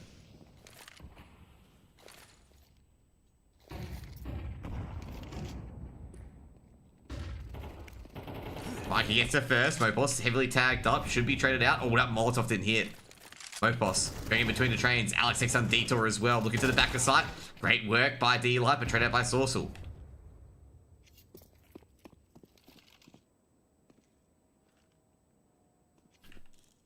Forzy just looking for anything on the site. Bomb going down. Planted. BQQ. 2 players at Hell. I don't think they're aware of it. Molotov being thrown into Hell. That's a great Molotov. And Sidodo goes for the shot, misses it. MBQQ punishes Sidodo. Looking at the cross at E-Box. The E-Box player hasn't peeked yet. They've heard it now. E-Box player punishes almost immediately. Now, Forzy knows the players at E-Box. Oh, jeez. That one is just... What is he meant to do, Forzy? What is he meant to do? It's just one of those things that's just a nasty swing, and the crosshair placement's just perfect. Why I don't think Forzy played that wrong. Forzy like had where the player was, and the player swings out. One base, if you think that's ESIC, you are fucking stupid. That's just Sorzel getting a good swing, good crosshair placement, nails the one tap. That's Pika's advantage. That's not ESIC. That is just like a 1v1 loss.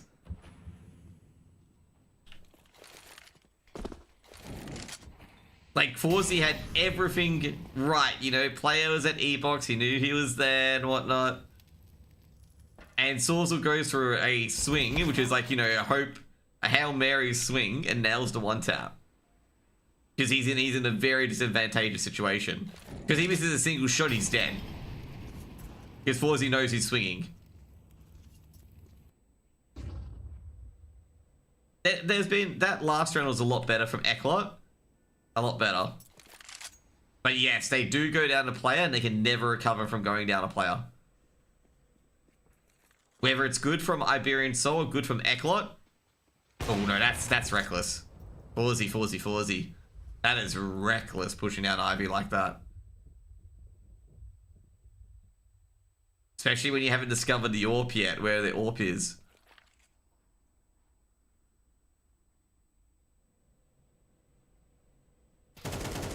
Oh, jeez. The Sorcel's just on it.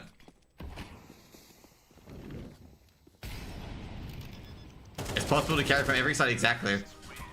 Jeez. Call a timeout. Call a timeout. They're just not on it, mate. They're just not there.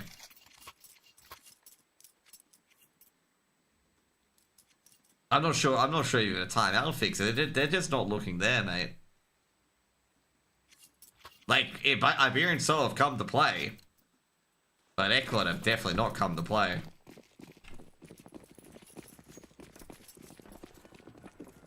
I don't think it's not like they don't care. They definitely do care, and I've got to say, that is a silly... Ugh. That's a silly round from Iberian Soul. You know that they like you've had about 6 rounds of Dynamo ECLOT for a utility at A main, and you play aggressive to A main. Why? Okay, that's an Iberian Soul. I think that's a bit of a silly move from Stadole there.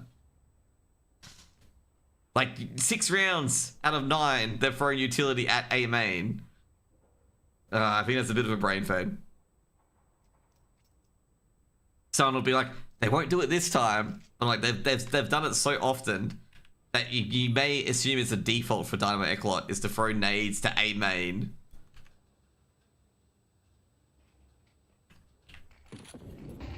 Flashbang goes in, deep Molotov towards connector. Players on the side. They spotted one at Catwalk. Saucer's going to not win this duel. Great work by Detour's got 2 on the side. Should be traded. Is. Now the player on the side as well can wait for it. MBQ's got 1. And that should be the round here. Third round for Dynamo ECLOT. Iberian solo pick train, by the way. That was a much better round from ECLOT. Like, good round from Detour here. Oh, fuck, I forget where he was. Great work from Detour here as well. He also sells the fact that no one's here. So getting 2 kills and also setting up your teammate for another. That's really, really good. 2 seconds.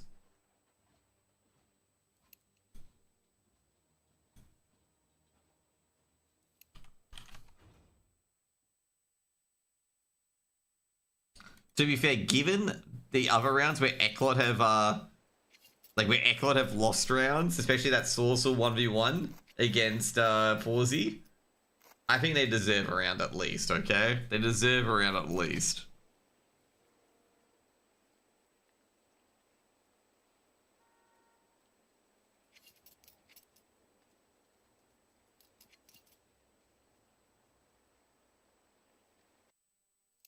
Oh my god.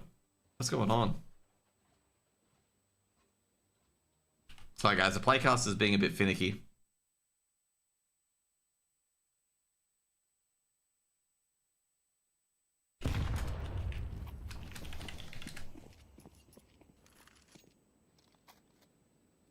Oh shit, wrong keyboard.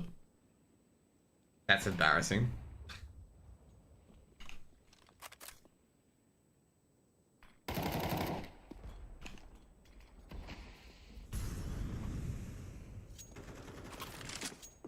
Dodo has been hitting a lot of shots though. This is a lot better from ECLOT's POV. Good boost, and that round's over by the way. Bomb's been revealed. Davey G's hearing people pop up from Pop Dog. 4th round for ECLOT. He's probably hearing all these noises and he's just like, fuck. Like, that's what he's thinking at the moment. He's like, fuck. Fuck. Maybe coffee sitting up in their veins. I think someone's gone up to all their computers and just gone slapped them across their face and be like, wake up. Okay?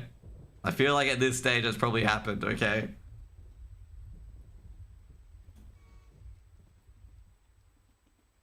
Nah, to be fair, they might be getting, you know, a few rounds go their way and whatnot.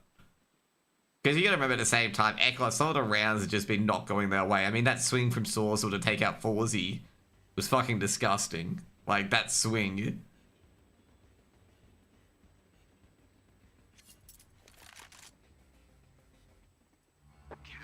Oh shit, is MG gonna be able to keep that orb? He escaped with it. Jeez.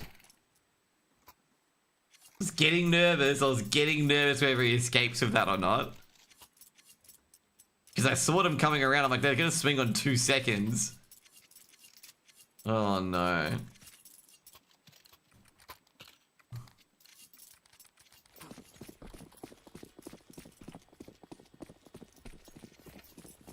Seven, 4. I'm gonna say, you know, see what I mean? Oh, Detour. He's not gonna like this. None of the nades hit Sudodo. And Sudodo's gonna line. But now he doesn't. Oh, jeez. Mikey cleans up A main. You might as well tech 9 onto B, but I think they could do an Ivy pop with the tech 9s. Should be 7-5 half. I have no idea about Shano v Nip. I reckon Nip will probably win that. Nip's team's actually pretty decent now. Well, pretty decent from where it was before. Which is like probably not much of an improvement, but yes.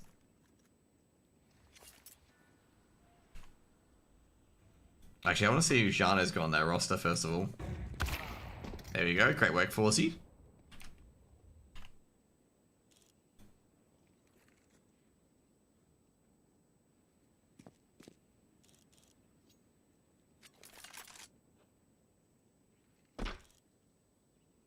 They've got some alright players in Jono, actually. Ariel's back. Smiley's alright. But nah, Nip's gonna win that. Oh jeez, Tech9's doing business. Don't tell me they lose this. Not the Tech9s. That'd be diabolical if they lose the Tech9s now. There we go, 5-7 for ECLOT, as expected. The execute had to be really, really clean, otherwise they're going to get nowhere. And fortunately, they did get somewhere. I reckon that's a pretty good half from ECLOT, given where they were at the, you know, midway through the first half. I think that's a happy ending.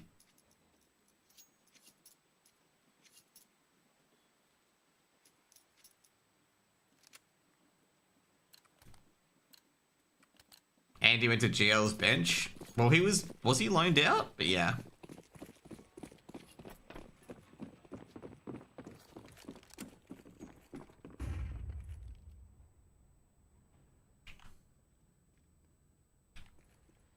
Pass.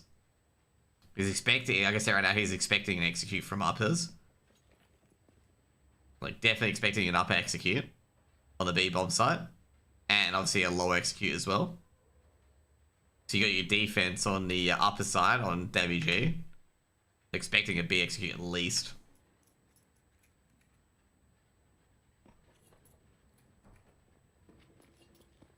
They might actually go onto the A side instead. So Dodo's trying to get some information on A. Oh, geez, been gooshed. I guess an in for at least it could be an A hit. And Alex is going to drop back as well because he's going to realize they're going to hit A.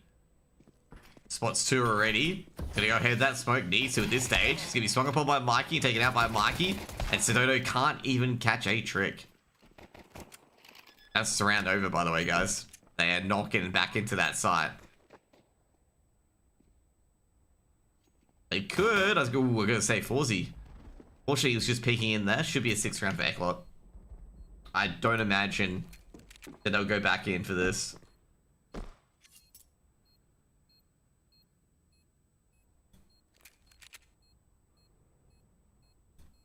You're just basically asking to get slapped if you go back in for this.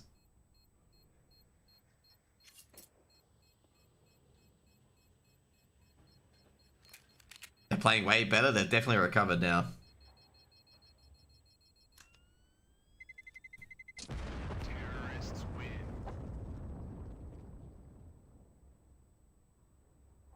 They didn't do any tact pauses. I guess overall, I'm not sure like what happened to Iberian Soul on that T side where Sidodo put himself up on the line for A in A main. I'm just sitting there going like, mate, they keep throwing nades at A main. Stop.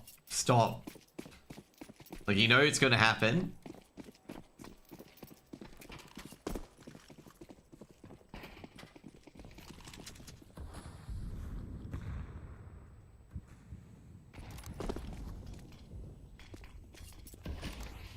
Force spike coming in from Iberian Soul. They're going to clear out, see if they can get the A site defender. Forzy, he's got an opener. They're in on A. And they can't really hold A at all.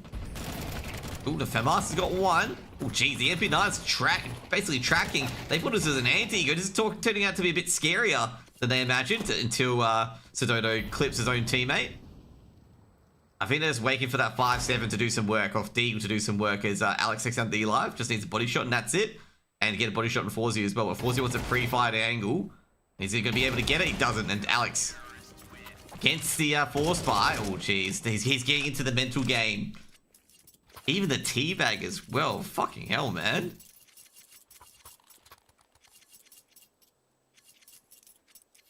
He went for the teabag after getting the kill.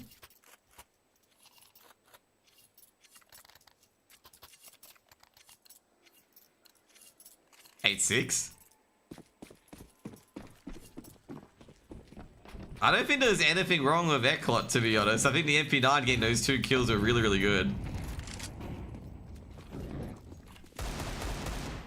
To be fair, the first 3 rounds are pretty sketch. Like, there were a lot of force buy losses, okay?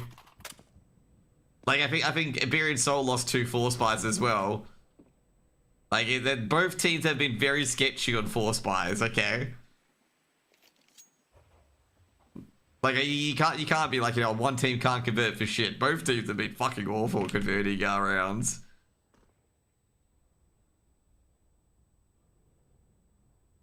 So I think it's even it's 3 rounds that Iberian converted versus 2 force buys. Not 4, 3. Like, both teams is pretty terrible. Like, both teams were like early game, like the first 5 rounds, they were fucking, both teams were terrible at converting rounds. Sorzel grabs one, goes off the angle. He's in. Pop Dog gets to the top. He's preventing this execute for a while. Takes down Forzy. Can he get the second? He's running out of bullets on that Galil. Oh, no way. Can't connect the head. That's a Galil lost. And someone's been... Oh, no. Guys, you did... Oh, no. Mikey! He was seen at the last second, but didn't do anything. He had too many targets. Oh, no. Mikey. Sometimes you just gotta act on your instinct before they find you. They just only found out that he was in between the trains halfway through. And Detour's just gonna save with this Galil. I think they heard him as well, so they might be going after him. I think Detour doesn't realize that they've heard him. Yeah, I don't think that Detour's not realized that they've heard him. He's dead after round. Yeah, I was gonna say. Detour's just after no loss bonus.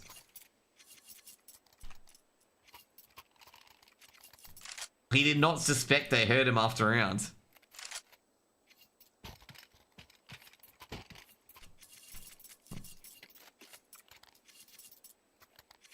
To be fair, it was a force buy. It wasn't an eco, it was a force buy. Guys, if it ecos when they only have pistols, okay? Like, no, like, you know, utility and whatnot. Force buys when they have guns, and they had guns. Oh no, that HE. Oh jeez, this round's over. So Dodo's killing everyone, mate. Oh. 10-6. As soon as I compliment ECLOT, you know, winning that pistol round for the comeback, that, you know, CT side looked pretty good. They do this.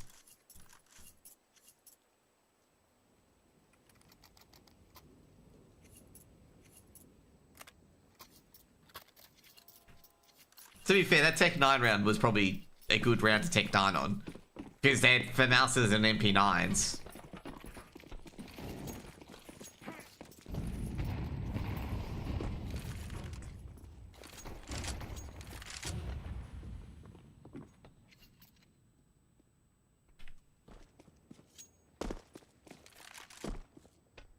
Shit, who's the player in, I'm trying to find the player who's in, Pop Dog. Sorzel. Couldn't find him on the map, so I had to double check on the radar. I'm like, where's the player? It's not going to activate, by the way. Mopos. He's got to throw a Molotov at lowers. He knows uppers is going to come in as well. MVG's got the first shot. Can't get the second, unfortunately. He's seen 2 at lowers. That's a HE. He's seen another 2 at lowers as well. Does he know about Mikey? Because Mikey's going to sneak in. But no, Mopos knows about Mikey though. That cuts off that angle. And this B execute's looking not so fun anymore. MBQQ second David G. Does he know about Mopos? He won't. 11 rounds by Iberian Soul. I'm gonna say, these T-side executes from ECLOT don't have much sting to it. They were doing so good on the CT side. What the fuck happened? Oh, man.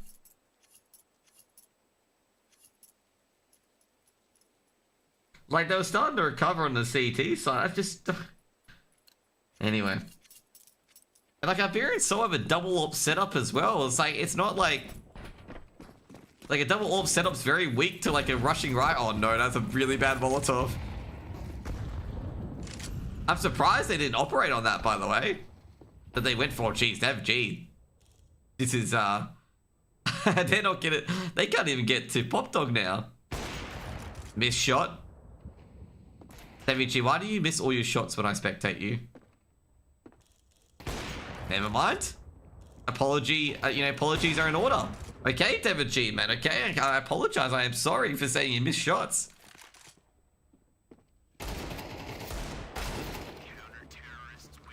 Yeah, this series is over. Okay, I'm just gonna put it politely. This series is over. Okay. By the way, guys, this is Thomas. Okay.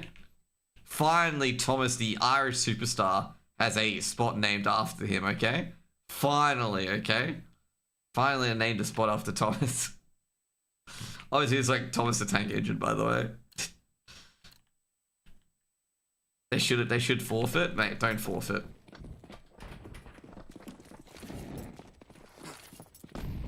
Oh no! I'm gonna say thank God that Mikey did not push that, because if Mikey pushed that, that would have been a dead Mikey. Oh, Alex is dead. Oh no! No way! Alex has got away with absolute murder.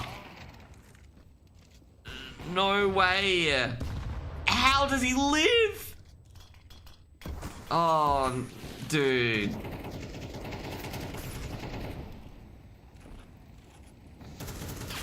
Yeah, that's I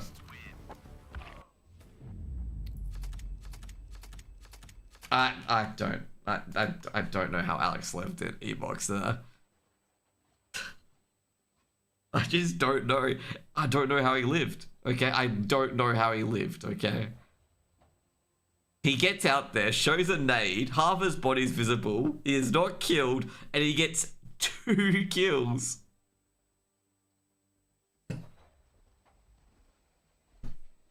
I don't know it. Oh god. I'm just gonna say, like, ECLOT only played for like a half a game. Like, seriously, Iberian Soul were just so dominant and just had all of their, like, they just read them so well. But, oh god, that was, there were some rounds where you like to ECLOT's just like, yeah, that's shit, okay? The one where, like, in the 1v1, Sawzall swings on Forzy and one dinks him before Forzy even has a fucking chance to blink. That's like, yeah, that's fucked, you know, that's shit, you know, that stuff happens. And then you get that shit that happened to Alex just then, where Alex lives after having been caught with a nade out, and they get 2 kills and a crossfire over it. And you're just like, how guys can't you're just speechless, like, oh. I don't know. Nothing was swinging their way. Okay, I'll put it that way for ECLOT. Mirage, they deserve to lose, okay? There's like no rounds that could have swung either way. Train could have got closer, but that's about it. Like, just ECLOT were just not in the game, okay? Like, maybe they got a bit overconfident that they beat, you know, OG 2-0, that they thought Iberian Soul was going to be a bit of a walkover. Maybe that's the case. But yeah. Oh, by the way, Amcal and Nexus is an OT. I want to see Amcal v Nexus, okay?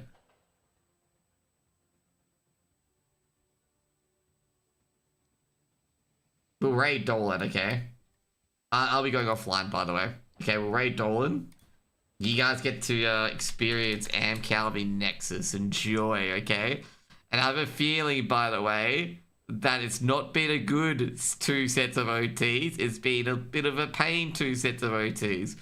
So enjoy your brain getting number. Bye.